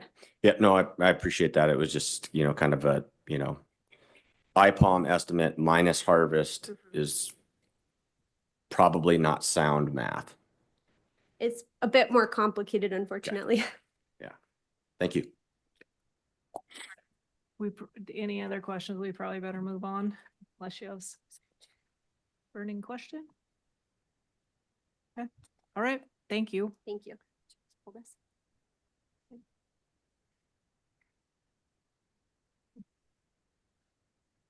Thank you, Madam Chair, members of the commission, and thank you, Molly.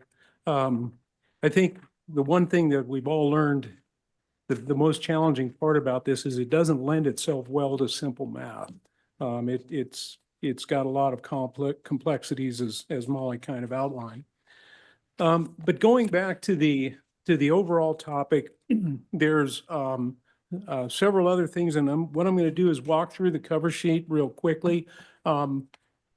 And the reason I want to do this is I want to make sure that oftentimes I hear, it was there, we didn't mention it or something of that nature. So I'll try to briefly go through some of the points I want to make. We've got 3 different proposals before the commission that deal with adjustments to bobcat quotas.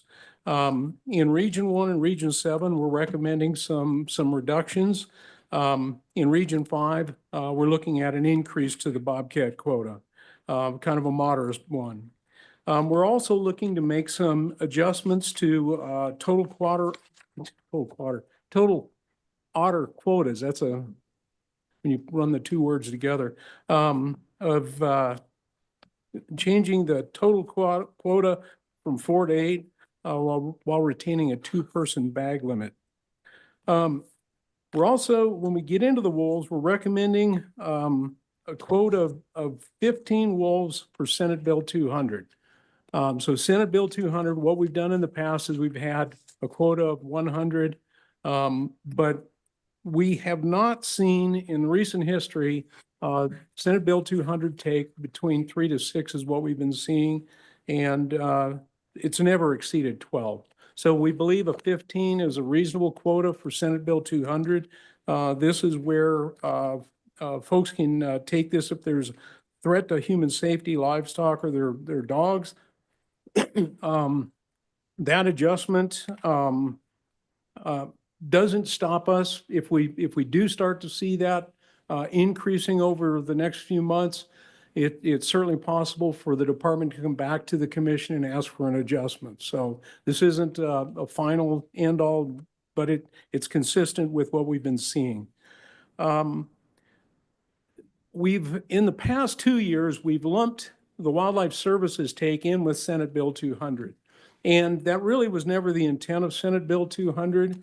And so looking at it again this year, along with the ARM 12-9-1305, and what we can exempt that from the Senate Bill 200. But again, just acknowledging up front that typically we don't see more than 20 to 40 animals removed by Wildlife Services. And we've got no reason to anticipate that that's going to change. We're recommending a reduction of the overall quota and reducing it to 250 statewide. We've got some individual quotas that we would recommend, a quota of 3 within Wolf Management Unit 313, another quota of 3 within 316, a quota of 33 within the remainder of Region 3, and then a quota of 211 within the rest of the entire state. All of that adds up to 250. They're not sub-quotas. They're designed to be standalone quotas. Maintaining the archery season from the 5th to the 14th and the standard season, general season from the 15th through March 15th. We're recommending a sub-quota of 100 before January 1st. And there's kind of 2 things that kind of help us. It kind of built that into that rationale for why we did that. One is in a lot of parts of the state, trapping doesn't begin before January 1st. So inside of that, that area, we want to ensure that we've got the ability to provide trappers with the opportunity to pursue wolves. The other aspect of it, it kind of goes back to the IPOM model and that mortality suite that we saw. What we saw from a mortality during calendar year, this year so far, is 149 wolves were harvested last year in the spring. And so if we were to harvest another 100 this year, that would keep us at 249, which would be within that quota. And so that works with our IPOM estimates and IPOM 2. Within the geographic scope, the federal court order, first Monday after Thanksgiving, November 30th, and close on March 15th. Within the geographic scope, it would be January 1st to February 15th. I'm not sure I said that right the first time, so I'll repeat it. Outside the geographic area identified by the federal court would be the first Monday after Thanksgiving and close on March 15th. Within would be January 1st to February 15th. Also changing the overall bag limit, what we're recommending is that rather than 15 per person, if you harvest animals, at least 5 out of regions 1 and 2, our recommendation would be 10 statewide for both trapping and for hunting. Relatively few people ever reach that, but we think that's a good safeguard to put in place. Non-capture of lynx, wolverine, and grizzly, just like usual, if we encounter that, we will inform the commission. The commission can make a decision whether a change is warranted and we need to have a change to the season. There's also several just kind of cleanup languages that we've added. removing, Commissioner Brook back in December recommended a removal of the nominal percent let off on hunting bows. Wanted to carry that over for consistency here. Adding some languages to clarify, the removal of animals immediately, any trapped animal immediately removed. Some clarification on trying to get pelts brought in for physical inspection. Oftentimes, they may be brought in a frozen state and they're impossible to work with, and we'll have to send a hunter away to come back. And so to clarify, it has to be in place to be inspected. Again, clarification on wolf that is taken and there's no interest in retaining it, that it would have to be, just some clarification on what needs to be brought in, the hide and skull. And then the region 1 recommended some adjustments to some of the existing setbacks. What this does is actually reduce the areas where the setbacks would occur, but it makes them clarifies it. So it's easier to delineate on a map and easier for people to understand. There's one other thing. Also, we've added some closures on Spotted Dog and Moose Creek to address the beaver transplants that the commission approved at their last meeting in June. Just looking at temporary closures there. Once the populations are established, we would look to lift that. One other thing I need to point out, there's a correction within the mock-up. There on page 17, page 19, under regulation by species wolf. Last year, we had a new statute that was put in place that allowed for the take on private land. If you look under hunting on that page, the last bullet, it says that infrared scopes and thermal imagery beginning on October 1st, 2026. That beginning on October 1st, 2026 should be deleted, and the whole entire next sentence should be deleted. The reason we had it in there last year was the statute became effective on October 1st. That statute's in effect right now, and so we would remove that language. It's also mentioned under the highlights, which we would eliminate. That's not that's not a CR, that's just a informational piece of data, and we would eliminate that as well. So with that, I think that concludes my presentation of the overview. In addition to Molly, we've also have Nathan Klug, who's our fur bearer coordinator present. And you've already listened to Justin Goody. We also have Kevin Perduzny with research who helps with a lot of the models. We also have regional staff available if there's any questions. So with that, I turn it back over to you. Okay, thank you. So what I'd like is the original motion made first, and then we'll start with the amendments. We're going to go through the amendments and actually vote on the amendments before the main motion is out to the public for comment, which doesn't finalize that. It's not finalized until we actually have the final vote. So changes can be made, and if they're not substantial, we won't have to go back out for comment. If they are substantial, then we will go back out for comment again. So any questions, just let me know. But I would like the original motion first to work off of. Madam Chair, can I ask Chief Wakefield a couple of questions about his presentation before we have the motion? Can we just make the motion and then go with the Sure. questions, please? Madam Chair, Commissioner Wargo.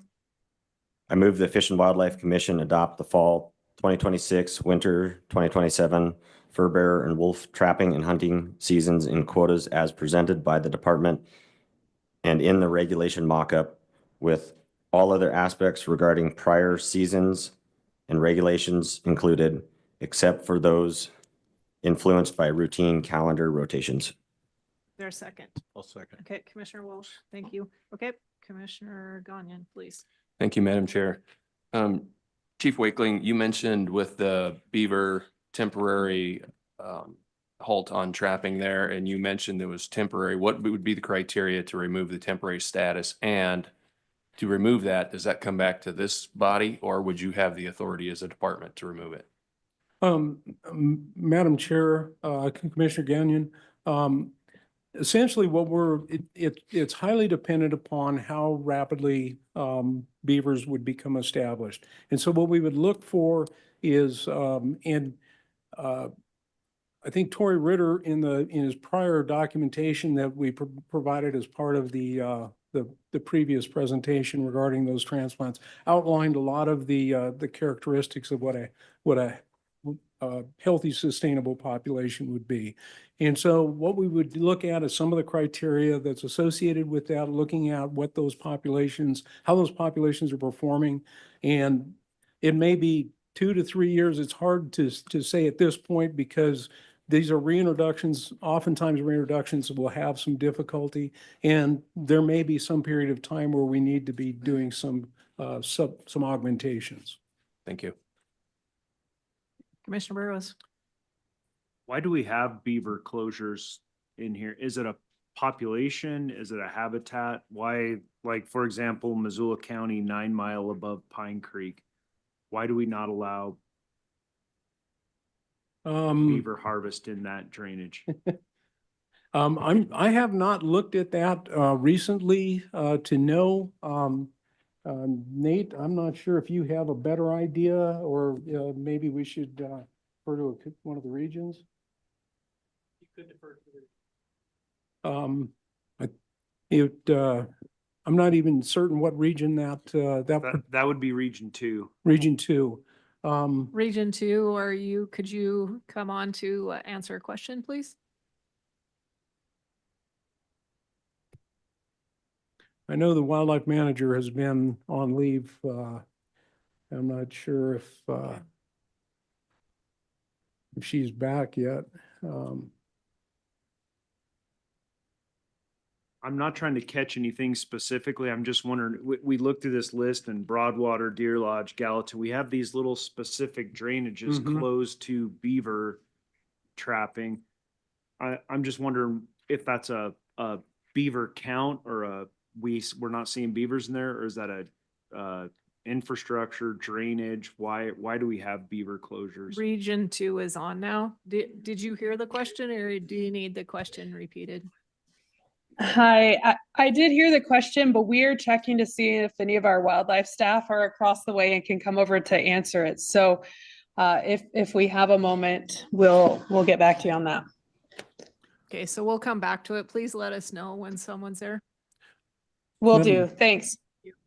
Madam Chair, I think I can ask Nate to kind of respond in general why we would have those closures in place. I'm not sure we've done much adjustments to them in recent history. Okay. Madam Chair, Commissioners, my name is Nate Klug. I'm the State Fur Bearer Coordinator with FWP. Thank you for the question. Just to answer it generally, there's been a variety of reasons why we've put in beaver trapping closures in the past. Either because of a lack of a beaver population demonstrated there, or because of some other reason. I think the establishment of our beaver restoration plan and the work that Tory Ritter has done has really helped us establish some of the criteria that we would be looking specifically at, which will apply to some of these areas, and us looking at those a little bit more into the coming years. But as for that specific area, I'm unsure. Okay. So when Region 2, I mean, we can't answer it really until they come with an answer, but go ahead. I guess I would ask this question to any of the regions that are on this list, and my guess is right now the answer is we're not exactly sure why, which may go into like some of my further discussion earlier about beavers in general, and maybe it's time to take a little closer look at beavers, because my guess is, and I'm just guessing, this probably happened for some reason years ago before a lot of us were sitting at this table, and we've just approved fair bearer regs, approved fur bearer regs, on, and these have just kind of followed along the way, and it may be time to dust that off and see if we need to add more closures. So one of the things that I brought up before was this conversation about beavers, then getting into late stream water flows and the importance of beavers on the landscape. Maybe it's time, do we know how many we're harvesting? Do we know what our numbers are out there? And maybe it's time to start tracking this a little better, having reporting so we know exactly how many are coming off and a little more overall management for beavers. Yeah, Madam Chair, Commissioner Burrows. Yeah, so the best information we have for how many are getting harvested by the region is from our fur bear harvest survey. We get about 1,000 respondents to that every year, which is about 30% of the trapping licenses that we issue. There has been a lot of discussion about how can we gain more information about our beaver populations. Again, the work that Tori Ritter has done in putting the EA together just for the transplant program has really elucidated a lot of the information gathering that we would like to do, not only for those transplants, but also to be able to reinvestigate where those closures are. But yeah, the best information we do have is from that fur bear harvest survey. And then just to answer the question about how many are harvested, our estimates come out between 4,000 and 6,000 per year statewide. Do we know what the overall population may be or about what percentage of the population we're harvesting? Chair, Commissioners, we don't. I think just one important point to make is I know a lot of the conversation revolves around dam building beavers and that being a primary thought about the robustness of our population in Montana. And that's the conversation revolved around restoration. There is also a very great proportion of our beaver population statewide that is non-dam building beavers, like in the Missouri River, that we don't have a measure of that. We do have results of a dam census that we did last year and the year before. That came out to over 36,000 beaver dams across the entire state, looking at every single little waterway throughout the entire state, done by University of Utah, I believe. So it helps provide some information about the amount of dam building activity across the state, but does not provide evidence towards the non-dam building beavers that exist. Thanks for the damn answer. Thank you. Been waiting for that for a while. Madam Chair, Commissioner Brooke. just a quick question, just I guess a quick recommendation. You know, I spent a day on the land with Tori Ritter, really fascinating young man. It seems like we need to get a better idea of the beaver population. And I don't know who has authority to get better reporting, but I think we're moving towards that direction as we look at the drought in Montana and the importance of beavers on the landscape. So I'd really encourage you to do what you can to get better data, because that doesn't seem like a very good response rate to me. So just an editorial comment. Further questions? Madam Chair, I don't know if we can switch topics slightly. I had a question about the Region 7 bobcat reduction and the level of data that you used to arrive at a 50% reduction in the bobcat quota in Region 7. Madam Chair, Commissioner Gagnon, you know, an important thing that we've been looking at is, you know,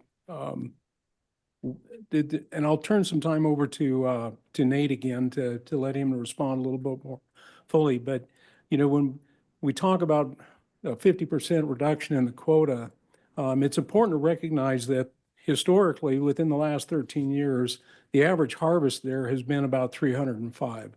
And so what we're looking at more is not necessarily a reduction in opportunity or a reduction in take, but some of the safeguards we might put in place and some of the rationale for that.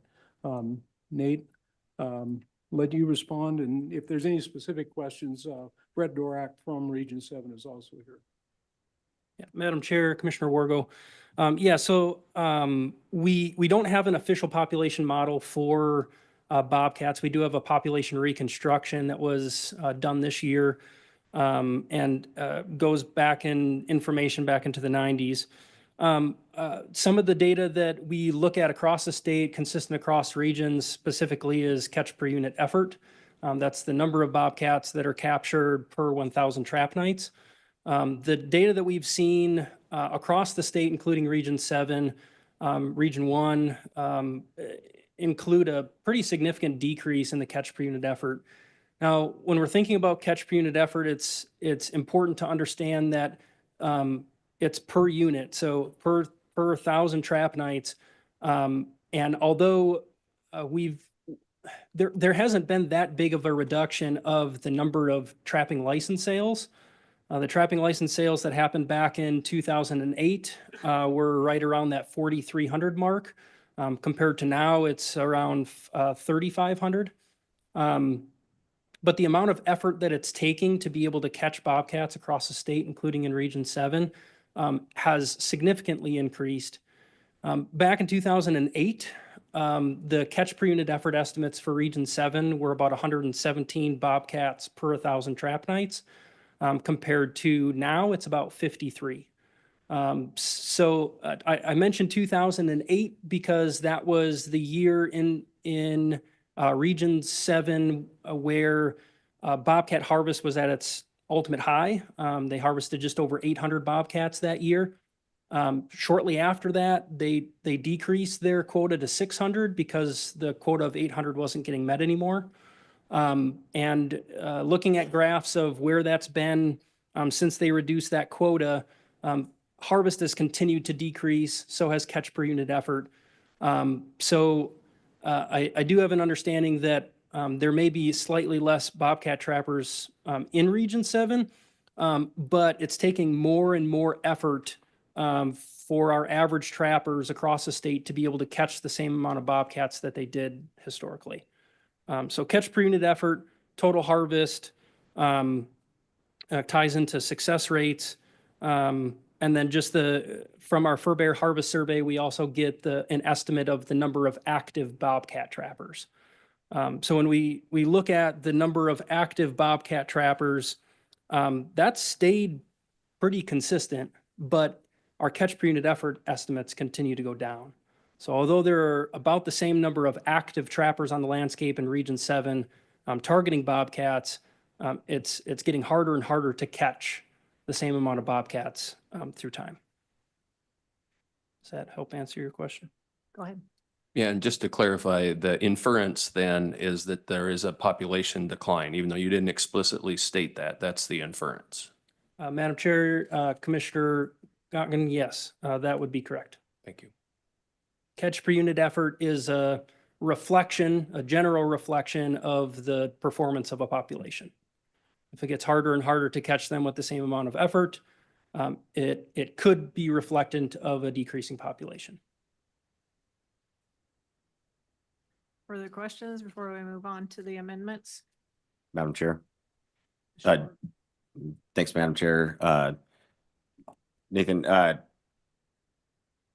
keeping on the bobcat vein real quick, Region 5, can you speak to, was there something like habitat wise or something major that occurred? It looks like back in 2008, we had a quota of around 500 bobcats, and that's been steadily dropped by the department now to 50.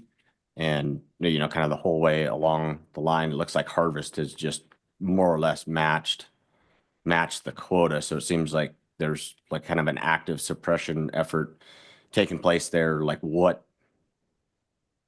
Yeah, I mean, 90% reduction in quota. Can you speak to that? Yeah, so Madam Chair, Commissioner Wargo, so if we look back at the estimate of our yearling, our juvenile to adult ratios back in 2021, that was above 40, it was like probably 44%. And that started dropping pretty significantly going into 2022 2022 and down into 2023 is when it really bottomed out. So we were looking at the proportion of the harvest that was a juvenile versus an adult, seeing that drop in a reflection of recruitment in the population. We got a lot of feedback from trappers in Region 5 at that same time when we have our spring meetings that they're not seeing tracks on the ground. They supported the decrease from 200 to 100. We didn't meet, I guess I would have to look at the specific graphs on, I actually have that on the quota versus the harvest in Region 5. That was also sent to all commissioners and kind of look like this. This is Region 1. But this is what I'm going to be looking at just to help answer that question as well. So for Region 5, you can see that, you know, we had that quota going out till 21, 22, that quota of 200. We were hitting it the first couple years, surpassed it in 2017, 2018. But then, you know, going into 2020, 2021, we weren't hitting that quota anymore. Even a more significant miss of that quota in 21, 22. That's where going into 22, 23, we dropped it to 100. It seemed prudent to do so. We again didn't hit that quota even though it was reduced in half. In 2023, 24, that's when the first year of the 50 quota. And I mean, that was a pretty significant reduction from where we had been at that 200. So they did hit that, and they have for the last couple years. And what we saw with that decrease in the quota is that it was following that decrease in the juvenile to adult ratio. And once we started lowering that quota and reducing the harvest, the juvenile to adult ratio reflected an increase. So once we saw that increase in the juvenile to adult ratio in Region 5 and them hitting that quota, it showed that we were preserving that population to be able to increase recruitment.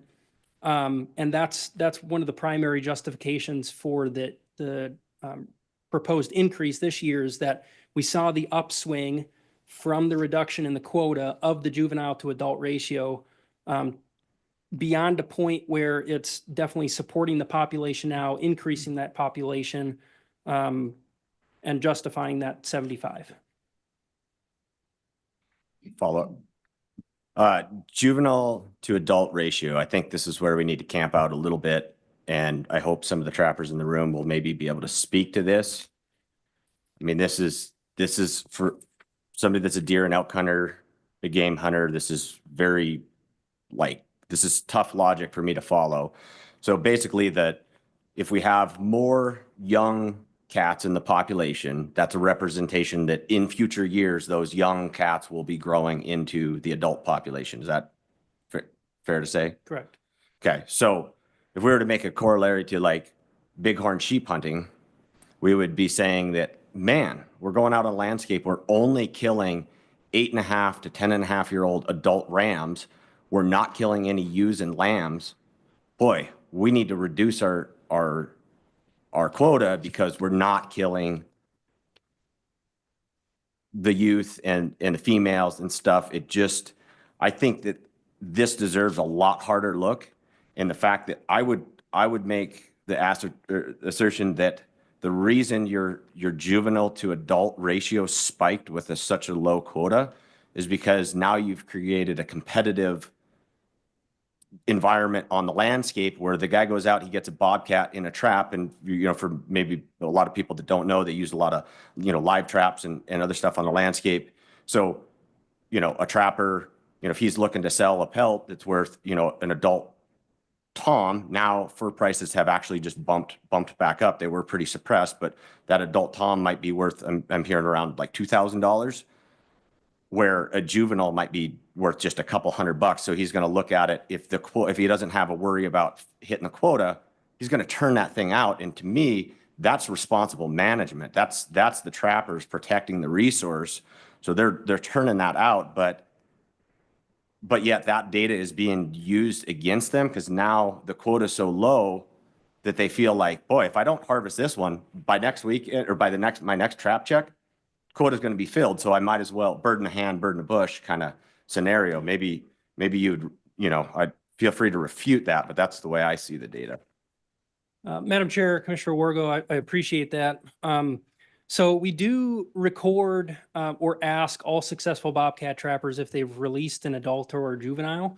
Telling the sex of those animals is increasingly difficult, but in Region 5 last season, back in 24-25, there weren't any released. So they did see the opportunity potentially, as you've stated, that there is a reduced quota. I want to be able to keep the bobcat that I caught.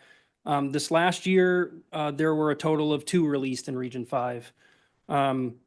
So we do ask trappers, are they releasing bobcats? There is, some relationship between pelt prices and the number of those released, but we started gathering those data 2 years ago because of the thought that we're using juvenile to adult ratios to be able to justify a quota change, but there are animals that are available for harvest that are getting released and aren't reflected in those data. Over the last 2 years, each year, just over 120 bobcats are released in the state that we capture. Granted, that is an imperfect statistic because those that release bobcats and never successfully report one or never asked the question. So it is the start of being able to correct that juvenile to adult ratio understanding of what's available in the population from those that are harvested and those that are released. Thank you. Any further questions? I will let questions be asked after we get through these amendments also. Okay, we're gonna start with Amendment 1, and that is Commissioner Brooke. Thank you, Madam Chair. As a quick rationale and background for my amendment, Wolf Management's 313 and 316 are very small hunting districts. And 313 in particular has a human population concentration which can easily access this area. Many years, multiple wolves have been harvested by a single hunter. This proposal to the regulations would allow the opportunity for 3 different hunters to harvest a wolf. And then in the same amendment, I'm proposing, Fish, Wildlife and Parks is proposing a quota of 33. And with the current bag limit, I said 15, but it's 10. If this passes, it would be 10 per hunter. There's a chance 3 hunters or 4 hunters could meet or exceed the quota in one day. This change would reduce the number to 5, thus allowing multiple hunters an opportunity to harvest a wolf and also reduce the risk of going over quota in Region 3. And I will note that the department's response said that no hunter has harvested more than 5 wolves in Region 3 during the 2024-2025 season. And so I don't see a whole lot of risk to, I'm sure people have a different opinion, but I don't see a whole lot of risk for a hunter not being able to harvest a wolf. So with that, I will move the Fish and Wildlife Commission adopt the following amendment to the regulations of the fall 2026, winter 2027 fur bearer and wolf trapping and hunting seasons and quotas. Amend the regulations as follow. In Wolf Management 313 and 316, reduce the bag limit to 1 wolf per licensed hunter. In Regions 3, reduce the bag limit to 5 wolves per licensed hunter. Second. Discussion. Go ahead. Chair Robinson, with what we've seen in historically low counts of wolves in Yellowstone Park and in Wyoming, and known struggles right now with distemper and low recruitment, and also the public input that we've received in public comments, I'd like to offer a friendly amendment to your amendment. And it's really just changing the first line in Wolf Management Units 313 and 316, reduce the bag limit to 1 wolf per unit. I would agree to that amendment. Okay. Discussion. Commissioner Wargo. Question maybe for Brian or one of the other, oh, sorry, thanks, Madam Chair. Talking to Dan Staler, I mean, it sounded like there was some of the collared wolves out of the park. Sounds like there's a bit of activity, dispersion from the park, outside the park. And I mean, it's not decided yet, kind of like a custody battle, who gets to count what kid, whatever, what percent, sounds like, they're right on borderline of potentially like 3 packs from Yellowstone showing up and residing in region 3. Can you speak to that at all, or is that?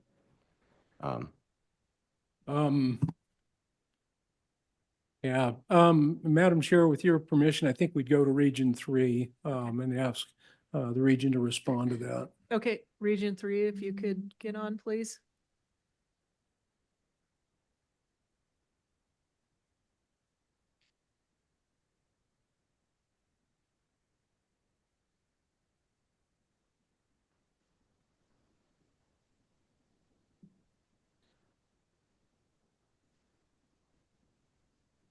I did get a text message from Region 3 a little while ago, so I know they're at least Okay. listening. And they actually did share a rationale for why they do have a beaver closure in place. Okay. Madam Chair, members of the commission, this is Warren Hanson. Are you able to hear me on audio at this point? Yes, we can. Did you Okay, hear the question? I believe I heard the question, but it could be worth repeated, please. Okay. Commissioner Wargo. Madam Chair, Warren, I just kind of a brief question, maybe a little bit of an update on, I mean, some of the Yellowstone wolf population stuff with their collared wolves, and some dispersion that sounds like it might be taking place. Is it, I don't know that the final count's been made yet, but it does sound like maybe some of those, up to like 3 Yellowstone packs are taking up more and more residency within Region 3. I guess I would, yeah, and which, I mean, are they in 313 and 316, or are they just in Region 3 as a general?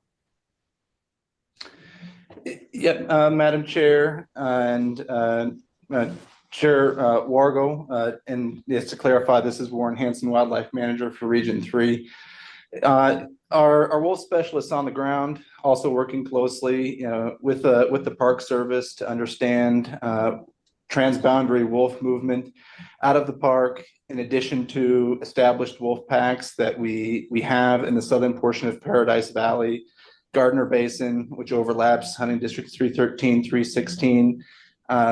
We have documented several packs in that area. We haven't seen a dramatic change in the number of wolves occupying and coming across the boundary from Yellowstone into the Gardner Basin, which is why the region supports the department's recommendation for the quotas of 3 wolves each in 316 and 313. Anything else? Thanks. Okay. Thank you. Thank you. Could all of the regions please be ready to answer questions if we have them? Get your biologists somewhere where they can answer, please. Okay. I'd Commissioner just be Burrows. interested in hearing, while we have Warren on the line, if we could ask him about the beaver closures in Region 3. Sure. Would you like to speak to the beaver question also? Yes, Madam Chair and Commissioner Burrows, the majority of the beaver closures that we have in the regulations are a result of concerns over bycatch, specifically for otters in those watershed.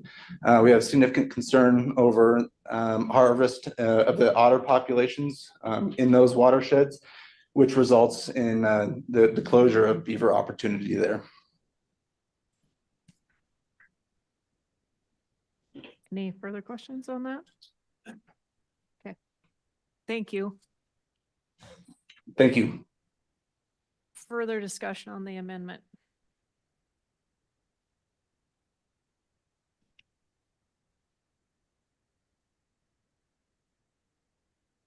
Okay, we can go to a vote on it then. All those in favor signify by saying aye. Aye. All opposed, same sign. Aye. Aye. Okay, can you raise your hands for the opposition? Okay.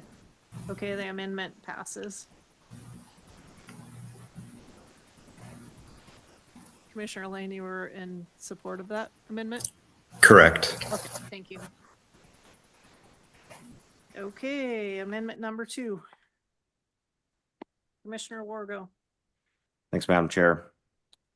So this is just, yeah, Bobcat quota adjustment in Region 1. We just adjusted the Bobcat quota down last year, came very close to quota last year at 196 out of 200. And yeah, just hearing from folks on the landscape, I mean, they're making, a lot more claims on fur prices and fuel prices and such that are more so driving their efforts. And I kind of worry about, forcing more of that juvenile or female harvest into our population. So I don't believe that in Region 1 we've reduced a quota back to back. So this would just be to say, hey, tap the brakes for one more year and see what happens. So make a motion. Yes, please. Okay. I move the Fish and Wildlife Commission adopt the following amendment to the proposed fall 2026, winter 2027 fur bear and wolf trapping and hunting seasons in quotas. Amend the Bobcat regulation as follows. Retain the 2025-2026 Region 1 Bobcat quota of 200 for one additional year. Is there Second. Okay, Commissioner Lane, thank you. Discussion. Madam Chair. Commissioner Wargo, the department recommends a no vote on this, and their rationale was that they discussed it with trappers in the annual spring meetings in Region 1. Did you also have dialogue with the trappers and get a different outlook? Yeah, I had quite a bit of dialogue after the fact. Sounds like they're, pretty low attendance of the folks that did show up. And I guess based on the presentation, I wasn't at that meeting. I was hoping I was going to be able to, but yeah, there was a few trappers there, but then kind of after it hit the streets, I kind of got resounding outreach that, hey, wait a minute, time out. Maybe we change our mind kind of thing. So.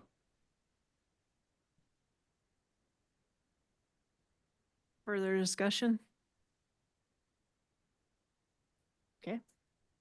Go to a vote. All those in favor of amendment number 2 signify by saying aye. Aye. All opposed, same sign. Motion carries. Okay, Commissioner Wargo, number 3. Okay. Thank you, Madam Chair. I guess real quick before I dive into the wolf stuff, I know this is where the controversy really comes up. I hope that through discussions with the department and whatnot going forward, there's a lot of claims and emails, that I've received and whatnot that, I'm anti-science, that I don't support science. I don't support the rationale.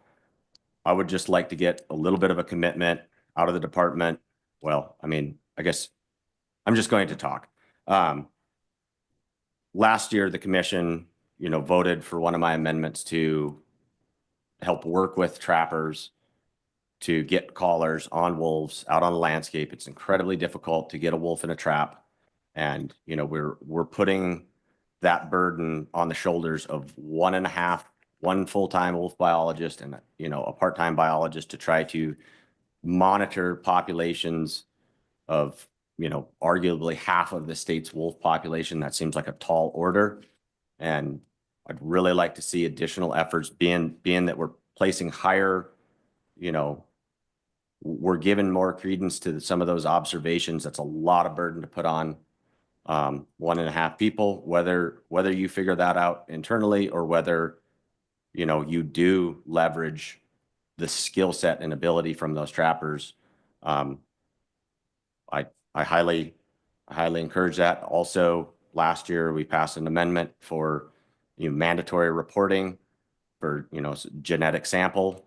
I hope that you know, that stuff's all being logged. I hope that there is a very pointed effort to improve relationships with wildlife services and hopefully request that you can get genetic samples from those wolves as well, so we can get a double check to these answers to maybe, you know, decrease that gap between things. I'm still at a comment from somebody that I was talking to just the other day. You know, makes it really difficult to manage what you can't measure. And that's kind of, you know, the position that I feel like we're in, you know, going in with, you know, these big variations. So little bit of context there, I guess, going in and talking about regional wolf quotas. You know, I see things based on what I'm seeing on the landscape. I think just the difference, the divide between this same group of biologists coming to us last year with a 500 wolf statewide quota now to 250. Feel like, you know, it's a little bit of a tap the brakes. Let's have some more discussion. So I'm going to throw out this amendment. I think maybe I'll just put it out there, and then happy to entertain questions and have discussion. So make a motion. I move the Fish and Wildlife Commission adopt the following amendment to the proposed fall 2026, winter 2027 fur bear and wolf trapping and hunting season and quotas. Amend the wolf regulations as follows. Remove the newly proposed wolf subquota applicable from September 5th through December 31st. Establish regional wolf quotas consistent with the regional quota structure used in the 2024-2025 regulations as follows.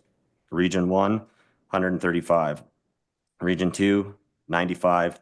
Region 3, 33, excluding WMUs 313 and 316, WMU 313, I guess 3, WMU 316, 3, Region 4, 30, Region 5, 8, Region 6, 5, Region 7, 5. I guess reading that, I guess I have a question with the other prior amendment. I don't know if these both go out with a 313. It conflicts I with didn't. their original amendment that was passed.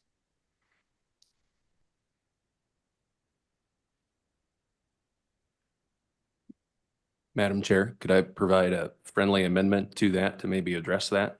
We haven't even got a second yet, but Oh, I'll second. okay. I'm sorry. Okay, go ahead. Yeah, Commissioner Wargo, thank you. I would provide a friendly amendment to specifically to the numbers per region. In the Wolf Management Unit 313, reduce that to 1. Wolf Management Unit 316, reduce that to 1. Overall, Region 3, reduce that harvest quota to 30.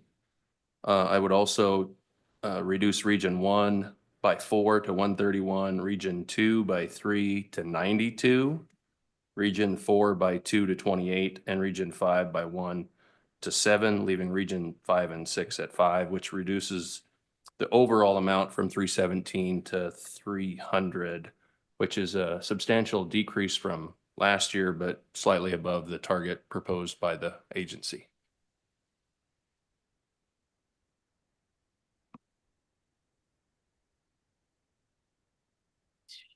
I mean, Commissioner Wargo, you don't have to accept it if that's not acceptable to you. That's something that I guess for right now, I guess the Region 3 portion, I can accept that so that there's not a contradiction there. Be nice to hear some input, I feel like. Madam Chair, Go ahead. I guess I'm curious where you came up with the quota numbers that vary from, first of all, I will say, I really support the idea of regional quotas or even smaller wolf management units like we do for other predators. I really like this idea. I'm just curious where the numbers came from. Yeah, I guess, I mean, looking at Region 1 and Region 2, I don't want to speak, put words in Commissioner Burrow's mouth, but I think that the issues facing Northwest Montana are completely different than the rest of the state. And, I guess I feel like I'm throwing out some numbers that they prevent, a runaway harvest year while it's also not putting an additional layer of handcuffs on us. I mean, there's talk in the Wolf report of, these gradual, increases in methods and other stuff, but like nobody's talking about, we just suffered as far as, I mean, a opportunity. Malloy injunction, taking a trapping season from, 3.5 months down to a month and a half. And that's not being talked about. That's like up in Northwest Montana, it's one of our most effective things.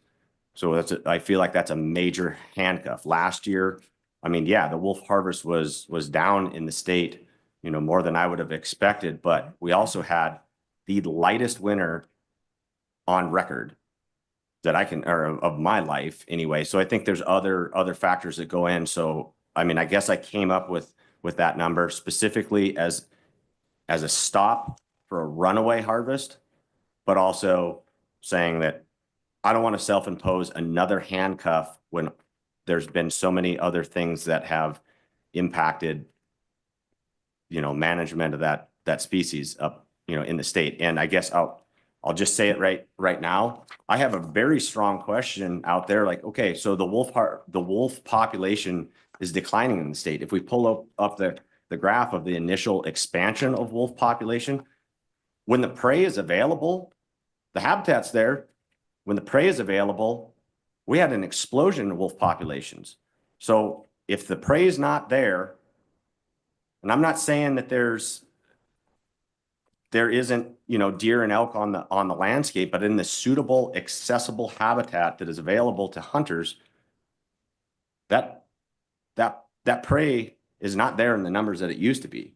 Now, I'm not blind to the fact that there are a lot of contributing factors, and I won't for a second say it's all placed on the back of the wolf. But if we have stated, goals that we're like, hey, we're not hitting objectives in these areas, we're struggling to, get publicly accessible elk in these areas, I just think an additional layer of handcuffs at this time, because if you look at the forecasting, we're not approving this quota for 2 years. We're approving it for 1 year, and in no forecasting scenarios do we drop and hit those concerning numbers. So, and I think, this quota overall would be quite the stretch. So that is a very long-winded answer, but.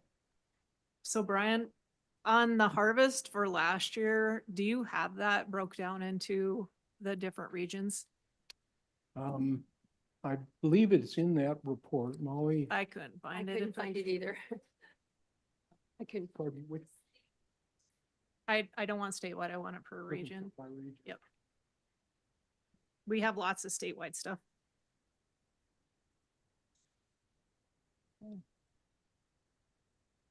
Okay.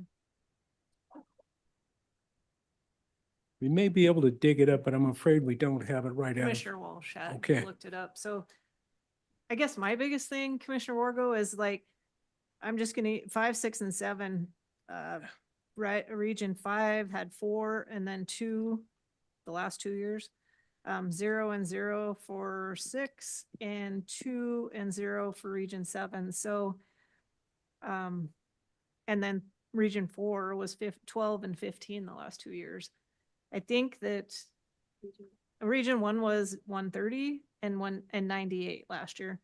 Region 2 was 81 and 79. We do have one copy of that here if. Okay. If I guess I would throw out, those numbers, I have a lot more connection to 1 and 2.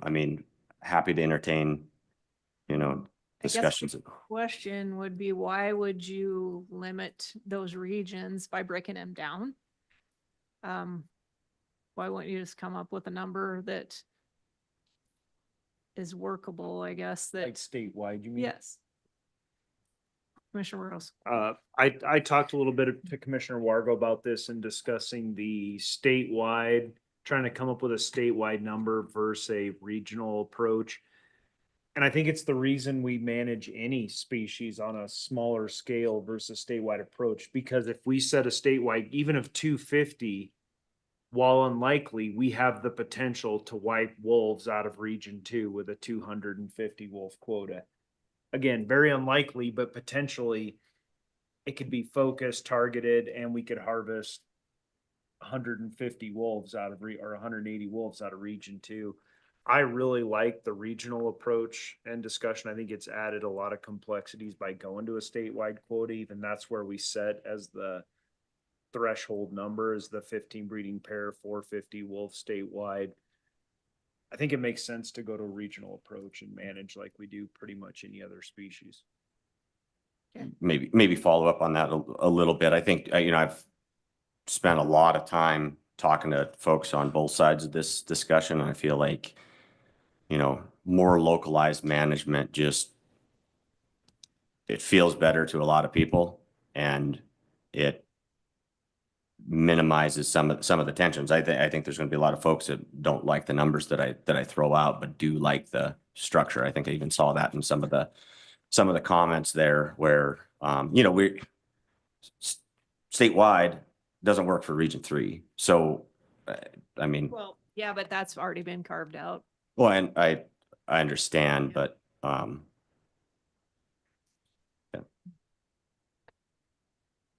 Madam Chair. Commissioner Brooke. I would just point out, Ian, and I've talked to you about this. I have people in Region 3 that think Region 3 quota it's too big, that if we split Region 3 in half, and this is a conversation for next year, because I'm not going to bring an amendment this year, but Region 3 doesn't address some of the issues that are going on down in the Big Hole or in Beaverhead County versus Park County versus Lewis and Clark County. There's a need for a little more localized, granular approach. And with IPOM 2.0 coming out with such short notice, I didn't really have a chance to have that conversation with a lot of people. But there is a concern that, having too big of a wolf management unit doesn't really get to the issue when you have issues with ungulate populations or livestock depredation problems. And so next year, I plan on coming back with a more granular approach I'm getting requests from people in Region 3. So I agree with you. My question to you was, I didn't know where the numbers came from or why, especially the regions 5, 6, and 7. But I support a closer look at the areas and maybe moving towards more of a predator management that I guess you had before. Did you guys have 17 wolf management units in prior years? I'm not sure I followed that question just exactly. Well, a lot of commenters said that years ago, before us, there was 17 separate wolf management units. And whether it was 17 or 15, how did we get from that to having a statewide quota? So, Madam Chair, Commissioner Brooke, you can pick the species you want to talk about, be it deer, elk, wolves, certainly. We hear it an awful lot with mountain lion. It's not unique to Montana, but there's often an interest at managing in my backyard. There's things that we perceive there. And it's certainly possible to start to subdivide the state into smaller and smaller management units, but it's kind of a little bit of a double-edged sword. Currently, we can't estimate. We have a bigger challenge estimating wolf populations when we get to regions, and we don't even try to do it on a hunting district basis because of the vagaries we get. When we look at, what territory does it belong to? We were talking earlier about, what state does it belong to? It's a little bit of a challenge at times trying to isolate that. And the smaller and smaller you get, the more edge effect you get. And oftentimes you can meet a particular quota, harvest objective, if you will, in a particular area. And it's not exactly the number that you're looking for. Oftentimes, as a management agency, what we hear from hunters is, gosh, I've got a hunt in this unit. Why couldn't I go over there and hunt that unit? Because that's where all the animals are this year. They moved. And so, yes, it is possible to manage at a smaller district level. We could manage with a far greater number of wolf management units. And oftentimes when we're talking about focal areas where we want to actually focus harvest, a smaller unit is actually advantageous because we can actually concentrate the harvest where we want it to occur. But it's a double-edged sword, and it's the kind of thing that we'd probably be looking at on an annual basis, might be relocating wolf management units, just depending upon how things are happening. Another thing that we find is that oftentimes we try to conduct these operations as a result of some conflict that may occur. At a very gross level, abundance does not always tie with conflict. But what we have learned, and this deals with using wildlife services and their efforts and kind of the evolution of the lethal removal that has been going on. If you can truly target the ones that are problems, you actually do get the effect that you're looking for. And that's part of the reason we believe we've been seeing that segment going down over time. Long-winded answer, but yes, it is something that we can do. Commissioner Lane has his hand up. Thank you, Madam Chair. My biggest concern with going back to a regional quota system is we've taken away the flexibility. So if there are areas that are of concern, and I may be echoing what Brian just said, but if there's areas that need more harvest and all of a sudden, like I'm just going to use Region 7, which the two wolves here, a couple of years ago, that was just an anomaly. So we won't have those most likely. And so you take out this flexibility for these regions that maybe need a higher harvest based on the predation of the ungulates and whatever else is causing the problem. So I think we need to, like Brian said, kind of pump the brakes a little bit or be concerned that is a double-edged sword. So just personally, I cannot get behind this amendment. Thank you.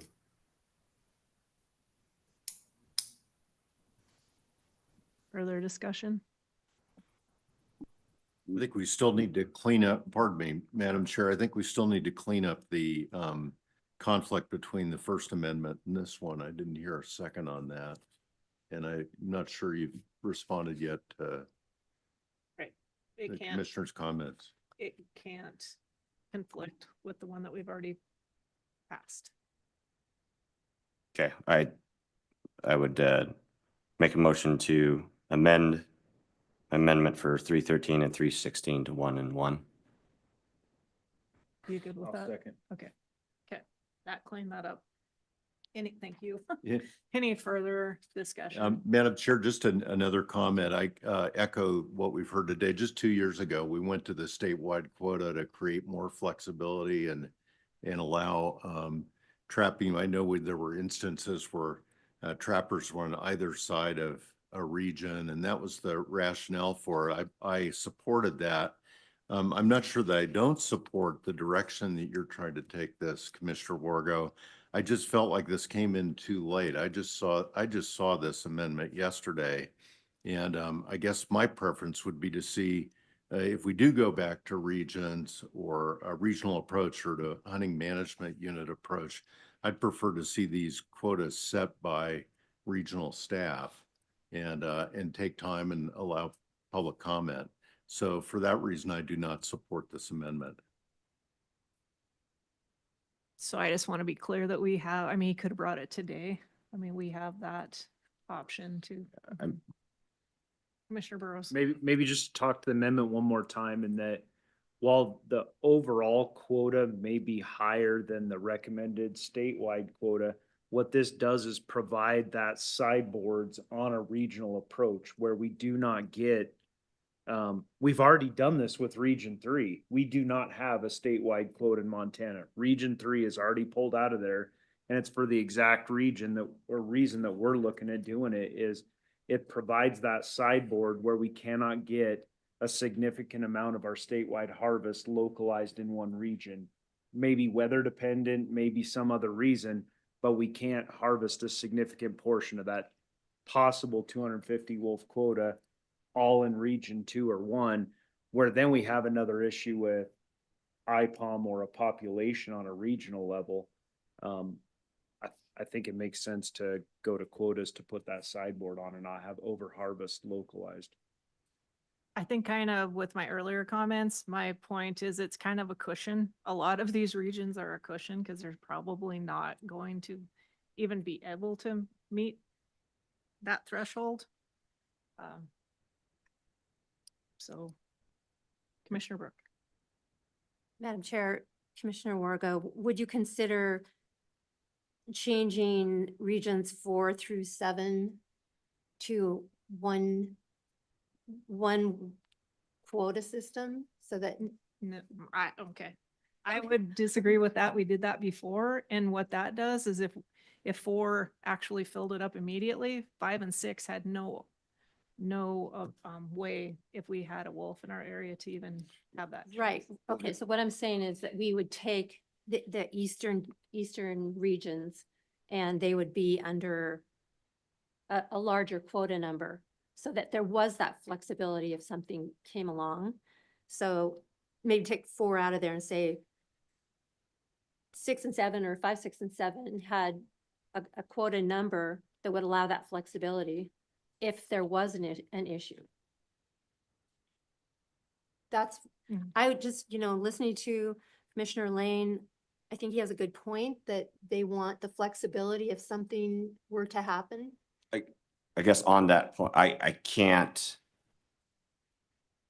I guess, question for Commissioner Lane. I guess I'm not tracking with the limitation on flexibility with this. I feel like we're providing more flexibility. It's more of a tailored approach to what needs to happen in certain areas. And, I think this kind of dovetails into the next amendment that I had that, he turns out, Let's just discuss this one Okay. now, but Commissioner Lane, do you want to respond to that? Yes, Madam Chair. I guess the point I'm trying to make is I was around on the commission when we used to have the regional management or district management. And let's say Region 4, it met its quota, but based on environmental, let's say the weather, on what the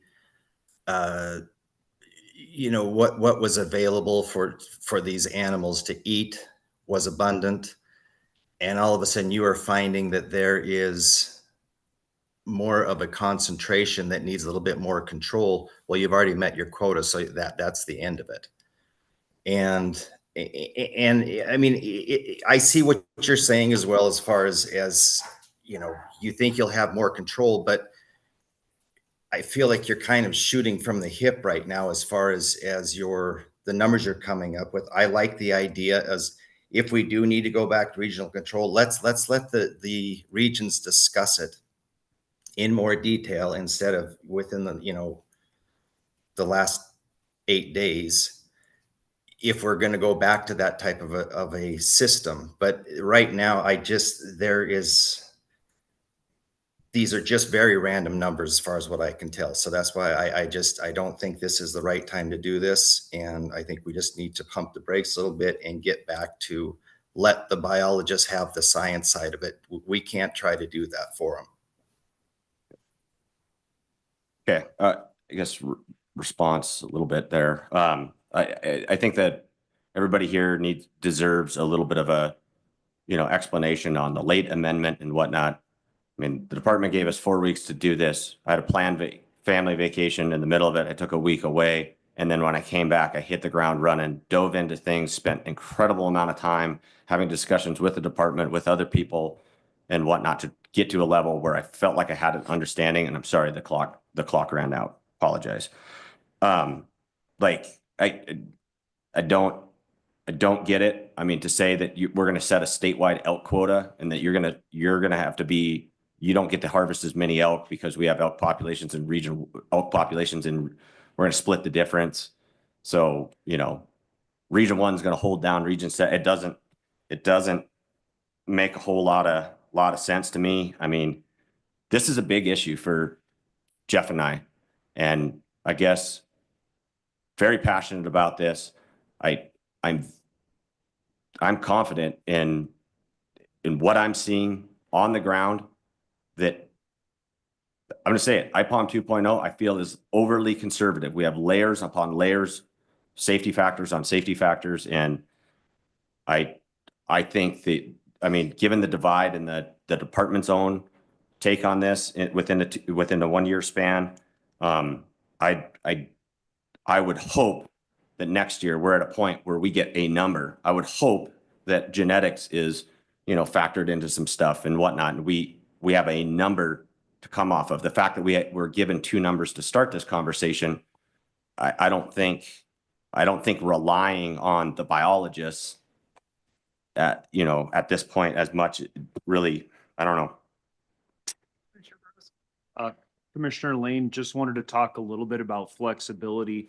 And one of the potential things we could see is with a statewide quota being significantly lowered, if we had a winter and a trapping season conducive to a pretty good harvest, regions 1, 2, and 3 could potentially gobble up that quota statewide, left with, leaving regions 4, 5, 6, and 7 with no harvest ability whatsoever. And then we're kind of in that situation like we had described with no flexibility in a quota to harvest versus this, while I agree, 5 may not be the number in regions 7 and 6, but it is some number that is probably sustainable and gives that flexibility to region 4, 5, 6, and 7. Because I think this is like 1, 2, and 3 are kind of the driver on this. And I think we're trying to do this dance between 1 and 2, trying to stay after, because it's just wolves in 1 and 2 are different than wolves in region 3. We all acknowledge that. That's where our comments come from. You got the park there. And so we're trying to do this dance of there's an economy there in region 3, and especially around the park, that does somewhat revolve around wolves, watching them, seeing them. I think we've worked and talked to Commissioner Brooke on that to make sure that she's got that regional approach over there. In regions 1 and 2, in region 2, there's not an economy around wolves. There's not wolf watching. Wolf discussions are different in region 2. And so I think that's why this tailored approach we could back off, and that's what we've done today. The biologists, we had a department recommendation, so I think we need to sometimes pick a horse and ride it, because what I heard was let the biologists speak, but we just had a recommendation from the department of 3 wolves in 313 and 16, and we reduced that. That was a last minute amendment on the floor today, not recommended by biologists. So in that case, we're in favor of it. And then in some cases, we're not. So if we want to talk about biologists making recommendations and last minute amendments, I think we need to pick a horse and ride it. You're either for them or against them, but to use it in one case and not in another. That's our process, and that is what we have.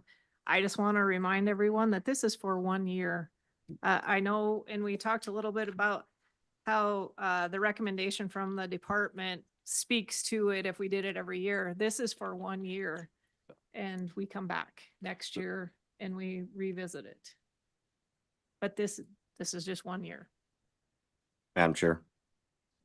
I just ran a quick hypothetical looking at last year's harvest, 130 wolves out of Region 1, 81 out of Region 2.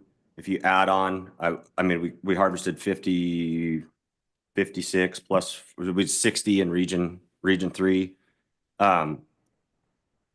Well, I guess if you added on the 130 plus the 81 plus the 33 plus the 2, that's 246 wolves. Like, you want to talk about flexibility? You guys are not getting to deal with any conflict wolves in regions 4, 5, 6, 7, because we're going to crush the quota.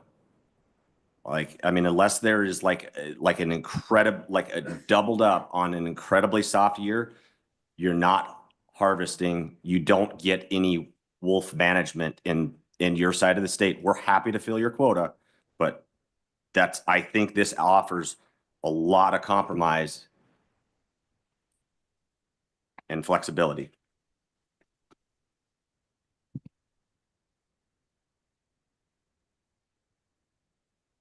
Commissioner Brooke. Madam Chair. Commissioner Wargo, what's your rationale behind removing the wolf subquotas as the biologists at the department are recommending?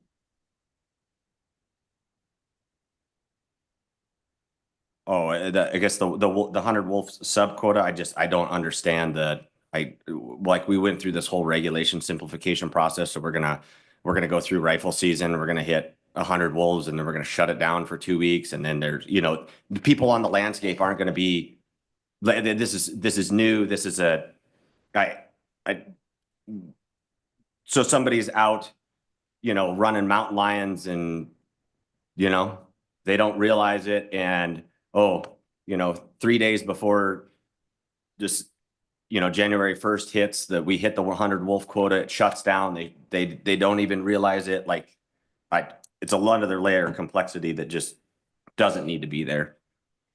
Commissioner Brooks. Yeah, I agree. I think it's unnecessary because the practicality, the reality of hunters harvesting that sub-quota and then having trapping season potentially closed down because we over harvested during the hunting season.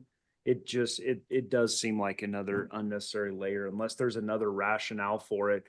But that's what I'd heard earlier is the rationale for it is to protect the ability to trap wolves during the trapping season and not hit that quota during hunting season. Is that? Madam Chair, the two reasons that I had mentioned, one was that to ensure that the trappers get their fair share, if you will. The other one is because we've harvested 149 in this portion of the spring calendar year, if we kept it to 100, that would keep our calendar year take under 250.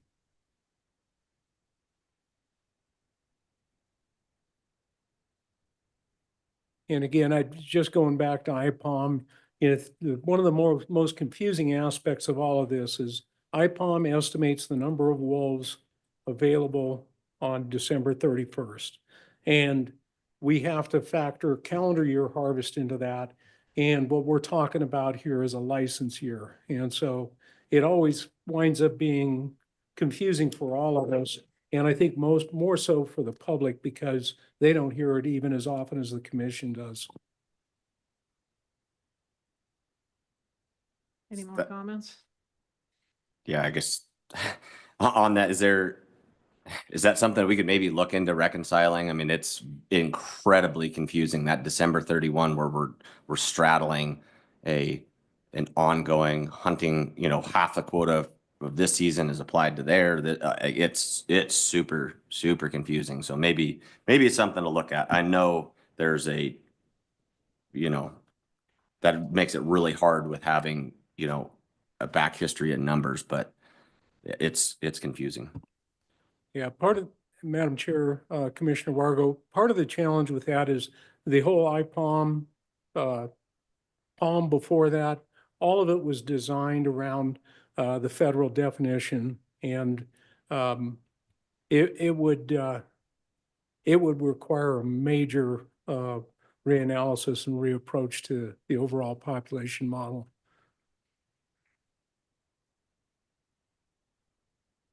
I mean, just doing some numbers.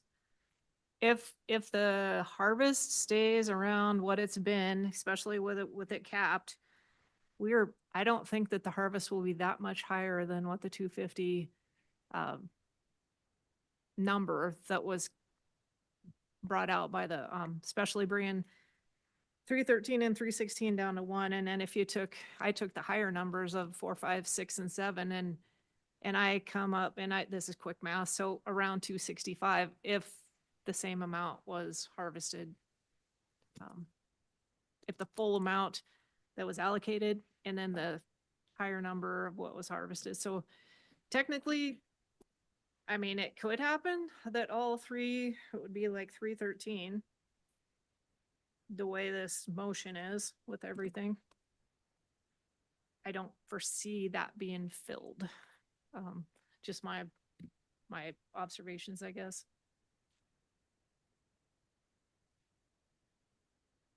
Commissioner Burrows. Could we entertain this if we gave a little bit of opportunity for each region to weigh in? And if it's more palatable for some of their commissioners, I mean, I would entertain a 92 if that makes it more palatable, or even 91. I mean, somewhere in that 90s. I mean, I'd be open to it if that makes it more palatable. So I don't Commissioner- know if that's a good idea to put the regions in a position to go against the. I meant regional commissioners. If Oh, the regional So like I commissioners, okay. would, if it makes it more palatable, I personally in Region 2 would support Commissioner Gagnon's proposal of 92 wolves. And I'd be willing to accept that as a friendly amendment if Commissioner Wargo would. Yeah, same. I mean, I guess the 131 in Region 1, if we're able to agree to stick with this regional structure. What were your other numbers? I didn't get them all written. Could you repeat that, please? Yeah, thank you, Chair. Region 1 was 131, Region 2, 92, Region 3, 30, but that excluded Wolf Management Unit 313 and 316, which were both reduced to 1. So total of Region 3 would be 32. Region 4 at 28, Region 5 at 7, Region 6 and 7 both at 5. For a total of 130, or excuse me, 300. Can I ask a question? Was it intentional to reduce that? Because we just made a motion and passed, I think, 33 for Region 3 with a 1 and 1. Right. And then, but you want to reduce it further? But it would. Wait a minute, let me look at the motion. We can't make a motion that's going to go against. It doesn't have 33 on her motion, on her amendment, I guess. It's just the original motion. And that was just the 313 and 316, No. correct? Reduce the quota on. The Yeah, motion right. did have a quota, I thought. No, No, no. It wasn't. it didn't have bag limit, not a quota. Oh. Yeah, so I wouldn't. My cut- I wouldn't cut intention- Region 3. Yeah, if I could speak to my intention was really to find a more whole number that was palatable, that was close to the department's recommendation, and still was within the typical harvest range. I would suggest leaving it at 33 and dropping 5 and 6. I would be Maybe- I would be amenable to that. Maybe 5, 6, and 7. Just drop them by 1 and it would still be the same number.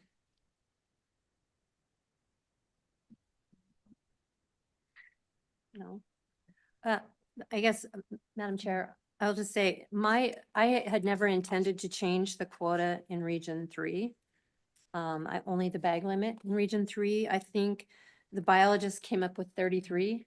The wolf management units 313 and 316 were never a biological number. But the regional quota of 33 came from the biologist. So I'm comfortable with 33 because that came from the department. But my concern, I guess my concern with the number of 300 is we had 44 other removals, 50 other removals. So if we remove 350 wolves, that puts us pretty dangerously close to 450. And that's my concern. No. No, that's not how the math works. Okay. All right. I mean, for example, like in last year, we harvested 56 wolves in Region 3. If you add on 313, 316, that's 60 plus 26 removals from Wildlife Services and Senate Bill 200, 86 total. Previously, that we had an IPOM 2 estimation of 162 wolves. We harvested 86, and there's a little bit of that year to year stuff, but I mean, I think this is fairly constant throughout the year. So we're talking, we harvested last year in Region 3, 53% of the IPOM estimate of wolves. And yet the reduction was 14 wolves. So it's not that minus that minus that. I'm not talking about Region 3. I'm talking about statewide quota for 50. But it's the math would scale. Same math. You're not adding in any of the pups. Right. Yes. Which is like 300. Which is risky. We don't know it's 300. Hmm. It's risky. It- That's my only concern about these numbers I think if we come back here next year and we could be in a different position, and I just want to be, I think it warrants being cautious. And I'm not saying the department came with 250 and we're going to go 50 over. The biologists. The chance of getting 250 harvests is pretty high. The chance of getting 300 is lower, but Commissioner Burrows. I think we need to be careful about picking and choose. So we're going to use a number in IPOM 2.0 that significantly reduced the wolf population, but then we're going to ignore possibly the recruitment side of it, which IPOM 2 considers in there. So it's adding another, again, we've already got a 15 breeding pair, 150 wolves is the delisting number. Statewide, the wolf management plan said 450, a 3X buffer. We manage at IPOM 1.0 levels for a while. We get IPOM 2.0. If we don't accept IPOM 2.0 wholly, which is here's the number, here's the recruitment, but to take IPOM 2.0, a reduced population number, and then say, well, we're not sure that we approve of the recruitment numbers and the additional wolves because it may not happen. I mean, that's just a safety factor on a safety factor on a safety factor. So we've got 3 levels of safety factor on here. I think if we're going to accept IPOM 2.0, we accept it, and that includes the recruitment numbers as well. But I don't think it works to say we're going to take an IPOM 2.0 population and not consider recruitment because potentially wolves, we could have no wolf pups born in Montana. I don't think that works. Commissioner Wargo. Thanks, Madam Chair. Legal clarification for Mr. Hindoin. It's probably a fair statement to say that like an unpeer reviewed IPOM 2.0 trumps MCA 87-1-901, and that like, because we have IPOM 2.0 now, we don't really need to consider statute. Madam Chair. I'm being Commissioner Wargo, I facetious. Totally don't understand that question.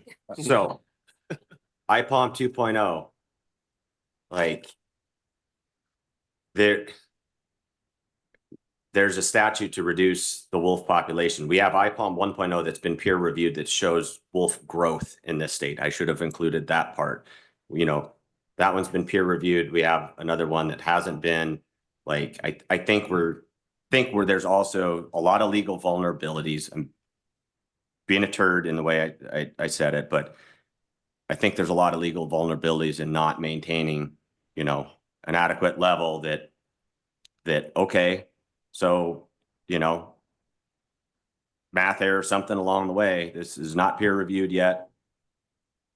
We know that if we set that number in the 300s or whatever, you know, that's gonna be a lot more justifiable on the MCA 87-1901 side of things, and also the IPOM forecasting stuff for 2.0 says that we're not going to hit that 450. There's no chance of hitting that 450 level at, you know, a 300 and some wolf harvest. So why not split the difference and at least, you know, we're bound by the law on one side, we're bound by relisting on the other. I don't know why we're not trying to thread that needle a little bit more. I guess that's more directed back to the commission. Yeah, just real quick answer, Madam Chair, Commissioner Wolver. I mean, it's a population estimating model. It's just the data you're working with. You're right. The numbers in the statute are what they are, and the statutory structure of managing to a sustainable population of not less than 15 breeding pairs, 50 wolves, whatever the standard is. It's just the data that you're working with, and I don't know that it cuts, as we've discussed, I mean, and as we've seen by virtue of litigation, I mean, on both sides, you get litigation on both sides if you're perceived as not being sufficiently aggressive in working towards what's set forth in the statute, and you get litigation from folks who are perceived as being too aggressive relative to that minimum number and relative to thresholds that might support a petition for relisting of the wolf. So if what you're asking is there's a middle ground in there, that's always where I think we've been trying to shoot every year. Yeah. So I'm gonna get back to the friendly amendment. Do you accept the friendly amendment numbers? Madam Chair, I just want to clarify the numbers. When I just did the math, that didn't add up exactly to what my intention was at 300. I think we want to leave Region 3 at 33.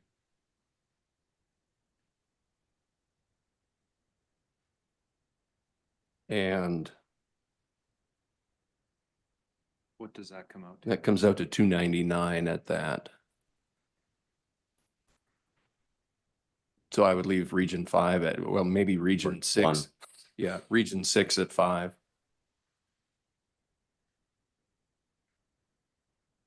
And that's 300 then. With 313 and 360? Yes. Are you okay with that, I would go forward with that. Yes. Commissioner Bruce? Okay. All right. Any further discussion on this? Just make a quick point. Do think it's important to remember, I think the legislative direction that we received was in 2021. I guess whether the population was 1,100 or 725, the impacts that were driving the intent behind that legislation, I think the only thing that has changed is the way that we count wolves and not actually what has occurred on the landscape. Nothing's changed since then.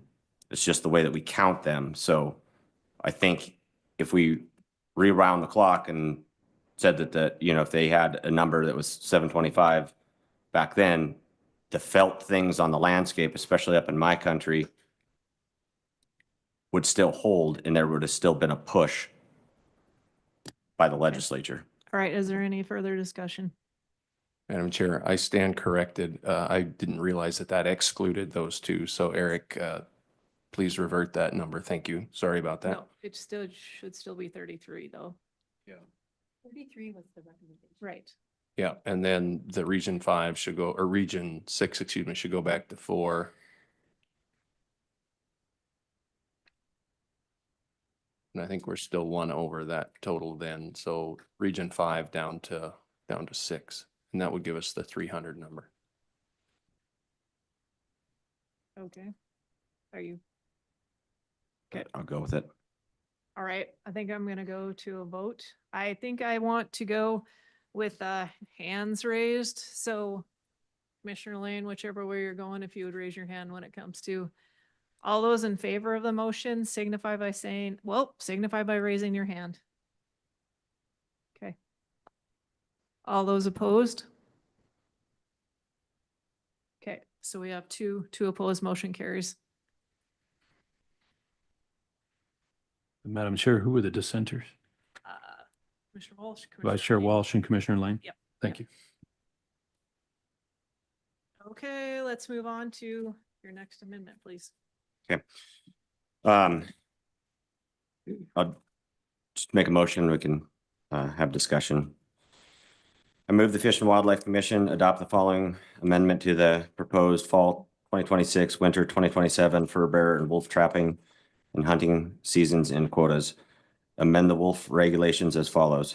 Establish one new wolf management unit, WMU, with boundaries corresponding to the combined boundaries of deer and elk hunting districts 140, 141, 150. Establish a general wolf hunting season within this WMU from September 15th, 2026 through June 15th, 2027. Wolf harvest within this WMU will apply towards the region 1 quota and will not have a separate subquota. Is there a second? I'll second. Okay, Commissioner Burrows, thank you. Discussion? So I guess throw out some of the background, a broken record on some of the, different needs that we have in the state. Kind of the need for more regionalized management. We have a very remote backcountry that used to provide an incredible millions of acres of opportunity that used to spread people out on the landscape. The elk just simply aren't there anymore. And this is an attempt. We don't really get a winter trapping season back in a lot of this stuff. It's an attempt to, if we have some leftover quota, to try to take advantage of it in an area that really needs it. Happy to entertain. Any questions on it? But out of brevity, that's where I'm at. Madam Chair. Commissioner Brooke. Commissioner Wargo, you just told us that that removing the complexity of a split season was too complicated and it was more regulations, but you're having a whole different season for this one little area. So and the department doesn't support it because it conflicts with what the modeling they're trying to do. So I'm just wondering why people it's gonna be easier for them to understand that this has a different season, but not the split season. I think the biggest thing there is you would be stopping an active season that's always been in place. You hit December 15th and you hit your sub quota, and then somebody is out hunting and has no idea on December 18th, when we have levels of safety on levels of safety and whatnot. A spring season extension would be that would be easy to follow. What about the comment that it would mess with the IPOM modeling, trying to come up with the numbers? I don't know. I mean, 1,094 to 725. What am I compromising at that point?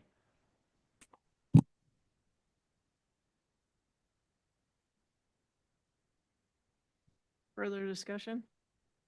Commissioner Burrows. I think it takes into account what we've been talking about, and that's more of those like ungulate areas of concern when we get into a holistic management strategy in areas. I guess this is a drum Commissioner Wargo's been beating for a while up there, and that is these depressed ungulate populations up around his area. We talked about it last year. I think some of the discussion around it was bring it again next year, and then we can have some more discussion about it. And I think he's done that. I think it's worth a shot to see if it works up there to bring back an elk population that seems severely depressed up there. That's why I was willing to support it. I think he's done the work up there. I would add in also there was a much higher level of uncertainty going into last year with a statewide quota that was much larger. So like we have that regional stopgap if that other amendment were to pass. So I think that's worth adding in, and yeah, I'll stop there. Madam Chair. Commissioner Gongin. Yeah, Commissioner Wargo, just wondering about your selection of the dates, if there's something intentional or specific about June 15th as a close date. Yeah, spring black bear. Yeah, thank you. Further discussion? All right, we'll go to a vote. All those in favor, I'm going to have you raise your hands again. All those in favor of the amendment, raise your hand, please. Okay, we have 3. All opposed? Okay. Okay. All right, well, I am going to oppose it this year. I am not saying bring it back again, but I am just not comfortable with it, with our change in our counts and how it all is gonna, and I realize that it doesn't increase the quota, but I want to let what you came with your previous amendment play out and see how that goes. But so I'm voting in opposition.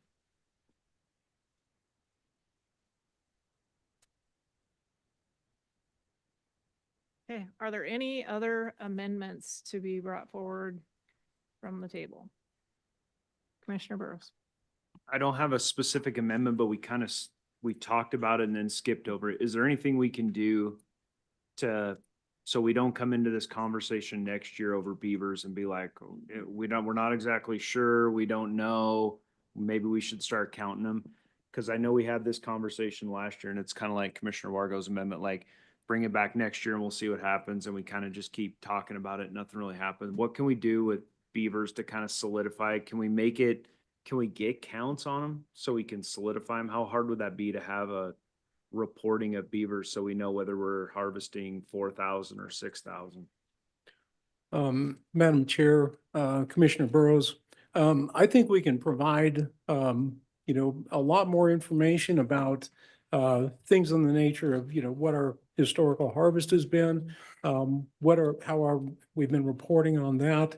We can take a hard look at the current closures that we have in place and make a recommendation on any of those that we may wish to recommend removing at this point in time that are no longer needed. As far as, and also we can probably provide a little bit more of a quantitative assessment of that Utah model where they looked at the number of beaver dams. Because routinely, when a beaver dam exists, you've got more beavers than you have dams. And so we can, with 36,000 dams in place, we feel like we're in a fairly robust situation there, but we can certainly take a look at that and provide additional support information with that as part of our recommendation next year. Thank you. Or we can come up with an iPhone. Just kidding. Human. Commissioner Wargo. Yeah, I'd throw it out there. I think, big on the reporting stuff. I think there is maybe some, I think there's ongoing stuff with the phone app and some of the other platform that the department's pursuing. I think there could be a lot of really cool opportunities for better data collection going forward with the new system. Okay. And one more chance, any more amendments? I guess Commissioner Lane, Region 7 Bobcat, I saw a lot of stuff there. I don't know if that's appropriate to maybe hear from the room and come back to that after the fact. I don't know what sort of magnitude of change that would be if we hear. If we come back, we'll have With to it. go back out yeah. But 600 to 300 to cut into that, I really think that there's some logic that needs to be checked there, and I'm worried that you're gonna force harvest into a subadult and female population that we weren't having before, and you might actually with maybe less harvest, you have more impact on the population. Also throw out that our surrounding states, Wyoming, Idaho, they don't even have a bobcat quota, never have, regulated through season lengths and other stuff. But I guess I would have some backing if you were interested in entertaining a little bit more of a middle ground number to see where things are going to fall at. Go ahead, Commissioner Lane. Thank you, Madam Chair. I think the thing to keep in mind is we've barely broken 300 in what, 2 or 3 of the last 10 years. And so I've heard a lot of people say, well, why don't we cut it in half? Let's say go 450. Well, that's essentially the same as doing absolutely nothing because we haven't even come close to barely breaking 300. So, and this is another one of those things that we can change this quota if we find that it's going the wrong way or the right way. We can make adjustments up as necessary. I think the biggest thing is, and I've spoken with regional staff, is this probably should have been lowered sooner. And so now when there is major concern and dropping it down to a number that is kind of more in line with what harvest is, I think that's the biggest thing. It's the shell shock of cutting it in half.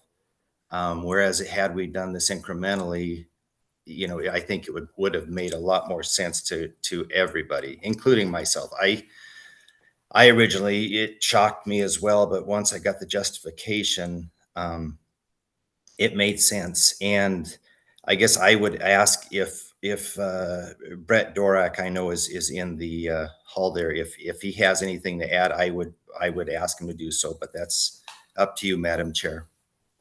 Yep, no, Brett, if you'd like to step forward and speak to it.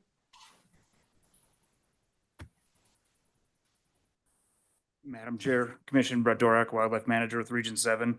The only additional piece that I would look to add is the discussion that we had about the juvenile ratio and the release of females and kittens. With the total harvest within Region 7, I look back over the past 30 years. When a harvest occurs, we carry out the method of how they were harvested: snare, foothold, conibear, live trap, free shot, hounds. I pulled out those that were harvested via snare, conibear, and free shot, knowing that you cannot release a bobcat that is no longer living. I did not include hounds in the off chance that a bait up bobcat was able to be aged or sexed and not shot at that point in time. I have a handout here. I provided that information with Commissioner Lane when we spoke. The juvenile ratios, both for total to adult as well as female adult, mirror each other if you want to take a look at that.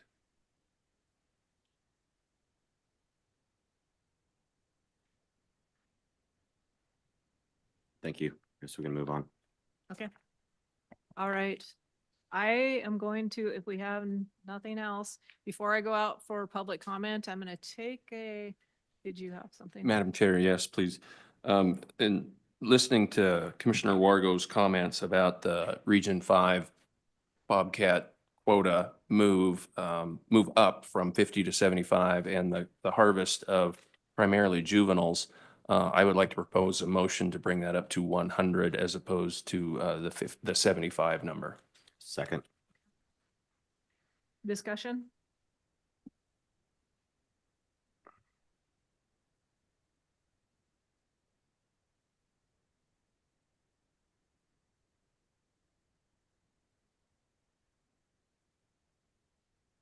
Any discussion?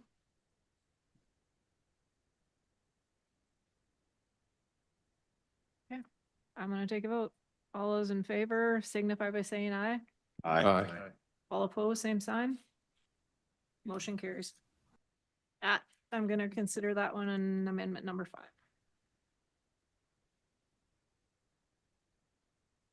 Okay. We will take, we'll come back at 2:50, 8-minute break.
Okay, if everyone could please take your seat so we could get started.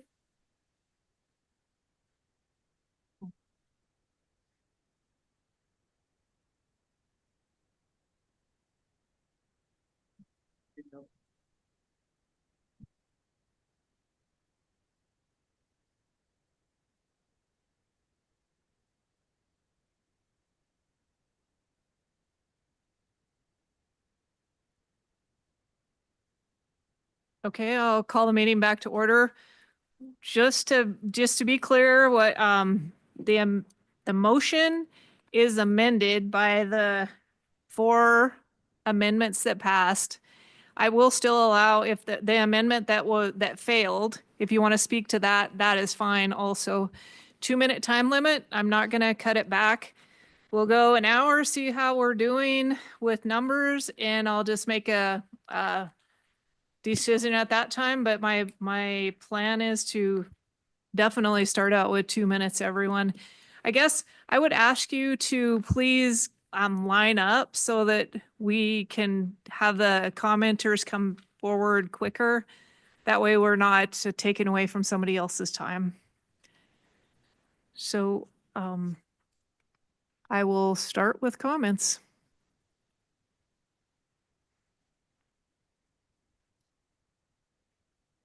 And ladies and gentlemen, as you're doing, as it appears that you're already doing, please use the center aisle as the line and leave the aisle, the 2 sides open, please. Thank you. Oops. Sorry about that. Yep, thank you. Chair, Commissioners, my name is Mark Cook, MARC-COOKE, and I'm with Wolves of the Rockies. Commissioners, we're asking you to choose caution. Montana has introduced a substantially different wolf population estimate that has not received the level of independent scientific scrutiny. So please take that into account as you move forward. Lowering the statewide quota to 200, and now from what I understand, it's up to 300. I think that's a step in the wrong direction because of the uncertainty with the IPOM 2.0. I'm very happy to hear that you lowered the quotas in 313 and 316. Thank you for that. We aren't asking Montana to not manage wolves. We're asking Montana to manage them carefully, transparently, and with the best available science. And I'll close with one comment. Uncertainty should lead to caution, not greater killing. Thank you. Thank you. Madam Chair, Commissioners, my name is Jessica Cargella. I'm here on behalf of the Wildlife Code today. Just like to commend Director Clark for addressing the 2023 and 2025 legislative audit reports. Speaking of handcuffs, and pardon the pun, but I want to talk about enforcement because it's been problematic for a long time. It's being addressed, and I appreciate that. I have hopes. So if we're going to talk about numbers, we do need to have data to make decisions. I think that we need to know how many wolves are being poached. If we're going to talk about mortality, we're going to talk about populations. We need to have data on public-facing data on poaching. And I think that there should be a referral for referring violations to the court when it merits it. So if we're going to talk about, handcuffs and safety layers, let's talk about the fact that we don't have public facing or data collection in the wolf management plan or online that I can find on poaching. As Lee Enterprises reported in a commendable series of investigative journalism, there has been a lack of enforcement in terms of field work. So it's my hope that we're going to address the morale also by putting our wardens back out in the field where they can do the kind of work that they typically have done, I guess, and that's based on science. You can't enforce the laws if you're not out there. And so I'm not going to belabor the points that are going to be made about IPOM 1 and IPOM 2, but I am going to mention the 450 with what I think is an assumption of 15 mating pairs. I don't know that there's scientific grounding for the mating pairs, so I don't know why we would play with fire today. because that is a bare minimum. And when we don't know how many mating pairs there are, I would advise caution today. Thank you. Thank you. Madam Chair and members of the commission, my name is Nick Clark. For the record, CLARKE. I work for the Greater Yellowstone Coalition, which works closely with livestock producers in Southwest Montana on wolf and bear conflict reduction efforts. However, today I'm speaking on behalf of a conservation coalition whose members include the Park County Environmental Council, Wild Livelihoods Business Coalition, National Parks Conservation Association, Bear Creek Council, and the Greater Yellowstone Coalition. Members of our coalition wanted me to convey their apologies for not being able to be here today.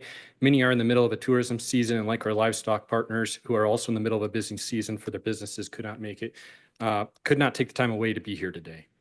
We commend FWP for working to improve wolf population estimates through IPOM 2.0 and support moving forward with the peer review process. We are concerned by ongoing wolf population decline and shrinking pack sizes across Montana. The identified minimum objective of 450 wolves lacks clear ecological meaning for long-term viability, and current harvest levels leave little margin for error. In light of this decline, we'd like to respectfully provide the following recommendations. First, we support Commissioner Brooks' amendment to reduce individual bag limits to 1 wolf within WMUs 313 and 316 and 5 wolves per hunter in Region 3. Also support Commissioner Walsh's friendly amendment to reduce quotas in 313 and 316. Second, return to a regional quota system to ensure harvest pressure is aligned with regional population trends and local conditions. Third, pilot prohibiting hunting of collared wolves to better protect investments and provide more data. Fourth, ensure hunters and trappers are required to purchase a license for each individual wolf hunted or trapped. And finally, we support regional quotas, but are concerned by any increase to the overall statewide number given this trend in population decline. Thank you for your time today. Thank you. Madam Chair, Commissioners, Casey York with Trap Free Montana again. The biologists last year recommended 175 bobcats to address the ongoing declining Region 1 population. And here again, were declined. Since delisting, over 3,800 wolves were killed by hunters and trappers in Montana, many under the flawed population model, and they may overestimate the wolf population by 150%. Ignored were our warnings and indicators that there are far less wolves. A software tweak does not mean IPOM 2 is any better in estimating wolf populations. Biologists were not sought for regional quotas. 250 was a smokescreen, now over 300. 270 wolves are the average trappers and hunters report killing annually over the last 5 years, despite the high quotas and exorbitant lack of fair chase. The 5 individual quota for Region 2 are not found in the proposals. SB 200's 15 wolves is almost 5 times more than the average. Landowners collect $1,000 bounties minimum per wolf, plus unlimited kills by wildlife services and FWP with no cap or no monitoring by the commission adds insult to injury. Tell us trappers are wrong when they say they can legally kill wolves every day. To easily trap wolves, you're asked now to remove more trap setbacks, which were put in place to try and protect the public. FWP had always objected to these. Now they seem to be the ones that brought it forth. The motive remains to kill as many wolves as possible to a token number, now just behind a different curtain. There's nothing to see here, folks. Our public land ignored, wolves devalued and as vermin, and our public safety is increasingly seriously threatened. Thank you. Thank you.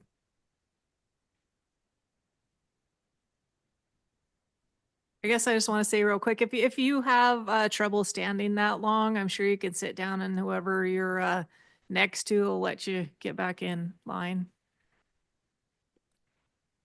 Good afternoon, Chair Robertson, Commission. My name is Kim Bean, Wolf and Wildlife Advocates.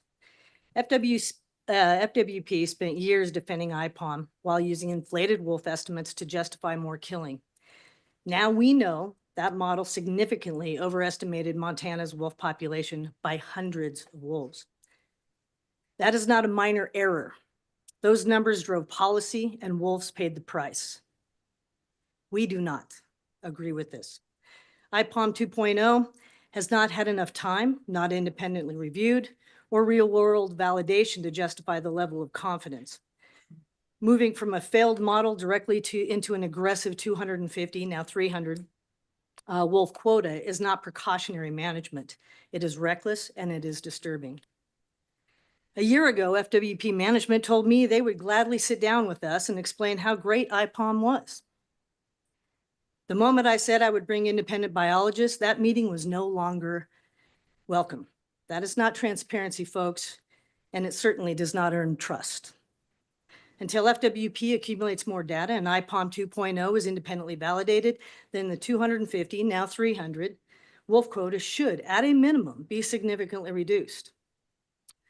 I recommend setting a regional quota at 400 regional quotas at 40% below last year's actual take, which is more than what I actually stated in my comments, rather than adopting a statewide quota that risks accelerating an already substantial level of wolf mortality. Every region must have an enforceable quota. We commend and agree with the department's friendly amendment to decrease the quota to 1 and 1 in units 313 and 316. Yellowstone has had its lowest wolf numbers in more than a decade. Pup numbers are low and in some cases non-existent in northern boundary packs. Disease and of course over quota hunting in these WMUs. Not to mention there's no livestock conflict to justify the continuing targets. Thank you. Thank you. Madam Chair, Commissioners, my name is Julie Argyle. I am the lake postmaster inside the park, and I'm also an author and a photographer. When talking about wolves, so many factors come into the equation. IPOM, hunters, elk numbers, trappers, advocates, livestock, guides, and so much more. But if you put all that aside and look at the science and the data that's been presented to you today, whether it's because of miscalculation, disease, self-management, hunting, or something else, the overall wolf count in Montana is much lower than originally thought, and the overall wolf count inside Yellowstone is at an all-time low almost since the reintroduction started. This information is so important when deciding on overall numbers to kill in the state and also numbers to kill in units 313 and 316. I thank you very much for those lower numbers in those units because, as we all know, the wolf numbers in the park are very low this year. Madam Chair and Commissioner Burrows, this is something that is very dear to my heart. Something I would like you to look at in the future is Elk Management Unit 361, specifically along the West Yellowstone border of the park. Last year, 3 or more park wolves were taken in that area due to wolves leaving the park to feed on elk carcasses that are left out there from the bison hunt. Right now, as it sits, Region 3 has a total of 33 wolves that can be killed in that area. That could wipe out that entire pack over there. That's something that we do not want to happen. So I feel that a review of that area is definitely needed. I strongly oppose the amendment for June 15th date. We all know that if you go out and you kill a leader of a pack, say the alpha female, which that term I know is currently outdated, they say, or the alpha male, you kill one of those, you're also going to be killing pups in the den. So in the end, you're killing much more than one wolf. I just want to say thank you for the time, for letting me speak today. Please be kind when you look at your numbers and just remember the data in front of you. It's for the current year. It's not for every year. Thank you. Madam Chair and Commissioners, my name is Karen Occolini from Gardner, Montana. I know others have or will be addressing the IPOM miscalculation of wolf numbers in Montana. The erroneous counting and methodology used was noted as flawed and a legitimate concern by many wildlife biologists and scientists. Now we know there are less wolves in the state than we were led to believe. That being said, the quotas for wolf hunting need to be addressed and adjusted. Please allow only one wolf to be taken in Unit 313 and 316, and thank you for that amendment. 3 is 3 too many for a vulnerable population already in decline. 0 would be ideal. 1 would be the responsible and moral choice. And there should absolutely be no extension of the hunting period in any WMUA. Thank you. Thank you.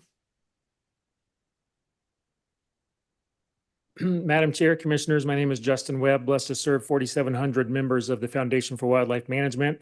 We have more chapters in the state of Montana now than any other state. Thank you to those of you who responded to my email. If you've not seen that, please review it. I'd love to continue that conversation. I've shared the delisting rule with this commission multiple times. The U.S. Fish and Wildlife Service directed Montana to manage for 400 wolves based on suitable habitat available to wolves in 2009. Multiple years FWP's data demonstrates 175 wolves, not 450, actually represents the 15 breeding pair. That's the base concern or base of the concern, prompting proposals to reduce quotas and opposition to expanded seasons.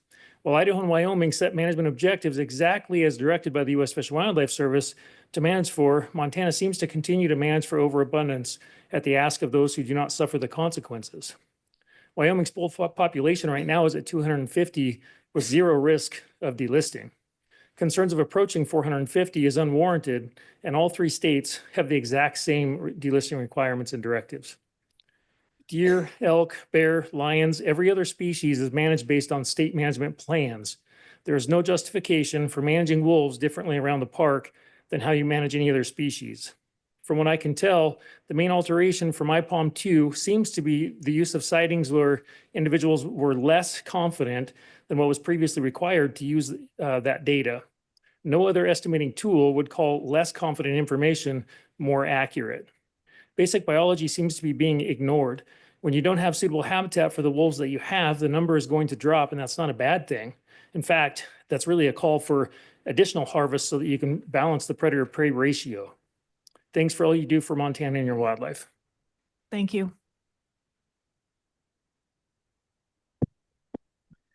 Dear Madam Chair and all the members of the commission, my name is Jordan Straley, and I previously resided in eastern Bighorn County, where I trapped and recreated extensively in Bighorn, Rosebud, and Powder River counties. Due to young family constraints and a professional working spouse, we moved just across the border into Wyoming. However, I continue to recreate and maintain lasting relations in Region 7. I'm here today regarding the Region 7 Bobcat proposal. The stated goal until today's last-minute pivot is to reduce realized harvest and promote improved recruitment. However, the proposal quota is only 5 bobcats below the 10-year average. During the 1990s, Region 7 quota was set at 600 before increasing to 700 in 2004 and 800 beyond that. Harvest numbers in the 1990s closely mirrored recent years, fluctuating in the hundreds, 200s, and 300s, which was well below the 600 cat ceiling. Despite those low numbers trapped, the quota was never reduced and went on to increase to over 800 harvested. Furthermore, a multi-year FWP-funded bobcat study conducted in Region 7 during the 80s indicated the bobcat populations are primarily controlled by prey populations and that trapping does not impact overall numbers as long as the habitat remains intact. On the heels of great prey numbers on the landscape, bobcat numbers are poised to be excellent in the future. Let's manage our bobcats with proven knowledge that their numbers reflect prey cycles, not select statistics from 30% of trappers who return their voluntary surveys. Additionally, just stated before the commission, trapper license sales appear to be consistent, while FWP's participation data appears to tell a more accurate story. In 2012, Region 7 had 137 active bobcat trappers reported, compared to 60 active bobcat trappers in 2022, a decrease of over 50%. While the department's presentation suggests that overall participation remains consistent, license sales are not a factual indicator of actual bobcat trapping in Region 7. Also, the proposal states harvests have been on a steady decline, but they then show that the last 3 years have been a consistent increase. Thank you. Thank you for your time. Madam Chair, Chairman, James Call, Lincoln County resident. I'm here representing the Foundation for Wildlife Management, and I oppose the reduction in the wolf quota, and I approve of the setback. And also I approve of Ian's 200 quota on the bobcat also. Thank you for your time. Thank you.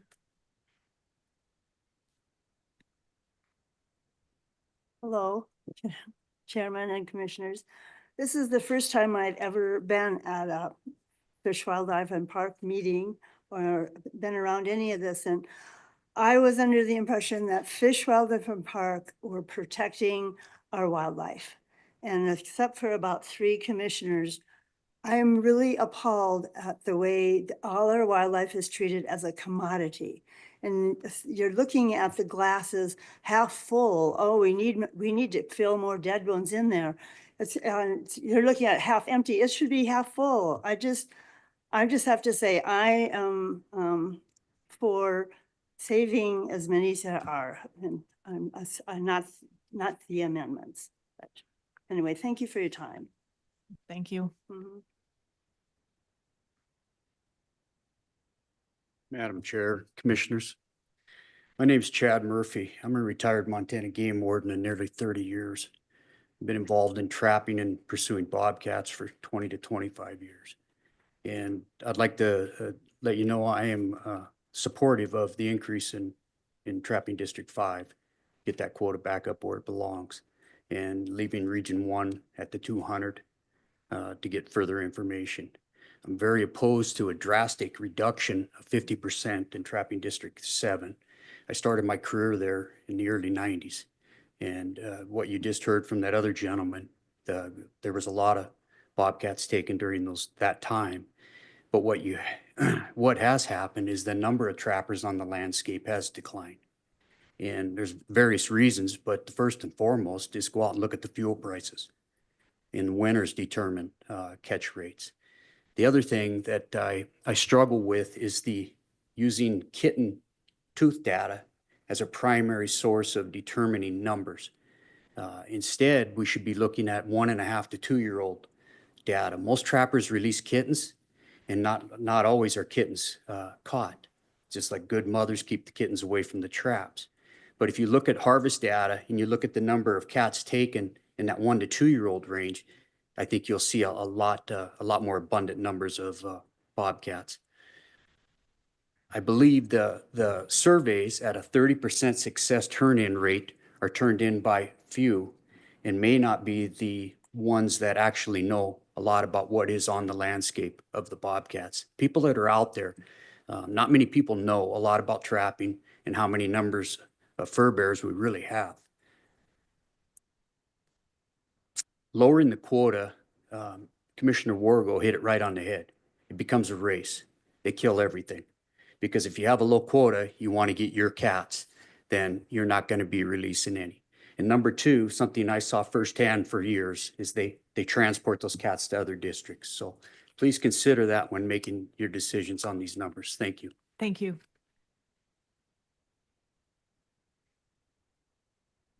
Madam Chair, Commissioners, Chris Morgan, Montana Trappers Association. I wanted to point out that the Region 3 wolf quota is not, in fact, a biological quota. Per Mr. Wakeling, that was just a reduction that was similar to the rest of the state's reduction. For years, we have not had a biological quota now. Region 3 is always the highest in livestock or depredation loss payouts. Currently this year, we have 16 for wolves. The rest of the state has 5. Region 3 is much more than Park County. And I think that's kind of the way this commission goes all the time. You know, you just voted on having a quota of 90 for Region 2 and 30 for Region 4. Region 4 has half the wolf population that Region 3 has. Region 2 has about the same amount. Where's the sense in that? I just would really like to see us have a fair shake at that, and we haven't had it. As far as bobcats go, reducing the quota in Region 7 will get the metric up. You'll see that juvenile ratio significantly higher. Is that really what's good for the population? I don't think so. I'm a bobcat trapper. I try to stay out of areas where there's females and kittens just because of that. And I know it hurts me. My own biologist has told me numerous times that they want to reduce the quota because our yearling cats aren't where they should be. I'll continue to do what I do because I care about the resource. I don't care about the number. I would like to see some changes moving forward in our regional fur bearer meetings. I don't think they're very well attended. The department does not really promote them at all. That's something I'll be working in my position with Mr. Klug here on something we can do to try to bring some people together because let's face it, trappers provide all the data for everything that we're making these decisions on. So we should definitely do a better job at supporting that. Commissioner Lane, I hope you're healing up and thank you for your time. Thank you. Madam Chairman, Committee, I'm Bob Rowland. I live in Ovando, Montana, where I'm a rancher. I want to thank you for your time. I might be the only rancher that's going to speak today. So we represent a $1.9 billion industry that wolves have a direct and indirect effect on every day. We meet with our regional wolf biologists in the fall.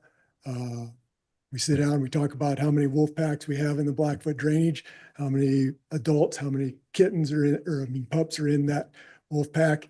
And for the last 20 years or so, our wolf density population is higher than Yellowstone National Park. So when you're talking about regions 1, 2, and 3, you have to consider that public lands are supporting more wolves than the park of Yellowstone National Park is supporting. And I don't know if that's right or not, but when you set your quotas, that's where we're living every day. And we're supporting those wolves. It's not the national park supporting them. So we have a different economy than watching wolves. There's no economic benefit to having those large numbers in those 3 regions because no one's coming to Ovando, Montana to watch wolves. They're all going to the park. And so our economy is based on livestock, hunting, big game. There's also hasn't been any ecological benefits to those wolves on our landscape. What we've learned from Yellowstone is the researchers came in and said we have an ecological benefit to wolves on Yellowstone National Park, and then 2 years later we find out that a lot of those numbers are fabricated. The trees didn't really grow because the wolves are killing the elk. So just consider wolf densities when you're making some of your management plans. Thank you for your time. Thank you. Madam Chair, members of the committee, my name is Eric Lewis, that's CLEWIS, and I'm here representing Defenders of Wildlife. We submitted written comments, so I'll just keep mine short right now. It sounds like there's a lot of uncertainty in wolf management right now. And similar to what Mark Cook said, I think with uncertainty, we should proceed with caution.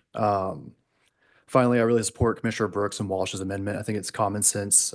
It's a good faith solution to working with local business owners in Yellowstone National Park as well. Thank you. Thank you. Madam Chair, Commissioner Scott Smith, Region 1. This introduction of the Canadian wolf, since then, we've lost our caribou up in Region 1. We have lost countless elk, mule deer, and whitetails. My family depended so much. I was born and raised on a farm. You need to manage this predators, you know, between the grizzly, the wolf, the mountain lion, coyotes, that 8 Mile pack down in Region 3. What they do to a grizzly bear is not right. This 8 Mile pack has collars on, and they know who they are. They harass grizzly bears, an endangered species. I mean, this is despicable.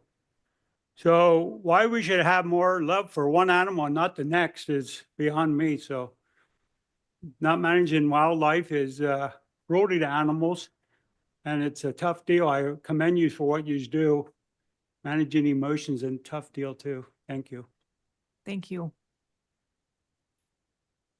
Madam Chair, Commissioners, Bob Shepard, SHEPPARD from Ovando. For over 65 years, I have lived in this state and I have watched many changes in wildlife management on all sorts of them. I've trapped almost all, in fact, I've trapped all them years except for a short length of time. What I've seen here is managing wildlife. There was a lot of what might happen. You can't manage on what might happen. The dog might have caught the rabbit, but he was so bore-sighted chasing him, he didn't see the hole he fell into and he broke his leg. I would just caution you to use the science, use the information that you get. You have a very difficult job. Thank you for your time. Thank you.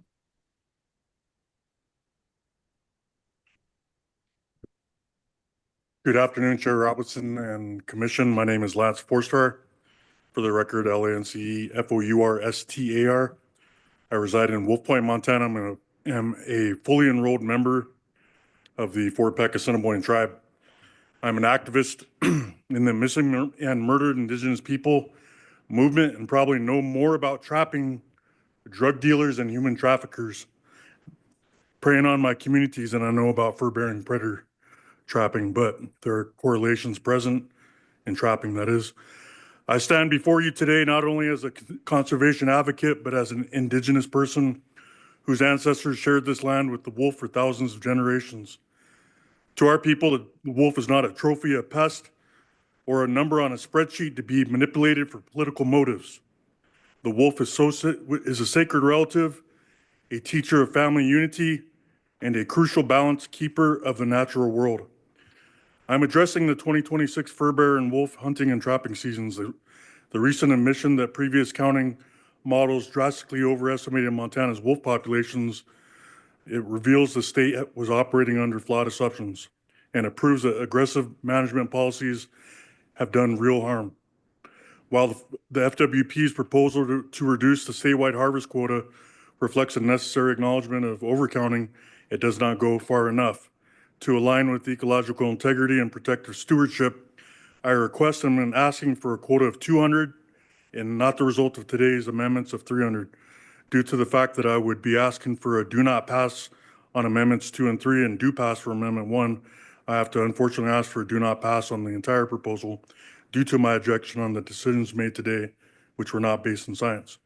On behalf of the tribal perspective, our tribal perspectives, the honor wildlife relatives, we call on this commission to reject extreme harvest limits, eliminate cruel methods like indiscriminate snaring, and enact meaningful protections along sacred park borders.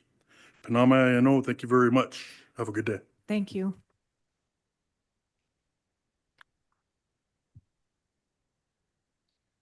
Thank you, commissioners, for your service and allowing me to speak. My name is Paul Lanzak. I hunt, trap, and live in Lincoln County, Montana. I live right where 3 separate wolf pack territories meet. The wolf pack, the Little Wolf Pack boasts about 23 wolves, the Summit Pack approximately 14, and Redemption is at 6. Us trappers monitor our wolf packs closely with use of cameras in Lincoln County, and our numbers do not match up with the new IPOM 2.0. In my opinion, the IPOM 2.0 should not be even considered in this commission meeting until peer review. The method of counting cannot be trusted, and that is agreed across the aisle. With the remote nature of Lincoln County, I agree with the no setbacks for designated areas proposed by the FWP. 125,000 acres of SPP already has 0 setbacks for 3 seasons with no incidences. Sanders County also has no setbacks with no issues.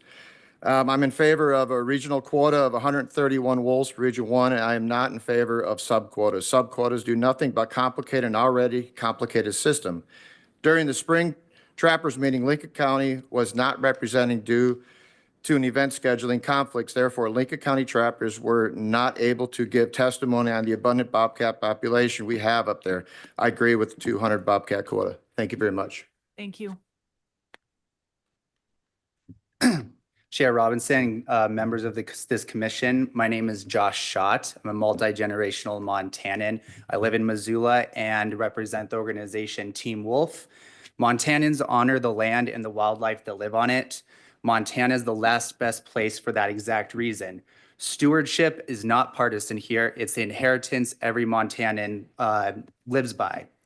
This proposal, like the wolf management policies of the past several years, violates the values of stewardship and the public trust through flawed data that intentionally pushes wolves to the lowest floor and below sustainable population levels.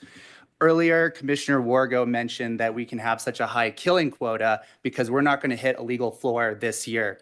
And I want to remind this commission that your job and responsible wildlife management is to ensure sustainable population levels of wildlife for years to come and indefinitely. That's the definition of sustainable. So continue down this path and wolves will be put back on the endangered species list. Montanans want state-controlled management that maintains healthy, resilient, connected wolf populations that fulfill their ecological role on Montana landscapes. A federal judge cited Montana's gross mismanagement to argue for relisting. If that happens, DC manages Montana's wolves, not you. To defend state sovereignty, reject this proposal and quota. Montana has a choice. implement sustainable wolf management policy or lose the ability to make wolf management policy at all. Thank you. Thank you. Hello, my name is Dr. Anja Heister. I'm the Executive Director of Footloose Montana. We've been hearing repeated assurances from Fish, Wildlife, and Parks about IPOM 2, yet the agency expressed similar confidence in its predecessor, which substantially overestimated wolf numbers and pack size. Wolf researchers warn that IPOM 2 still overestimates Montana's wolf population, which may be as low as 400 wolves. This amounts to serious mismanagement of wolves. Why should we trust Fish, Wildlife, and Parks, knowing that the agency has for many years, one, presented us with wolf population estimates that were far too high and used them to justify kill quotas that were also far too high.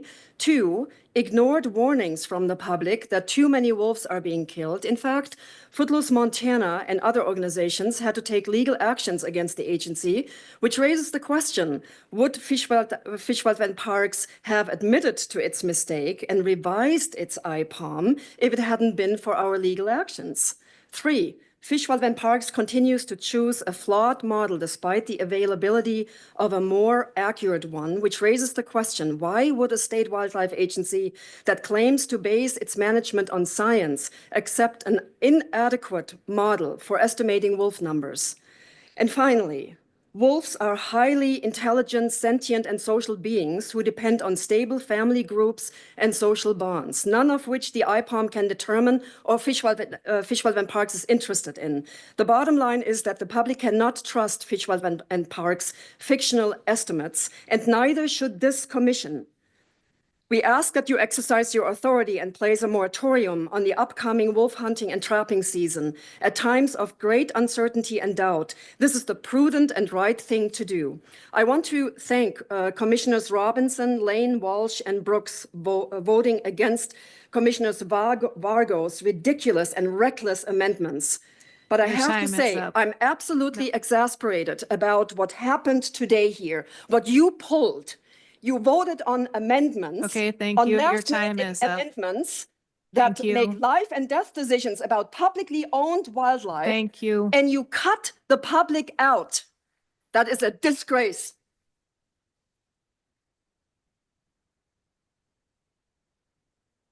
Madam Chair and members of the commission, I am Connie Poten. I'm from Missoula. I also wanted to have you think about a moratorium.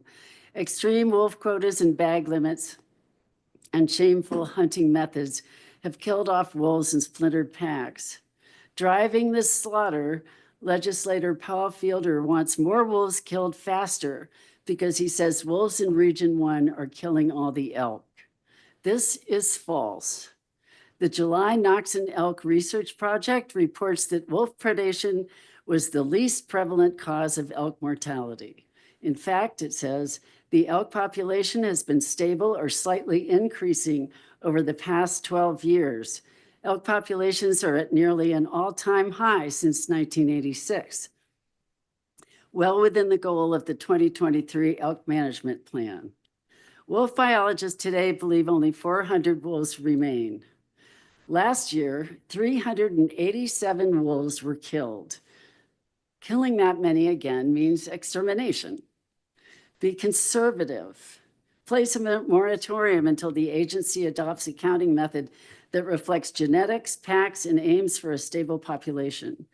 Please be responsive to the majority of Montanans who want wolves, not the trophy hunting industry. Thank you. Thank you. Madam Chair, Commissioners, my name is Art Compton, C-O-M-P-T-O-N. I live in Helena, and I just wanted to very quickly make sure that the Commission was aware of two important studies. The first one you received in your public comments. They are the Wisconsin Chronic Wasting Disease Study that showed that a healthy wolf population in the northern half of the state of Wisconsin contributed to a near zero incidence of the disease, where in the southern half, where there are no wolves, up to 50% of adult mule deer bucks were infected with chronic wasting disease. And those southern counties where they were affected contained 89% of the Wisconsin's infected animals across the entire state. Now, that's Wisconsin. A study you're not aware of is much closer to home. It studied the wolves in Idaho. Washington State University's veterinary school. I'm just going to read verbatim one line out of that study's abstract. We learned that hunting can help keep the prevalence of chronic wasting disease somewhat in check, but selective removal of deer by a coursing predator like a wolf brought the prevalence of chronic wasting disease down in these populations, and it got it down to almost undetectable levels. I'd be happy to share the link to that study and its results. The critical thing about that abstract is they selected the term selective predator to describe the wolf. Wolves are genetically programmed to constantly assess prey vulnerabilities, which is why they single out diseased animals and why they are so effective in controlling disease. Madam Chair, members, these two studies happened in two different states, but they reached the exact same conclusion, and that is that a viable, healthy wolf population is wildlife managers' greatest ally in the fight against chronic wasting disease. Thank you, ma'am. Thank you.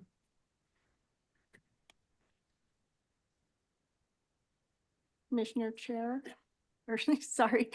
Would you mind just pulling the mic Oh, down a yeah. little bit? Thank you. Yeah, Chair Robinson and Commissioners, my name is Trish King. I'm a wolf advocate. I moved to Montana because of the wolves. I love to see them. I love to photograph them and also just have them around. I've noticed a lot of absence from them in the last few years. We did find a group, a pair that had 8 pups.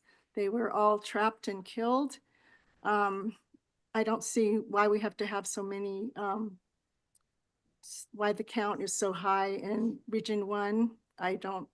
To my knowledge, I don't know that they're causing any problems other than with the hunters taking the elk, and to me, that's not a big thing. I'm asking the Montana Fish, Wildlife and Parks to adopt a more conservative, science-based approach to wolf management in the 2027 proposal. Lower the state quota substantially below 250 wolves. Montana updated the wolf estimate is significantly lower than previously reported. The current proposal of 250 wolves is 1/3 of the entire population, or even more if the count is lower. Reduce the quotas in wolf management units 313 and 316 to 1 wolf each. Please do an independent study with scientific review of new wolf population. Reduce SB 200 removals from 100 wolves to 15. Please expand the non-lethal conflict prevention measures. FWP should prioritize and expand proven non-lethal tools for preventing conflicts between wolves, livestock, pets, people. Preventing conflicts before they occur benefits both livestock producers and wolves and can reduce the need for lethal removals.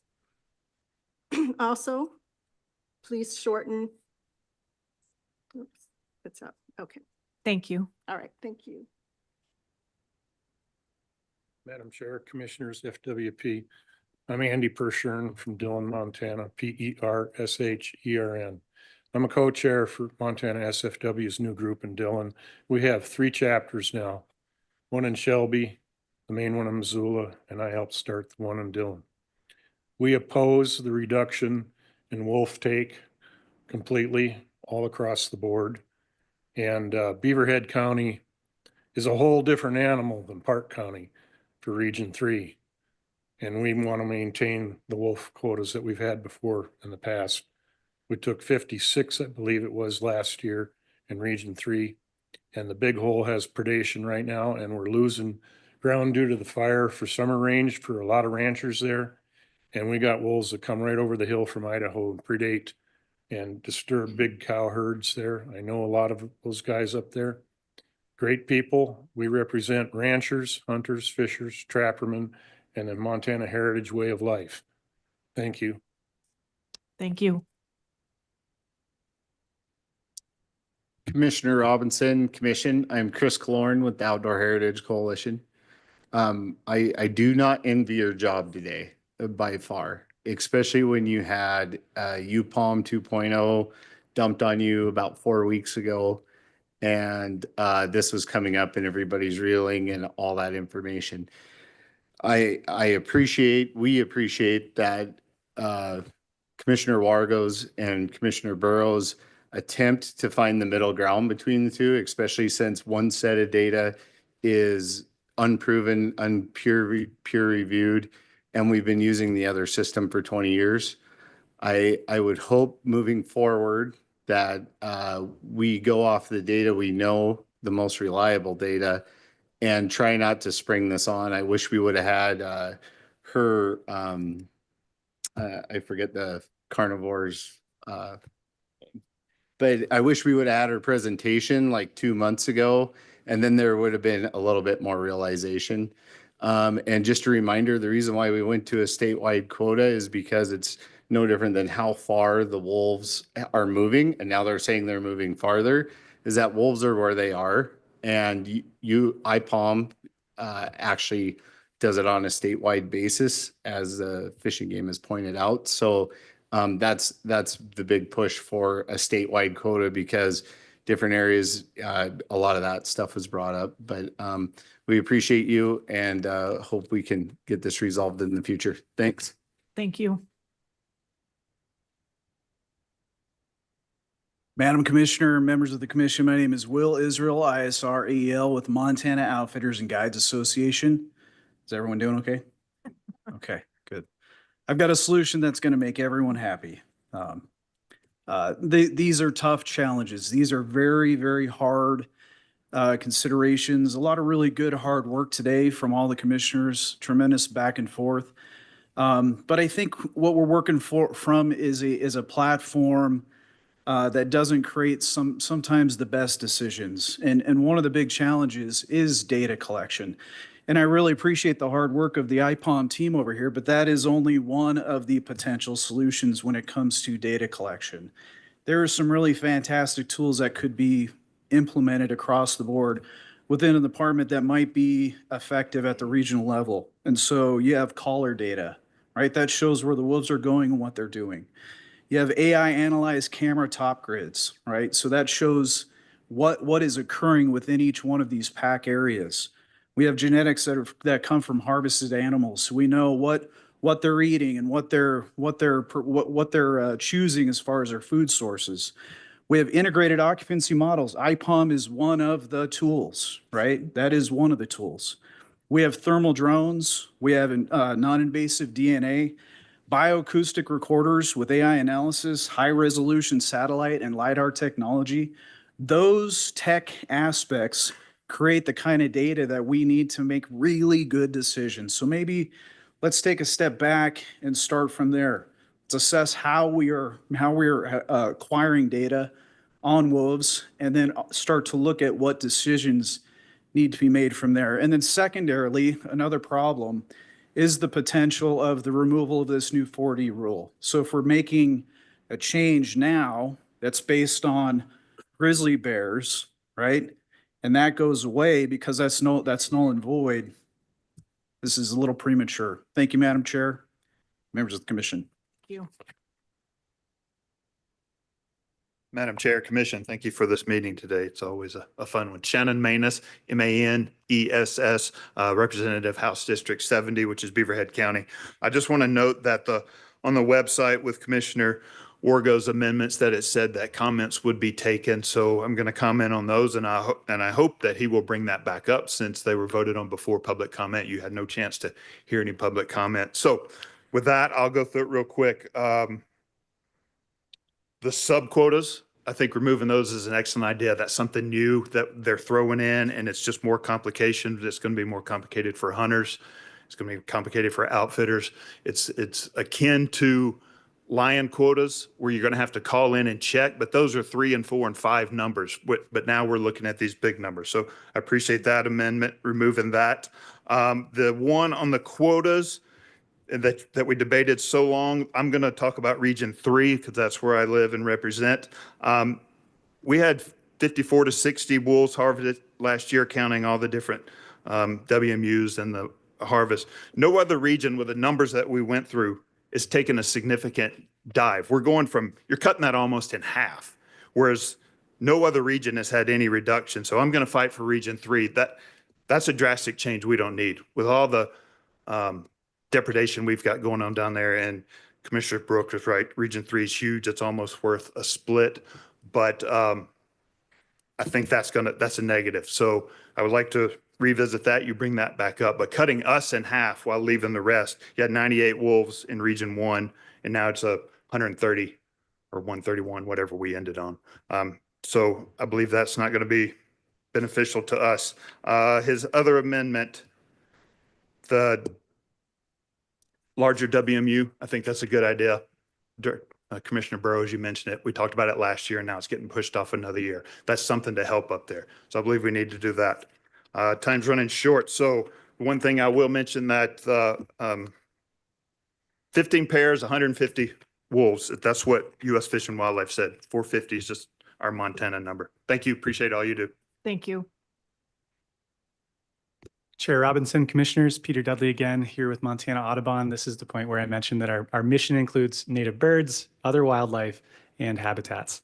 So that's why I'm up here. But I just wanted to focus particularly on one piece of the 2025 Wolf Report and the recommendations that the department made as it relates to the quota. 300, I would argue, is too high. If you look at page 39 at the bottom and onto page 40, which I'm going to pull up, it mentions that IPOM 1.0 and 2.0 have different thresholds for mortality that would lead to a decline in the population. So using the 5-year average, and please correct me if I'm wrong, folks, but the 5-year average of 312 wolves would represent a reduction under both models. So if the quota is 300 plus the wildlife service removals and the SB 200, you could be in a scenario where the population is declining faster than you would like it to. That is another issue. I want to acknowledge that we are still in many ways dealing with the fallout of SB 314 and the language that leaves you all to determine what is sustainable. Is sustainable no wolf conflict? Is sustainable a self-sustaining population? Is it a stable population? I don't know if any of us can answer that definitively. But I would like to commend the department for their commitment to using new data collection methods to improve the system. I'm taking the presentation from today as IPOM 2.0 is getting closer to the best available science that we have. But again, you may not need to choose between either model depending on what the quota is here, because the mortality thresholds are different for your intended outcome. So thank you. Appreciate it. Thank you. Hello. My name's Deborah Slicer. I'm a recently retired professor from the University of Montana. And my main concern is with it's now 300 statewide quota proposed for this coming year. I would like to see it drop to about 125, and here's why. If we have 725 wolves out there currently, and if this year coming year resembles last year, we lose 100 for poaching, private landowner kills, depredation kills. We lose another 300 hunting and trapping. We're down to 325. And you throw in the recruitment numbers, which I understand is 200, 250 at best. Then we're up to 575 at best. And this comes just really close to that 450 baseline that FWP maintains is necessary to maintain 15 pairs. And I think this is not a good time to mess with that 450 baseline, given the gross overestimation of the population these last several years using IPOM 1, given IPOM 2 hasn't been peer reviewed, and that neither side of the wolf debate seems to trust it. Given ongoing litigation around the IPOM and giving documented diminishing pack sizes in Montana, which I understand from a very reliable source is a red flag. So I urge being conservative, a quota of 125, please. Thank you. Thank you. Hello, my name is Levi Carlberg. I'm from Region 1.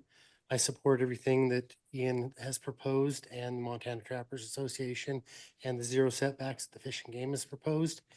I also run over 100 cameras, and I checked those cameras against the IPOM, which IPOM said area 100, I believe, had 23 wolves, and area 103, 28. And in area 100, in a 15-mile section, there is more than 23 wolves, which is also less than 10% of that area. So that's how far it is off on that one.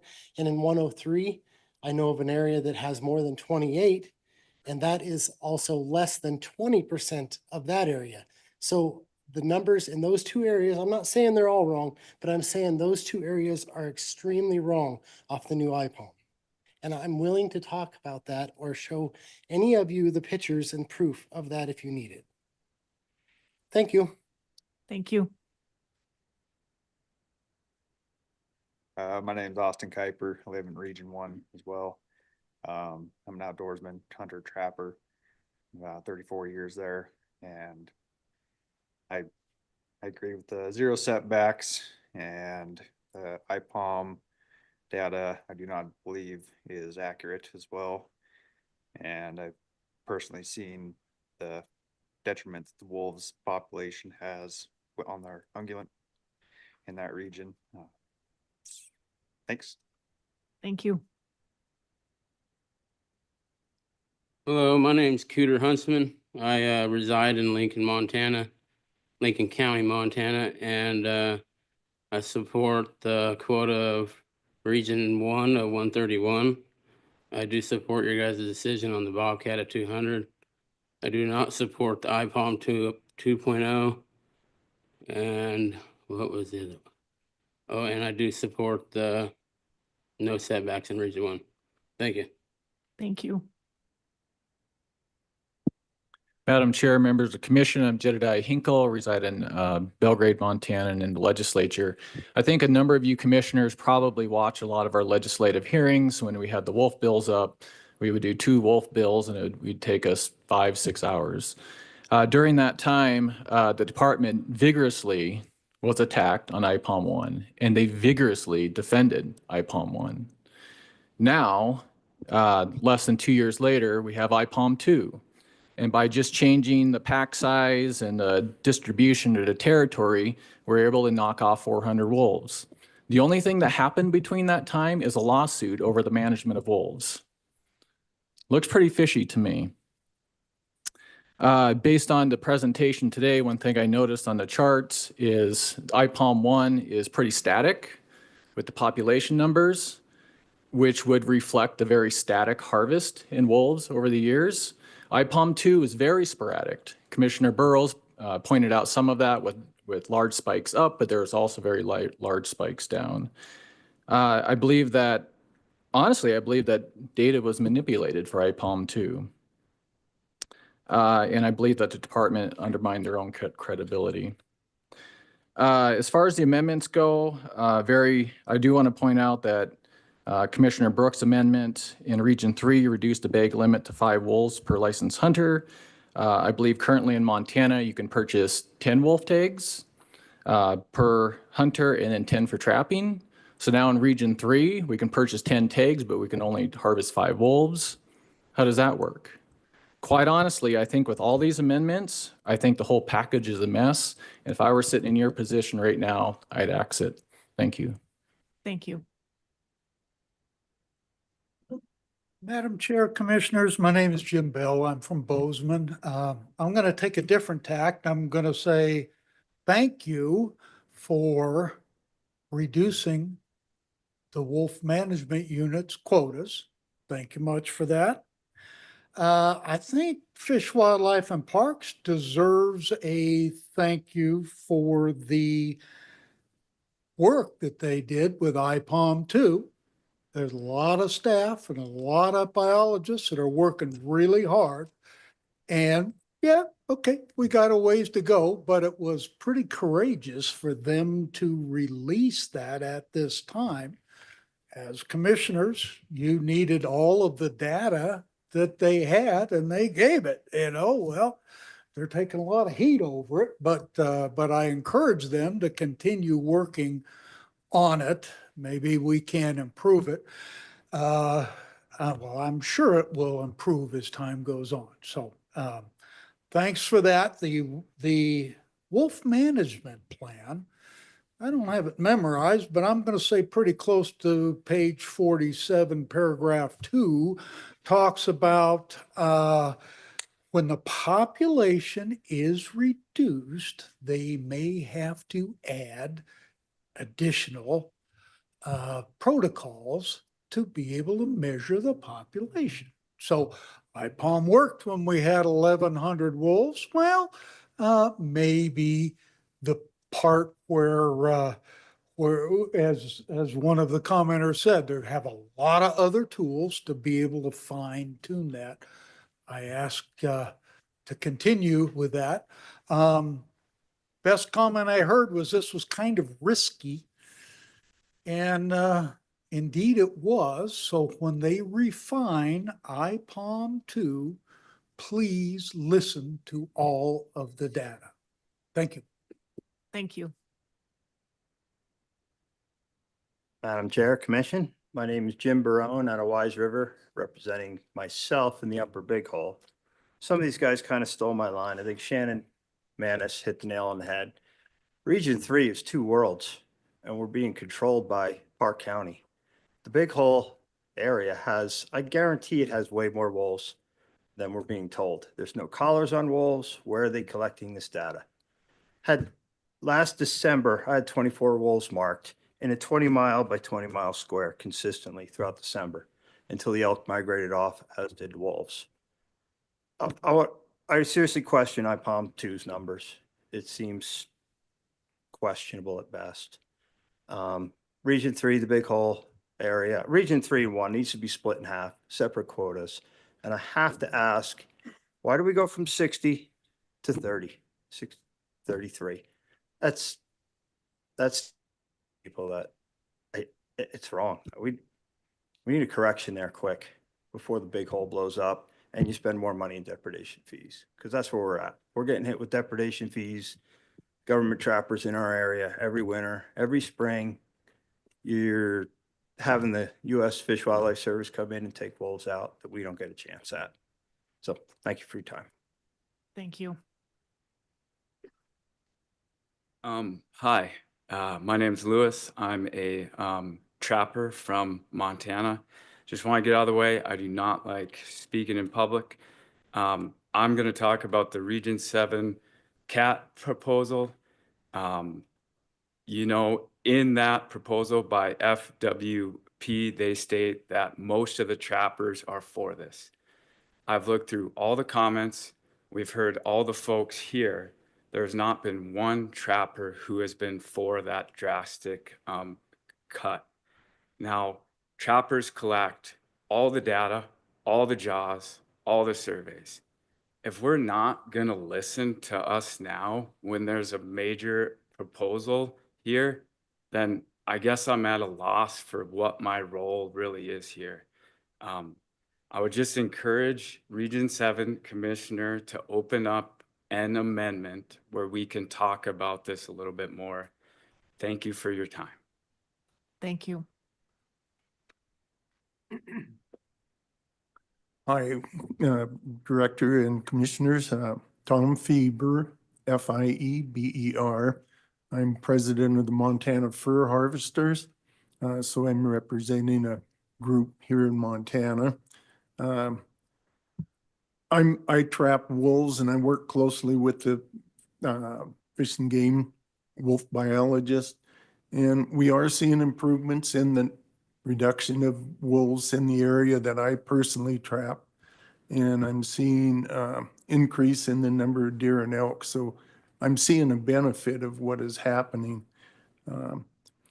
And what I really appreciate is the commissioners that come out and talk to us. we didn't have much time on this thing when it came out about a month ago. Yet they reached out to the trapping community and to the hunters and the outdoorsmen and got comments. So I certainly support what the proposals were, the amendments. So I think that's all I got to say. Thank you. Thank you. Anyone else?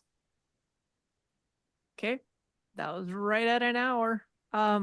Could I have everybody that's online go ahead and raise your hand so I can tell how many people I have to comment?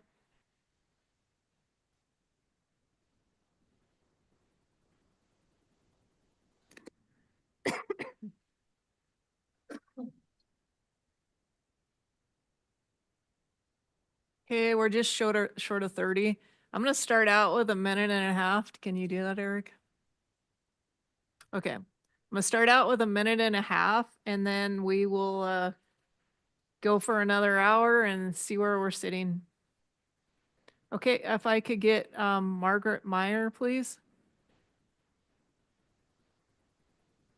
You need to unmute.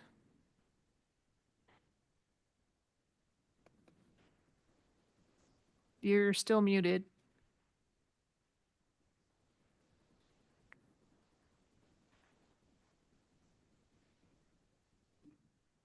Okay, I'm gonna move down to Marie. I'll come back to you, Margaret. Just figure out how to unmute. Okay, so Marie, if you want to go ahead, please. You need to unmute. Go. Oh, yeah, go ahead. Hello. Can you hear me? Yes, we can. Go ahead. Okay. Do you need me to spell my name? It's on the screen, but you can, yes. Oh, okay. I didn't know if you needed me to say it. So first I want to thank you for having me here, and thank you for voting down Commissioner Wargo's amendments proposing the June through September wolf hunting season. These dates encompass the pupping, the pupping and the denning season. Additionally, they were suspiciously proposed after the public comments were closed. And also, he repeatedly kept saying the safety factor upon safety factor upon safety factor. Well, redundancy for safety is necessary. Once an animal is gone, they're gone, and there's no bringing them back, and you can't afford to get it wrong. The past IPOM numbers already shown that it was wrong, so safety factors are needed. And also, I oppose trapping and raising the quota to kill our bobcat. So, thank you for your time, and please exercise caution. Thank you. All right, thank you. Margaret Meyer, you want to try that again? Okay, you just need to unmute. There you go. Okay, go ahead.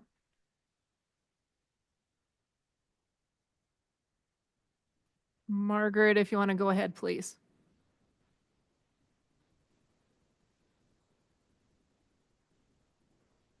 Okay, we are not hearing you on this end. Okay, I'm going to go to Mike Mershon, please.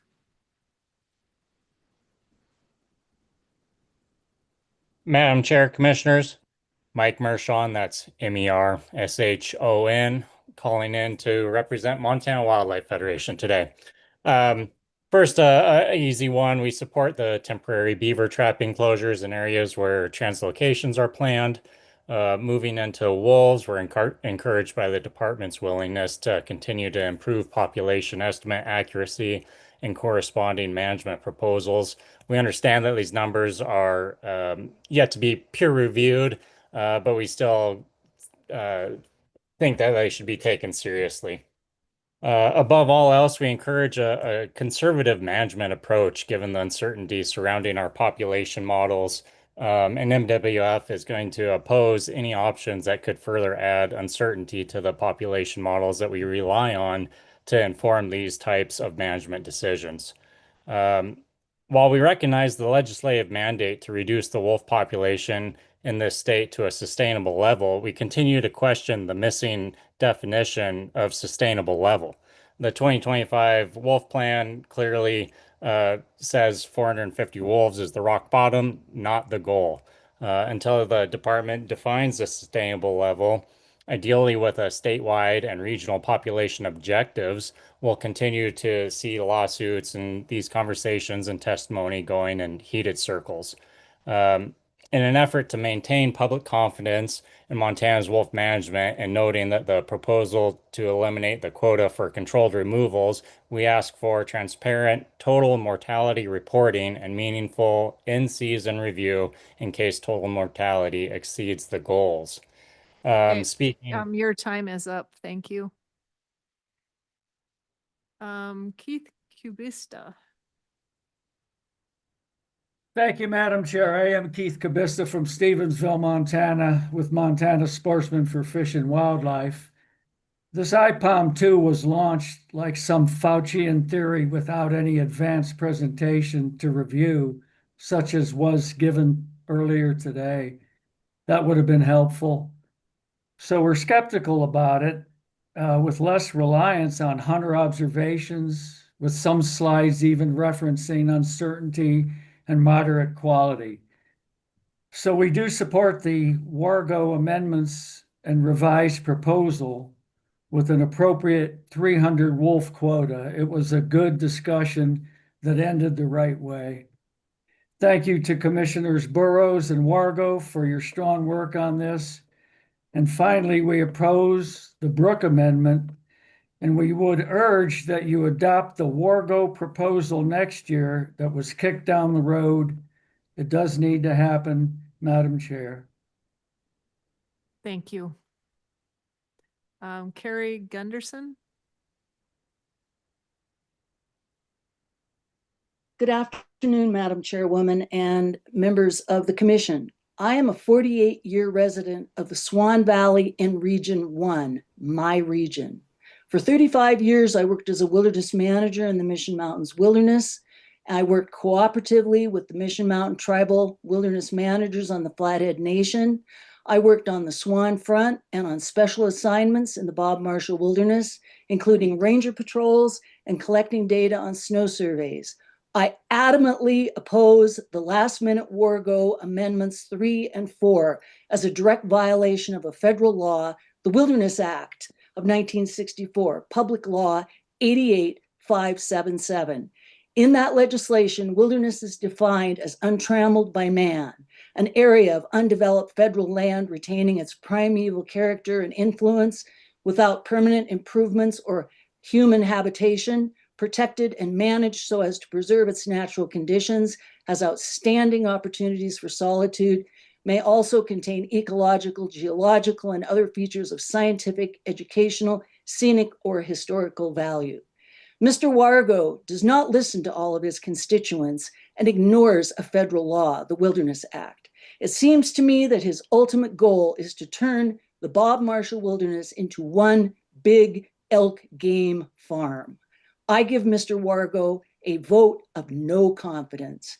In closing, I call for a moratorium on recreational wolf killing until Montana has reliable, independently reviewed population data.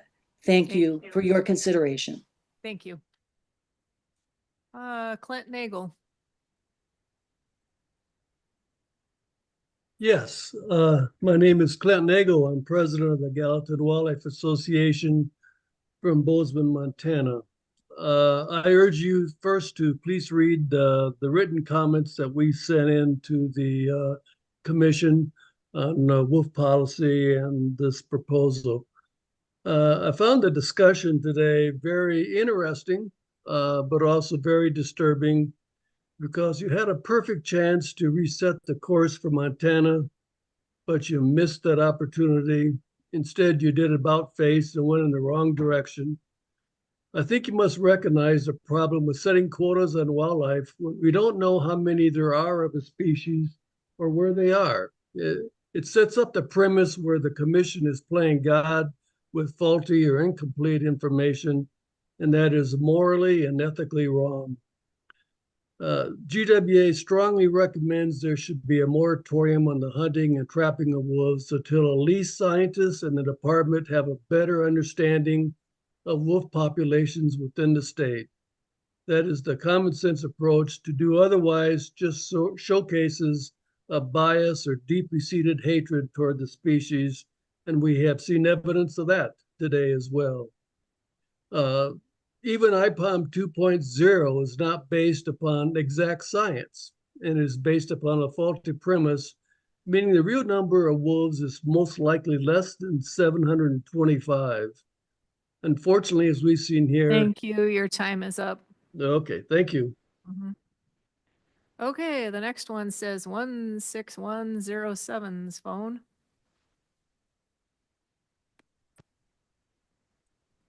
Hi, this is Melissa Fitzgerald. I'm a wildlife advocate and resident of Montana. So today during the meeting, I heard the exact words, "It's difficult to manage what you cannot measure." I actually think it was Commissioner Wargo who said that. And after I listened to the last 4 hours, I heard a lot of uncertainty about wolf data, a lot of numbers being thrown around. Even the explanation of IPOM 2.0 was full of uncertain data and left many questions. If the data we are relying on to determine wolf numbers is unreliable, how can we confidently establish a harvest quota or determine how many wolves can be removed from the ecosystem? In any other industry, using false data would lead to poor results. I oppose the high wolf kill quota proposed at today's meeting and do support a conservative approach. First, we need to adequately measure what we want to manage. Thank you. Thank you. The next one just says iPhone.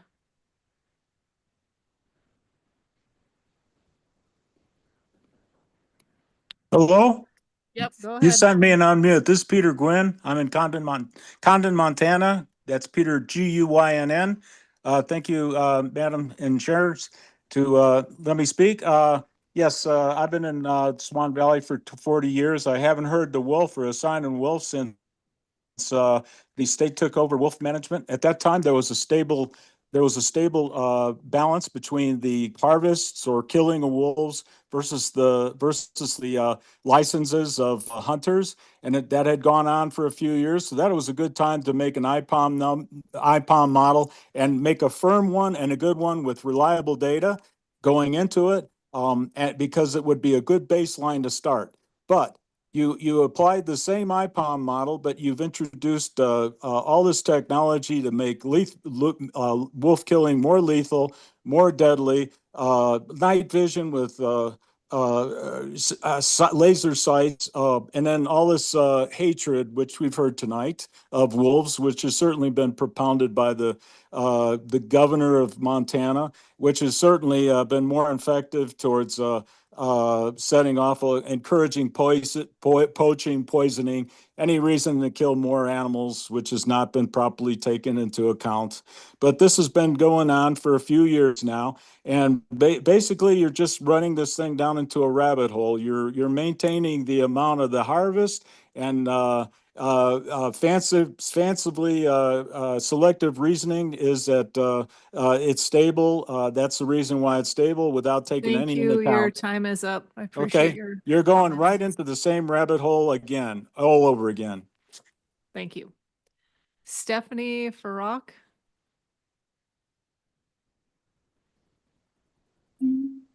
Yes. Hi, good afternoon, commissioners. So I'm not a Montana resident, but my family and I visit every year. So we spend a lot here on hotels, restaurants, guides, and local businesses because we come for Montana's wildness. And one of our most special memories is hearing wolves howl. And I want my children to experience that too. So to us, wolves are worth a lot more alive than dead. And we don't just travel to Yellowstone, we travel all through Western Montana. And before you guys can set a population, you need to take into account, as others have said, we don't really know how many wolves are out there.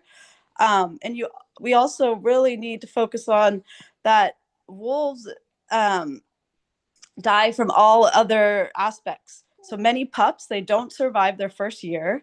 And wolves also die naturally. They are poached, killed in livestock conflicts. They're hit by vehicles, or they're removed through management.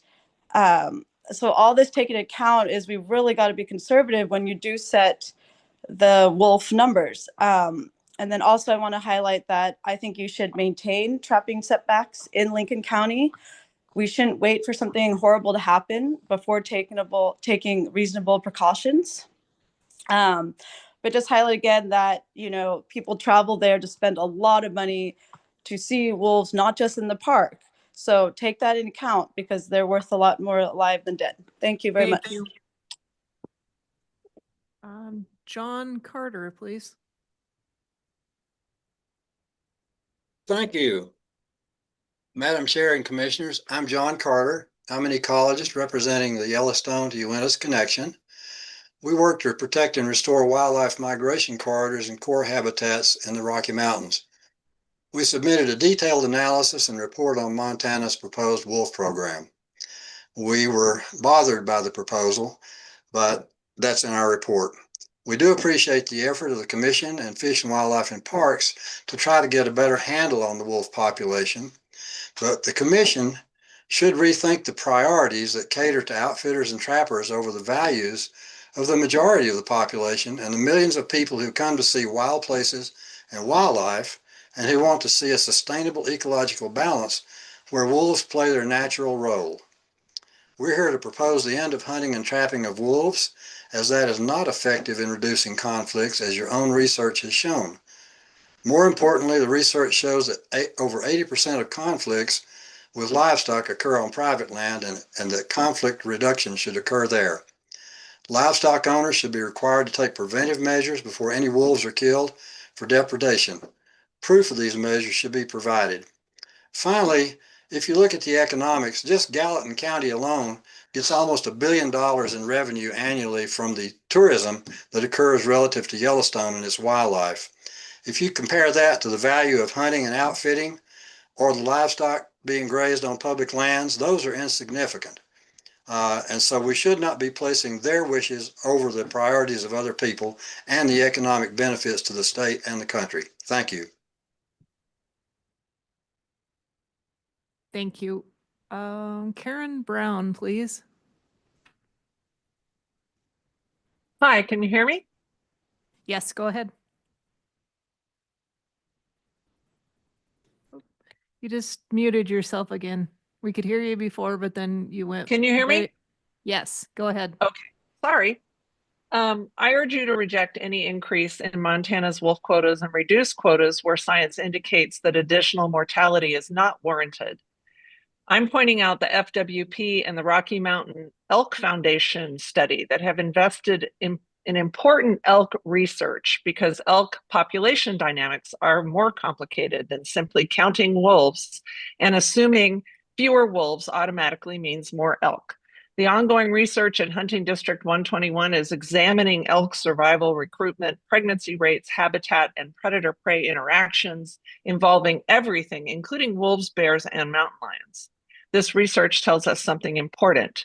FWP itself recognizes that we need to understand the actual causes of elk population changes before making management decisions based on predator numbers alone.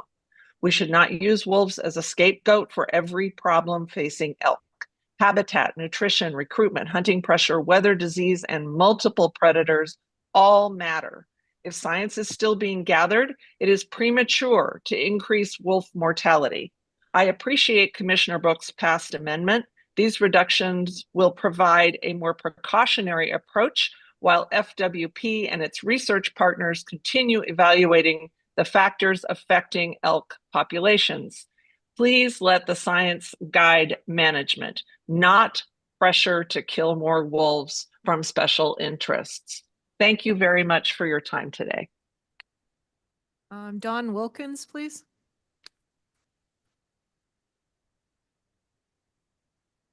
Hello, can you hear me? Yes, we can. Go ahead. I'm Don Wilkins, Wilkins, live in Libby, Montana. And I am going to be opposed to any reduction in the wolf harvest in Region 1 especially.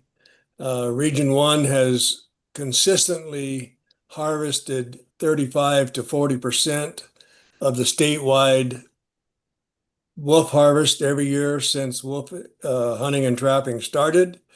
You throw in Region 2, and we're up about 65 to 70% of the total wolf harvest. And not coincidentally, Region 1 also has the lowest population of elk in this side of the Continental Divide. So changing IPOM to 1 to IPOM 2, doing a few tweaks here and there, is not going to change what is really happening on the ground. Wolves kill elk, and I think the commission needs to take in consideration what the trappers are saying, what they're seeing on the ground, what the hunters are seeing. And it shouldn't take a rocket scientist or a new phony counting system to figure out what the collision course is we're on in Region 1. You just look at what happened in Yellowstone when they introduced the wolves in 95. The elk population was able to sustain those populations with some of Thank the you. harshest. Your time is up. Thank you. Thank Ryan Murphy, please. Hello, Madam Chair and Commissioners. My name is Ryan Murphy. Thank you for the opportunity to speak today. I'm speaking today in opposition to the Region 7 bobcat decrease by 50%. This is a knee-jerk reduction by a brand new area wildlife manager to the area with zero field data and minimal support to the decrease because of a few disgruntled trappers said they stopped seeing bobcat sign. I've trapped bobcats since I was a kid and hope one day to pass tradition down to my kids, so I'm all for best management practices, but this is not educated. The two key components citing decrease are juvenile to adult ratio being down and the effort being higher to take one bobcat based on trapping surveys. Many trappers like myself will release the juveniles and don't target the nursery areas where kids are present. The other factor they are citing is trapper effort is going up to catch one bobcat based off the survey sent out at the end of the year. How accurate is a survey? How many nights are traps actually functional? As inflation prices are up and costs go up, prices go up to operate, many trappers are putting in less effort. In the 24-25 trapping season, there were only 33 successful bobcat trappers, showing that not many people are trapping anymore. How is 33 trappers in a region that is over 30,000 square miles big, with the most pristine bobcat habitat, even a representative sample of the bobcat population? Commissioner Lane says, well, the quota never gets met, so why does it matter if we lower it? That's not the point. The point is making this huge reduction purely based off harvest data is not a trend FWP should be setting without zero field data and support from the majority of the trappers. How is 33 successful bobcat trappers a representative sample of the entire region? Did we forget how large Region 7 is? I urge Commissioner Lane for an amendment and a discussion with the large majority of this meeting. Field research and listening. Thank you. Your time is up. Nick Givok, please. Chair Robinson and Commissioners, my name is Nick Givok. I'm a campaign strategist for the Northern Rockies for the Sierra Club, and there's been a lot said here today, but I just would like this commission to consider this. 10 years ago at this exact meeting, there was one person who came to testify about wolves, and I know that because it was me in my previous role. The wolf wars were over. And if you want to know what's changed, it is because the Montana legislature decided that it was going to dictate wolf management. And so a couple things for this commission to consider. Finally, the agency has acknowledged what conservation interests have been saying for years, that IPOM is a failed model that is inaccurate. There are 60,000 more elk in the state of Montana today than when wolves were reintroduced. That's a fact. Another thing is that this commission has a statutory mandate to get elk within the objective populations. So I think this commission needs to ask itself why it isn't allowing wolves to be part of that. And hunters can kill up to 3 elk a year now. So you need to grapple with this. What is a sustainable number? There are 3,200 wolves in Italy. There is enough prey base for 1,100, 1,200 wolves in the state of Montana. That is just the fact. And so given all the uncertainty that everyone has agreed to today, this commission needs to take a break and develop a reliable model, take a break from its wolf hunting program for a year. Your time is up. Thank you. That Nadia Steinzer, please. Thank you very much. I appreciate the opportunity to speak today. I'm Nadia Steinzer. I'm the Carnivore Conservation Director with Project Coyote, a national organization, and we have submitted detailed technical comments on this issue as well. I appreciate Fish, Wildlife, and Parks' efforts to revise IPOM. As others have said, scientists and advocates have been saying for years that IPOM 1 was flawed and vastly underestimating the wolf population. Now we have a strong indication that this assessment was correct. Yet, despite the estimate of Montana's wolf population being 1/3 lower now, the commission just voted to kill more wolves. Today, the commission has demonstrated a willingness, if not outright wish, to decimate Montana's wolf population potentially below sustainable levels in just a few years. This is based on amendments that the public has not had an opportunity to weigh in on. For these reasons, I strongly urge you to reverse course. Please uphold your mission by placing a moratorium on wolf hunting and trapping for the upcoming season. Short of that, please lower the quota to at most 140 statewide, the rationale for which we explained in our technical comments. If the estimate isn't yet peer-reviewed, then you should be cautious, not reckless. Ms. Park stated in her presentation that IPOM is an adaptive method. The Fish, Wildlife, and Parks and the Commission also need to be adaptive and willing to change course. You can reverse today's decision and uphold the public trust for the sake of Montana's environments and its wolves. Please do. Thank you very much. Thank you. Reagan Downey, please. Opportunity to comment. My name is Regan Downey, and I'm speaking on behalf of the Wolf Conservation Center and our Montana members. We submitted a written comment, but to briefly summarize, we strongly oppose your proposed wolf hunting and trapping regulations and urge you to reconsider the quotas. Tolerance of wolves is increasing across the state, and FWP's proposals do not reflect the changing values of Montanans. Thank you. Thank you. Glenda Meyer. Hello. Thank you for this opportunity to speak, and thank you for reducing the kill numbers for Region 3. I'd also like to thank you for making the IPOM deficiencies public. Everyone has known for years IPOM dramatically overestimated wolf numbers and allowed drastic wolf kills that now bring the entire wolf population into jeopardy. After reading your 2025 wolf report, these numbers stood out more than any other data. You're claiming there's 109 packs. 17 packs were killed off, which was 15%. That would leave 92 remaining packs at 4.29 wolves per pack. That leaves 390 wolves left statewide. These are your numbers. This is a minimum, not counting poaching and the people who SSS. Also does not include wildlife services and rancher kills. 250 statewide wolf killing allowance equals 141 wolves left, which will not sustain a viable wolf population. These numbers do not take into account the distemper running through packs and killing entire litters of pups, which will most likely be reflected in next year's numbers of even lower wolf counts. IPOM 2 has not been peer reviewed, and the accuracy of your new system is unknown. You will not know how much this overestimated the population during this hunting season.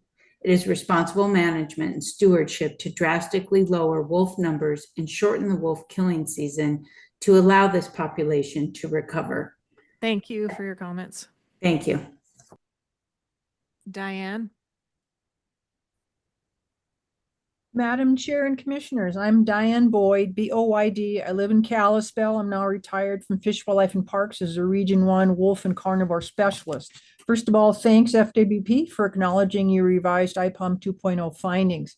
It's a good start, a quota of 250, but it's too high. The quota should be approximately 175 wolves to stop the wolf decline, as per the math in the 2025 annual report. The IPOM 1 says that 27% of 725 equals 196 wolves is stability, and IPOM 2 says it's 217 stability. That does not include the 38 wolves killed by ranchers and wildlife services. So the actual number of wolves human caused kills should be no more than 175. In addition to IPOM since 2013, the wolf harvest numbers have gone down The number of depredation complaints by wolves has gone down. The number of wolves killed for killing livestock has gone down. If Montana continues along the kill more wolves paradigm instead of science, Montana's wolf population will continue to decline and will likely fail to maintain its stated population goal of 450. Montana will then lose control of wolf management as the federal government takes over. Do you want this to happen? You can change its trajectory with significantly lowering quotas and more conservative management objectives. Thank you for your consideration today. Thank you. Next, we have Nancy Ostley.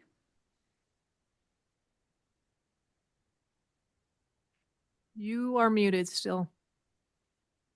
Still muted. You went off for just a second, but you're still muted.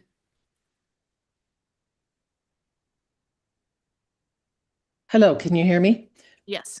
Yes, I would like to comment, in addition to the written comments that I submitted, that you do not know how many wolves you have in the state of Montana until you start collecting scat in a capture recapture program and doing DNA testing.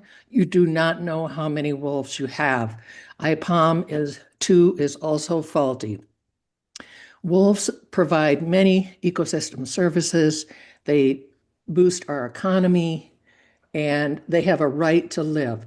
And the main point I want to make is chronic wasting disease. Ask any hunter if he has any concern about chronic wasting disease, and the answer is that wolves selectively will cull the sick and vulnerable out of the population, and they're the only tool we have for doing so. Thank you.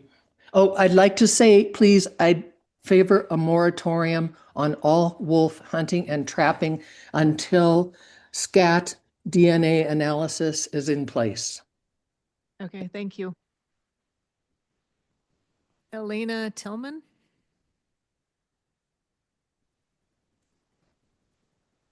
Yes, hi, good afternoon. My name is Elena Tillman. Madam Chair and Commissioners, I was going to ask you to take a precautionary approach to today's 2026 wolf hunting and trapping quotas and regulations. A reminder that the decision you made today is not arbitrary and determines how many wolves can be killed, how they can be pursued, and how much mortality this population will be asked to absorb over the coming season. Those are not abstract numbers. They represent real breeding animals, pack structure, and the future resilience of the population, which is important to me and to many other Americans and Montanans, despite what appears to be a desire to dwindle populations down to nil from some of the hunters, trappers, and ranchers. So if the methodology does not clearly and without a doubt demonstrate that additional lethal take can be sustained without undermining wolf recovery, which was made abundantly clear during the discussion today, then the responsible choice is to reduce the quota, strengthen protections, and prioritize conservation. Wolves' ecological value cannot be captured by treating them simply as another fur bearer with a harvest number attached. Please remember that once a wolf is killed, we cannot undo the management decision. I urge you in the future to adopt the most conservative science-based quotas and regulations available today and manage wolves for a healthy, self-sustaining population, not for the maximum number that can be legally killed. Thank you. Thank you. Peter Metcalf, please. Good afternoon. Can you hear me? Yes, we can. Go ahead. Thank you. Madam Chair and the Commissioners, my name is Peter Metcalf. I'm the Executive Director of Glacier 2 Medicine Alliance. We're a community-based conservation organization dedicated to protecting lands, waters, and wildlife in the heart of the crown of the continent.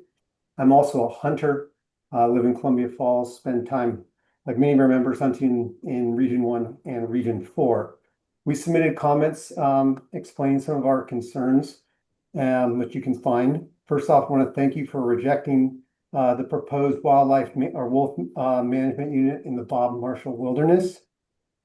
Second, I want to reiterate what others have said, that given the amount of uncertainty that's surrounding our population, our wolf population, to really encourage the Commission to proceed conservatively until FWP has verified its models and we have greater confidence in the wolf population estimate.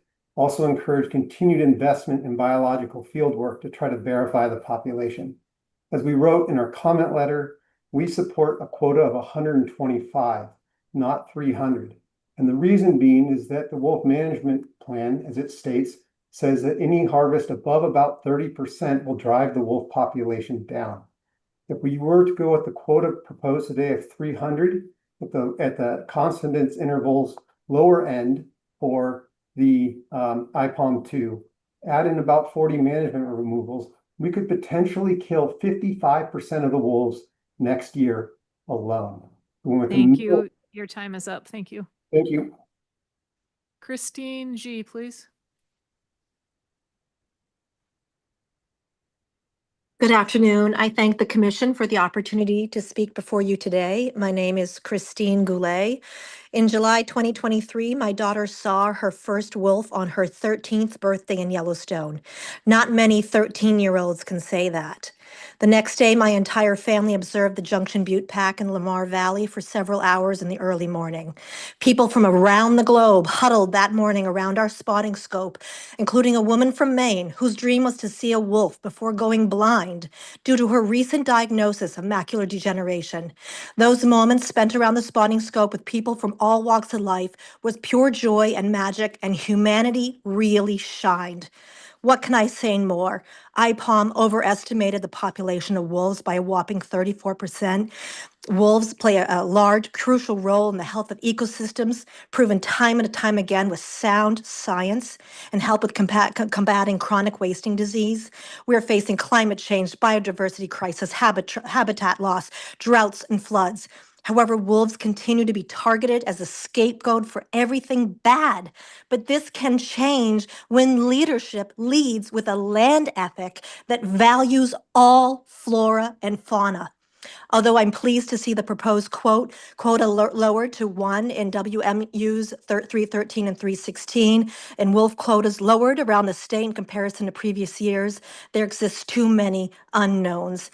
I also like to second Julie Argyle's concern about Region 3 and how Yellowstone wolves have been traveling there more and more. Thank you. Your time is up. Thank Thank you. Peg Brownlee, please.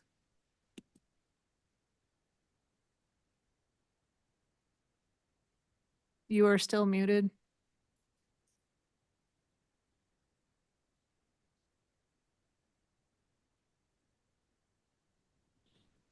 Yep, go ahead.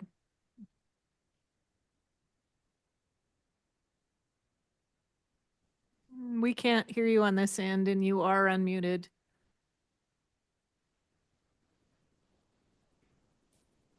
Okay, I'm going to go to the next person. I'll come back to you. Chuck Alvarez.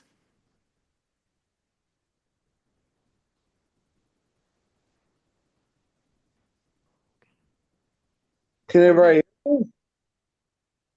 Can anybody hear me? Yes, go ahead. All right. Sorry, I had a stroke about 4 months ago, so be patient with me. But as a hunter, outfitter, and a guide for 40 years of my life, I want to tell you the ecosystem, the keystone species of wolves, absolutely necessary to survive in our biodiversity. I'm crying right now because it's real. I fight with wolves and wildlife advocates, Rocky Mountain Wolves of the Rockies, biodiversity, defenders of wildlife. You have to understand you cannot kill these animals. They're so necessary. I've been in the wilderness through Montana, Idaho, born in Idaho, have lived in Colorado now, and I'm telling you, they're not a threat.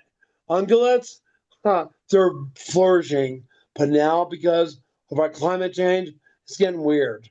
But listen, I want you to let you know I am empowering you to make the right decision because a moratorium is right. Not 100, not 200, not 300. It's real. You need to understand we're here as the son of a chief of Keith Gallus tribe. I'm telling you, these ungulates and this land, public land, is going to be protected if you give it a chance. God bless you. Take care of you. Oha, oha. Thank you. Okay, let's try Peg Brownlee one more time, please. Need to unmute. You're still muted. Still muted. Okay, go ahead and try again. I think there must be some problem with your microphone or something on your end. Okay, I'm going to go next to Greg Sheeler, please. Hi, I'm Greg Sheeler. I live in Helena, Montana, and I'm commenting in support of the regional wolf quota amendments by Commissioner Wargo. I'm going to reference some elk harvest data for Region 1 because population data across the region was not available. And elk harvest is indicative of population by representing the elk available on the landscape that hunters can access and harvest. The harvest data for elk in Region 1 showed a strong population prior to the severe winter of 96-97, with a peak of about 2,200 elk harvested. The population recovered and peaked in 2006 again with about 2,200 elk harvested. Wolf populations in Region 1 experienced a dramatic growth from 2006 to 2013, from 250 to 500, where IPOM 1.0 shows it remains at about 500 wolves today. During that same period of wolf growth, the elk harvest dropped to below 1,000 elk and recently recovered to about 1,200 elk harvested. Just 55% of the harvest and population Region 1 can carry. The calf recruitment numbers in some districts within Region 1 are well below the 25 to 30 cow-calf ratio needed to maintain, much less grow, an elk herd. Predation has a significant impact on fawn and calf recruitment.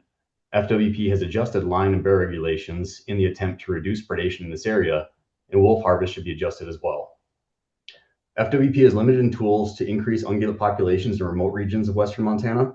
FWP cannot implement large-scale habitat projects on federal lands, reduce the severity of wildfire, or change the climate, but you can manage predators to have a positive impact on fawn and calf recruitment to increase our ungulate herds. Okay, Region thank 1 you. is Your unique. time is up. Let's go to Roger Dobson, please. Can you hear me? Yes. Great. I'm Roger Dobson, Director of Tribal Cultural Resources for Protect the Wolves. In 2017, we submitted a proposed sacred resource protection zone surrounding Yellowstone and Grand Teton National Parks to all 3 states, Montana, Wyoming, and Idaho. We got no response from any of you. So we got it submitted again 2 days too late to your commissioner's assistant. We submitted it to him on August 1st, or her. We're going to be bringing that continued forward. We now have the support of the Global Indigenous Council. They actually got the Wolf Treaty signed in 2019 with 700 tribal groups supporting it. And I think that we will have just as much support for our sacred resource protection zone. The states everywhere seem to disregard Native American religious beliefs and what we hold as sacred to us, when every other immigrant that comes into the United States, they give them everything they ask for. It's only the indigenous that they refuse to represent. I find it deplorable that you cut those of us online to 90 seconds when everybody in the room got 2 minutes, because it makes it unable for us to explain our entire position. Thank you for your comments. Rob W2, please.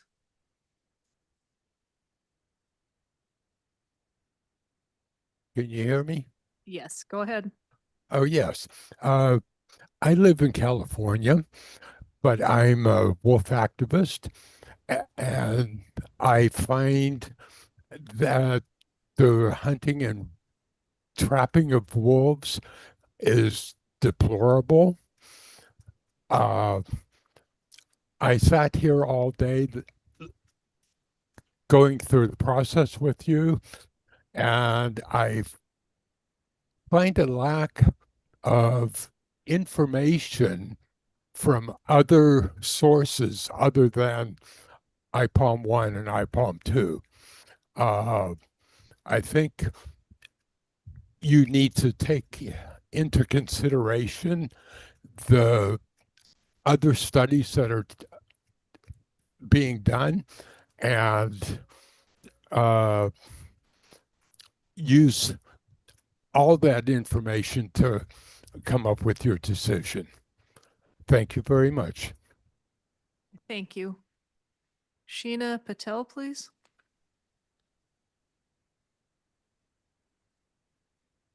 Can you hear me? Yes, go ahead. Hi, Madam Chairman and Commission members. My name is Sheena Patel with Wyoming Wildlife Advocates.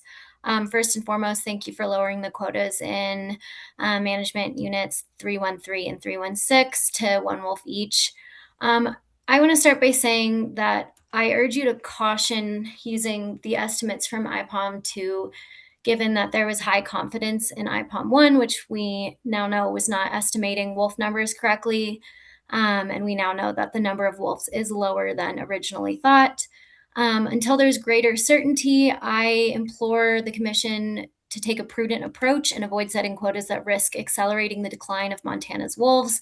So please lower state quotas and please don't play into the hands of trophy hunters. Thank you. Thank you. Nani, please.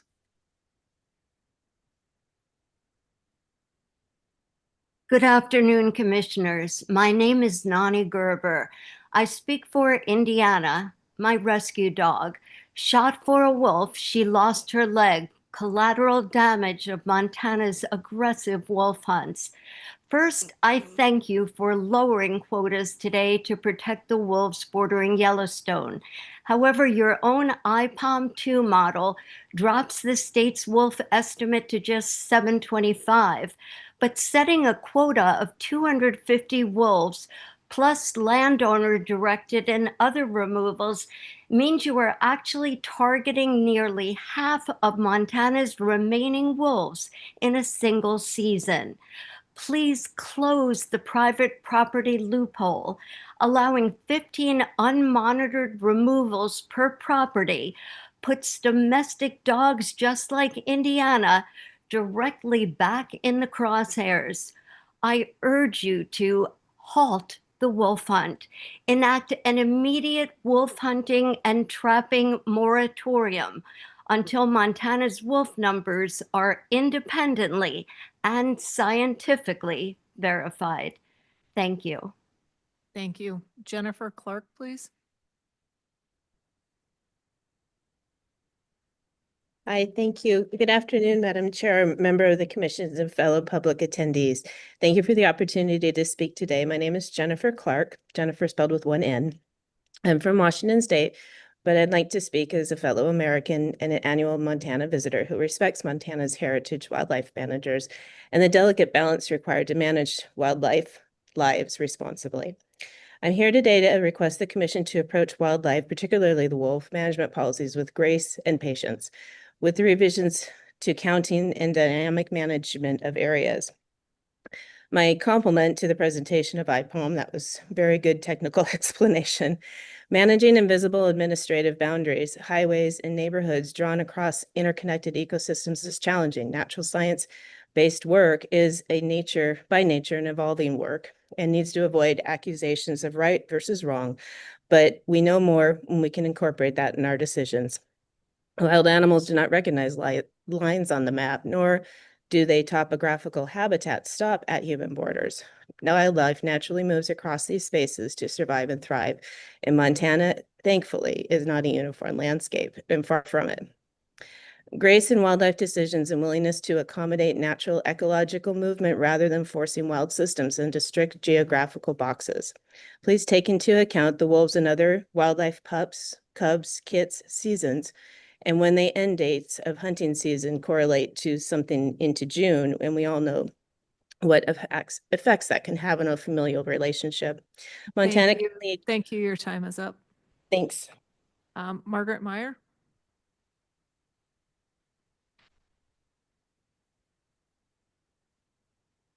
You are still muted.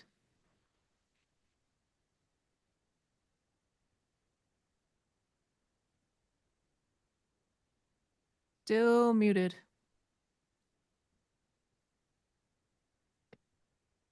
Okay, I'll go to Debbie Goebel, please.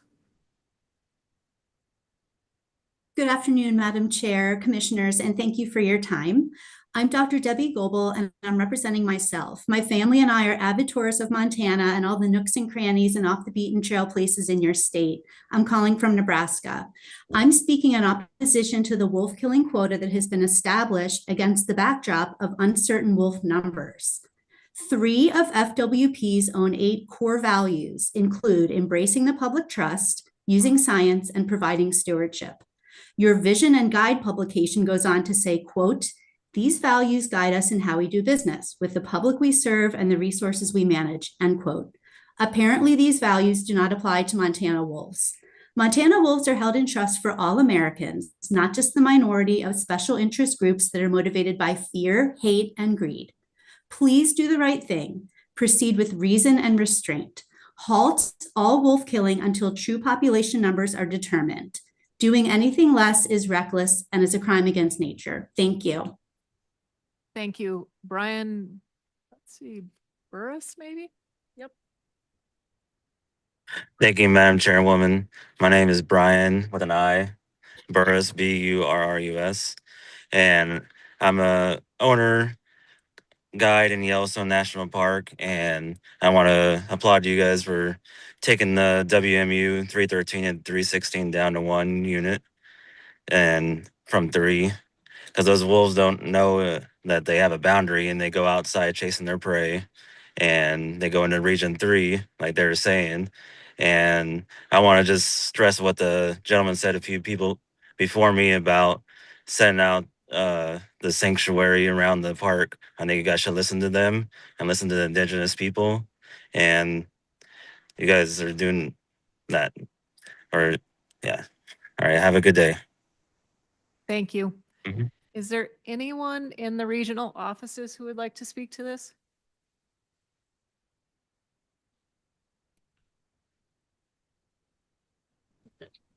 Madam Chair, we have 4 people in Region 1 that would like to comment. Okay, go ahead. Bill Larry. We'll go with dog waste ones first. I think it's. Madam Chair, my name's Larry Rathray. I'm from Proctor, Montana. Many people have made a lot of comments today. Some of it was true, much of it was not. I'd urge the commission to support Commissioner Wargo's amendments. Please use the science and manage all of our wildlife, including the ungulates, and stop playing politics and trying to appease all of the preservationists. Thank you. Thank you.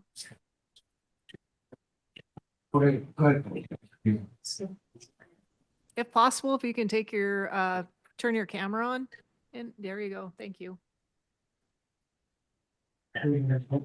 Hello.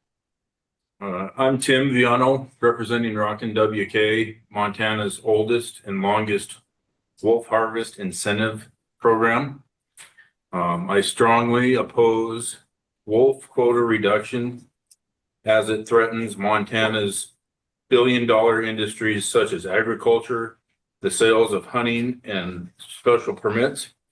If IPALM 2 was accurate, and since biologists have told us for 25 years, when wolf numbers are high, ungulate numbers are low, and vice versa, how come I'm not seeing an increase in my special permits?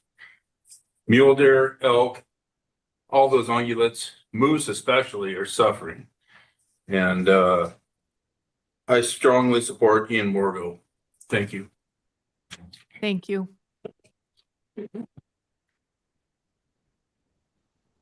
Jim Dyan, Region 1. I strongly oppose the reduction of the wolf quota. Thank you.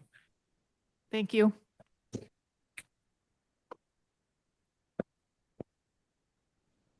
Hello, Josh McCallum, Region 1. I strongly object to reducing wolf quotas as this threatens Montana's biggest economic industries, agriculture, production, and conservation license sales. Thank you. Thank you. That's all we have for Region 1, Madam Chair. Okay, thank you. Okay, the Missoula Regional Office. Hi, my name is Carla Abrams. That's spelled Abrams. I'm representing myself. I'm speaking up for the wolves today. I want to beat a dead horse and talk again about the IPOMS model that is flawed, that has given incorrect wolf numbers for years. How do we know how many wolves there really are? How do we know what a healthy population of wolves really is? Ecology of wolves is complicated. They have deep, rich pack culture. It has nothing to do with the numbers that we take into account. Also, Fish, Wildlife, and Parks fails to factor in challenges to our wolves, such as poaching, vehicle collisions, disease, and climate-related pressure. So Fish, Wildlife, and Parks is responsible for managing wolves in the public trust. I want transparency, accuracy, and accountability. So I'm going to mention again that they should have precaution in doing and estimating wolf numbers and in setting these numbers of quotas. So I suggest we pump the brakes, and I suggest a moratorium on any wolf hunting and trapping until Fish, Wildlife, and Parks can verify accurate wolf numbers. Also, I oppose the Wargo Commissioner's amendments number 2, 3, and 4, and I support the amendment number 1. And until there is scientific information that is much better fact-based and independently reviewed, I also suggest a moratorium. Thank you very much. Thank you. Hi, my name is Cassandra Rideg, R-I-D-E-G, a landowner in 9 Mile Valley. Thank you, Chair and Commissioners, for the opportunity to speak. Thank you for the timely Amendment 1 for Region 1. Thank you also in part of Amendment 3, under which Montana Fish, Wildlife, and Parks would reestablish regional wolf quotas. This is undoubtedly the more accurate way to manage wolves and wildlife. However, I do believe the department's response was warranted, as the 814 proposed increased wolf harvest jeopardizes the accuracy of IPOM 2.0 right at its time of conception. Do not endorse in the amendments 2 and 4. They fail to support good wildlife management. Going forward, I strongly recommend that no amendments should be submitted for public comment before public comment is closed. As resident appointees, the Montana Fish, Wildlife, and Parks Commission should defer to trained wildlife scientists rather than overriding our paid biologists to set higher harvest and quotas. Increasing quotas for wolves, mountain lions, bobcats, and otters, while their populations are decreasing and on the decline, drives species loss and threatens future wildlife opportunities for all Montanans. Thank you. Thank you. Is that it then, or do you have any more speakers? That's it for Region 2. Thank you. Okay, thank you. I'm gonna give Margaret Meyer one more chance. You have to unmute. Okay, go ahead and give it a try. Yes. You can hear me. Oh my God, I don't believe it. All right. So I'm oh no, we lost you again. Okay, I've got one more person with it looks like B Little, but I can't read from here. Bill Little, got it. Yes. I just want to comment on what I saw today, watching the entire proceeding. It seems to me that late amendments without proper public comment should be prohibited. They circumvent a fair and full discussion. Having a professional fish and wildlife staff available and yet ignoring portions of their science and recommendations seems to be a travesty to me.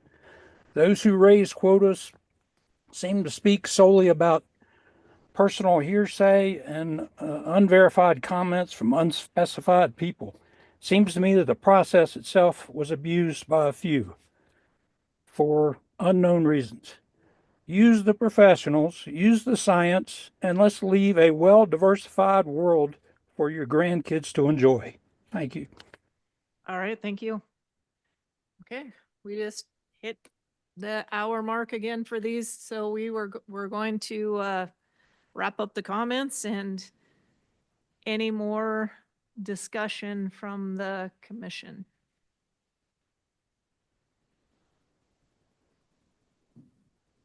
Okay. All right. Then we will go to a vote. Did you have something? I guess, so structure wise, nothing that was said is gonna, it's tough in the way that we amended stuff to begin with, and then, I don't know, I have a lot of things, in the interest of time, there, I understand, but, it seems tough to everybody that showed up without additional discussion here, but, I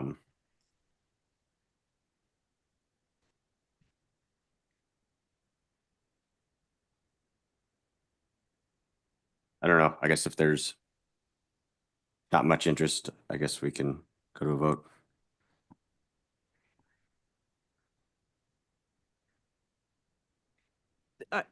Your comment time is over, so please. Okay. All right.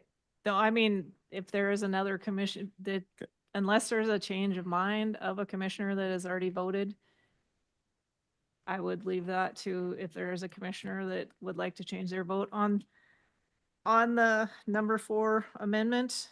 If not, we're back where we were.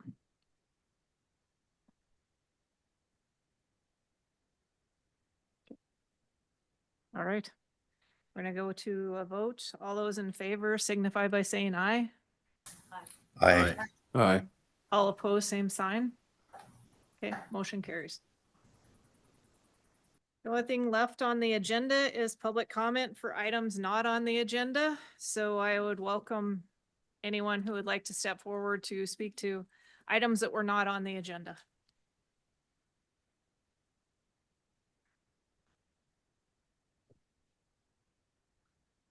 Chair and Commission, my name is Mark Cook, C-O-O-K-E, and I'm with Wolves to Rockies. It's been a long day. I thank you all, regardless of where you sit on this issue. I have something that's bothering me. I want to speak about how we treat each other. Many of the wolf issues are emotional. People on both sides have deep held beliefs and disagreements is part of the public process. But disagreement does not give an individual the permission to intimidate, threaten, insult, personally attack another individual. That includes commission members. I have seen the rhetoric on both sides cross the line that should have never been crossed. It needs to stop. We can challenge a commission's vote. We can challenge FWP's science. We can challenge a hunter, a rancher, or a wolf advocate's position. We can be passionate and we can fight hard for what we believe in. But we should do it with facts, integrity, and respect. No commissioner should feel the intimidation or threat because of a decision that they made in public service. And those of us advocating for the wolves must hold ourselves to the same standard. Kindness is not weakness. Respect is not surrender. At the end of the day, we are all Montanans. We care deeply about wildlife and the incredible place we call home. Let's lower the temperature, reject intimidation from each side, and bring respect back into the conversation. Thank you. Thank you. Are there any other comments?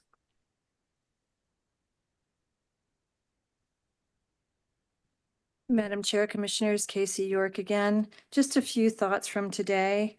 How about make the trapper survey mandatory like Idaho does? And in order to get their license the next year, they have to return that trapper survey. We, Trap Free, paid over $300 for records requests for beaver information, including the kills. So that information is available. And lastly, what if next season, why couldn't you request quotas for beaver? That would give you more input. That would give you a better idea on populations. And also, since muskrat are confirmed declining, the same for them. Request quotas or set quotas for them. Thank you. All right, thank you. Is there anyone else? Okay, I just want to thank everyone who came today and who commented online. Everyone was very respectful. I appreciate that. And I know it's been a very long day, but I do appreciate all the interaction with everyone. Does anyone on the commission have anything else? Okay, with that, the meeting is adjourned and I will see you in 2 months.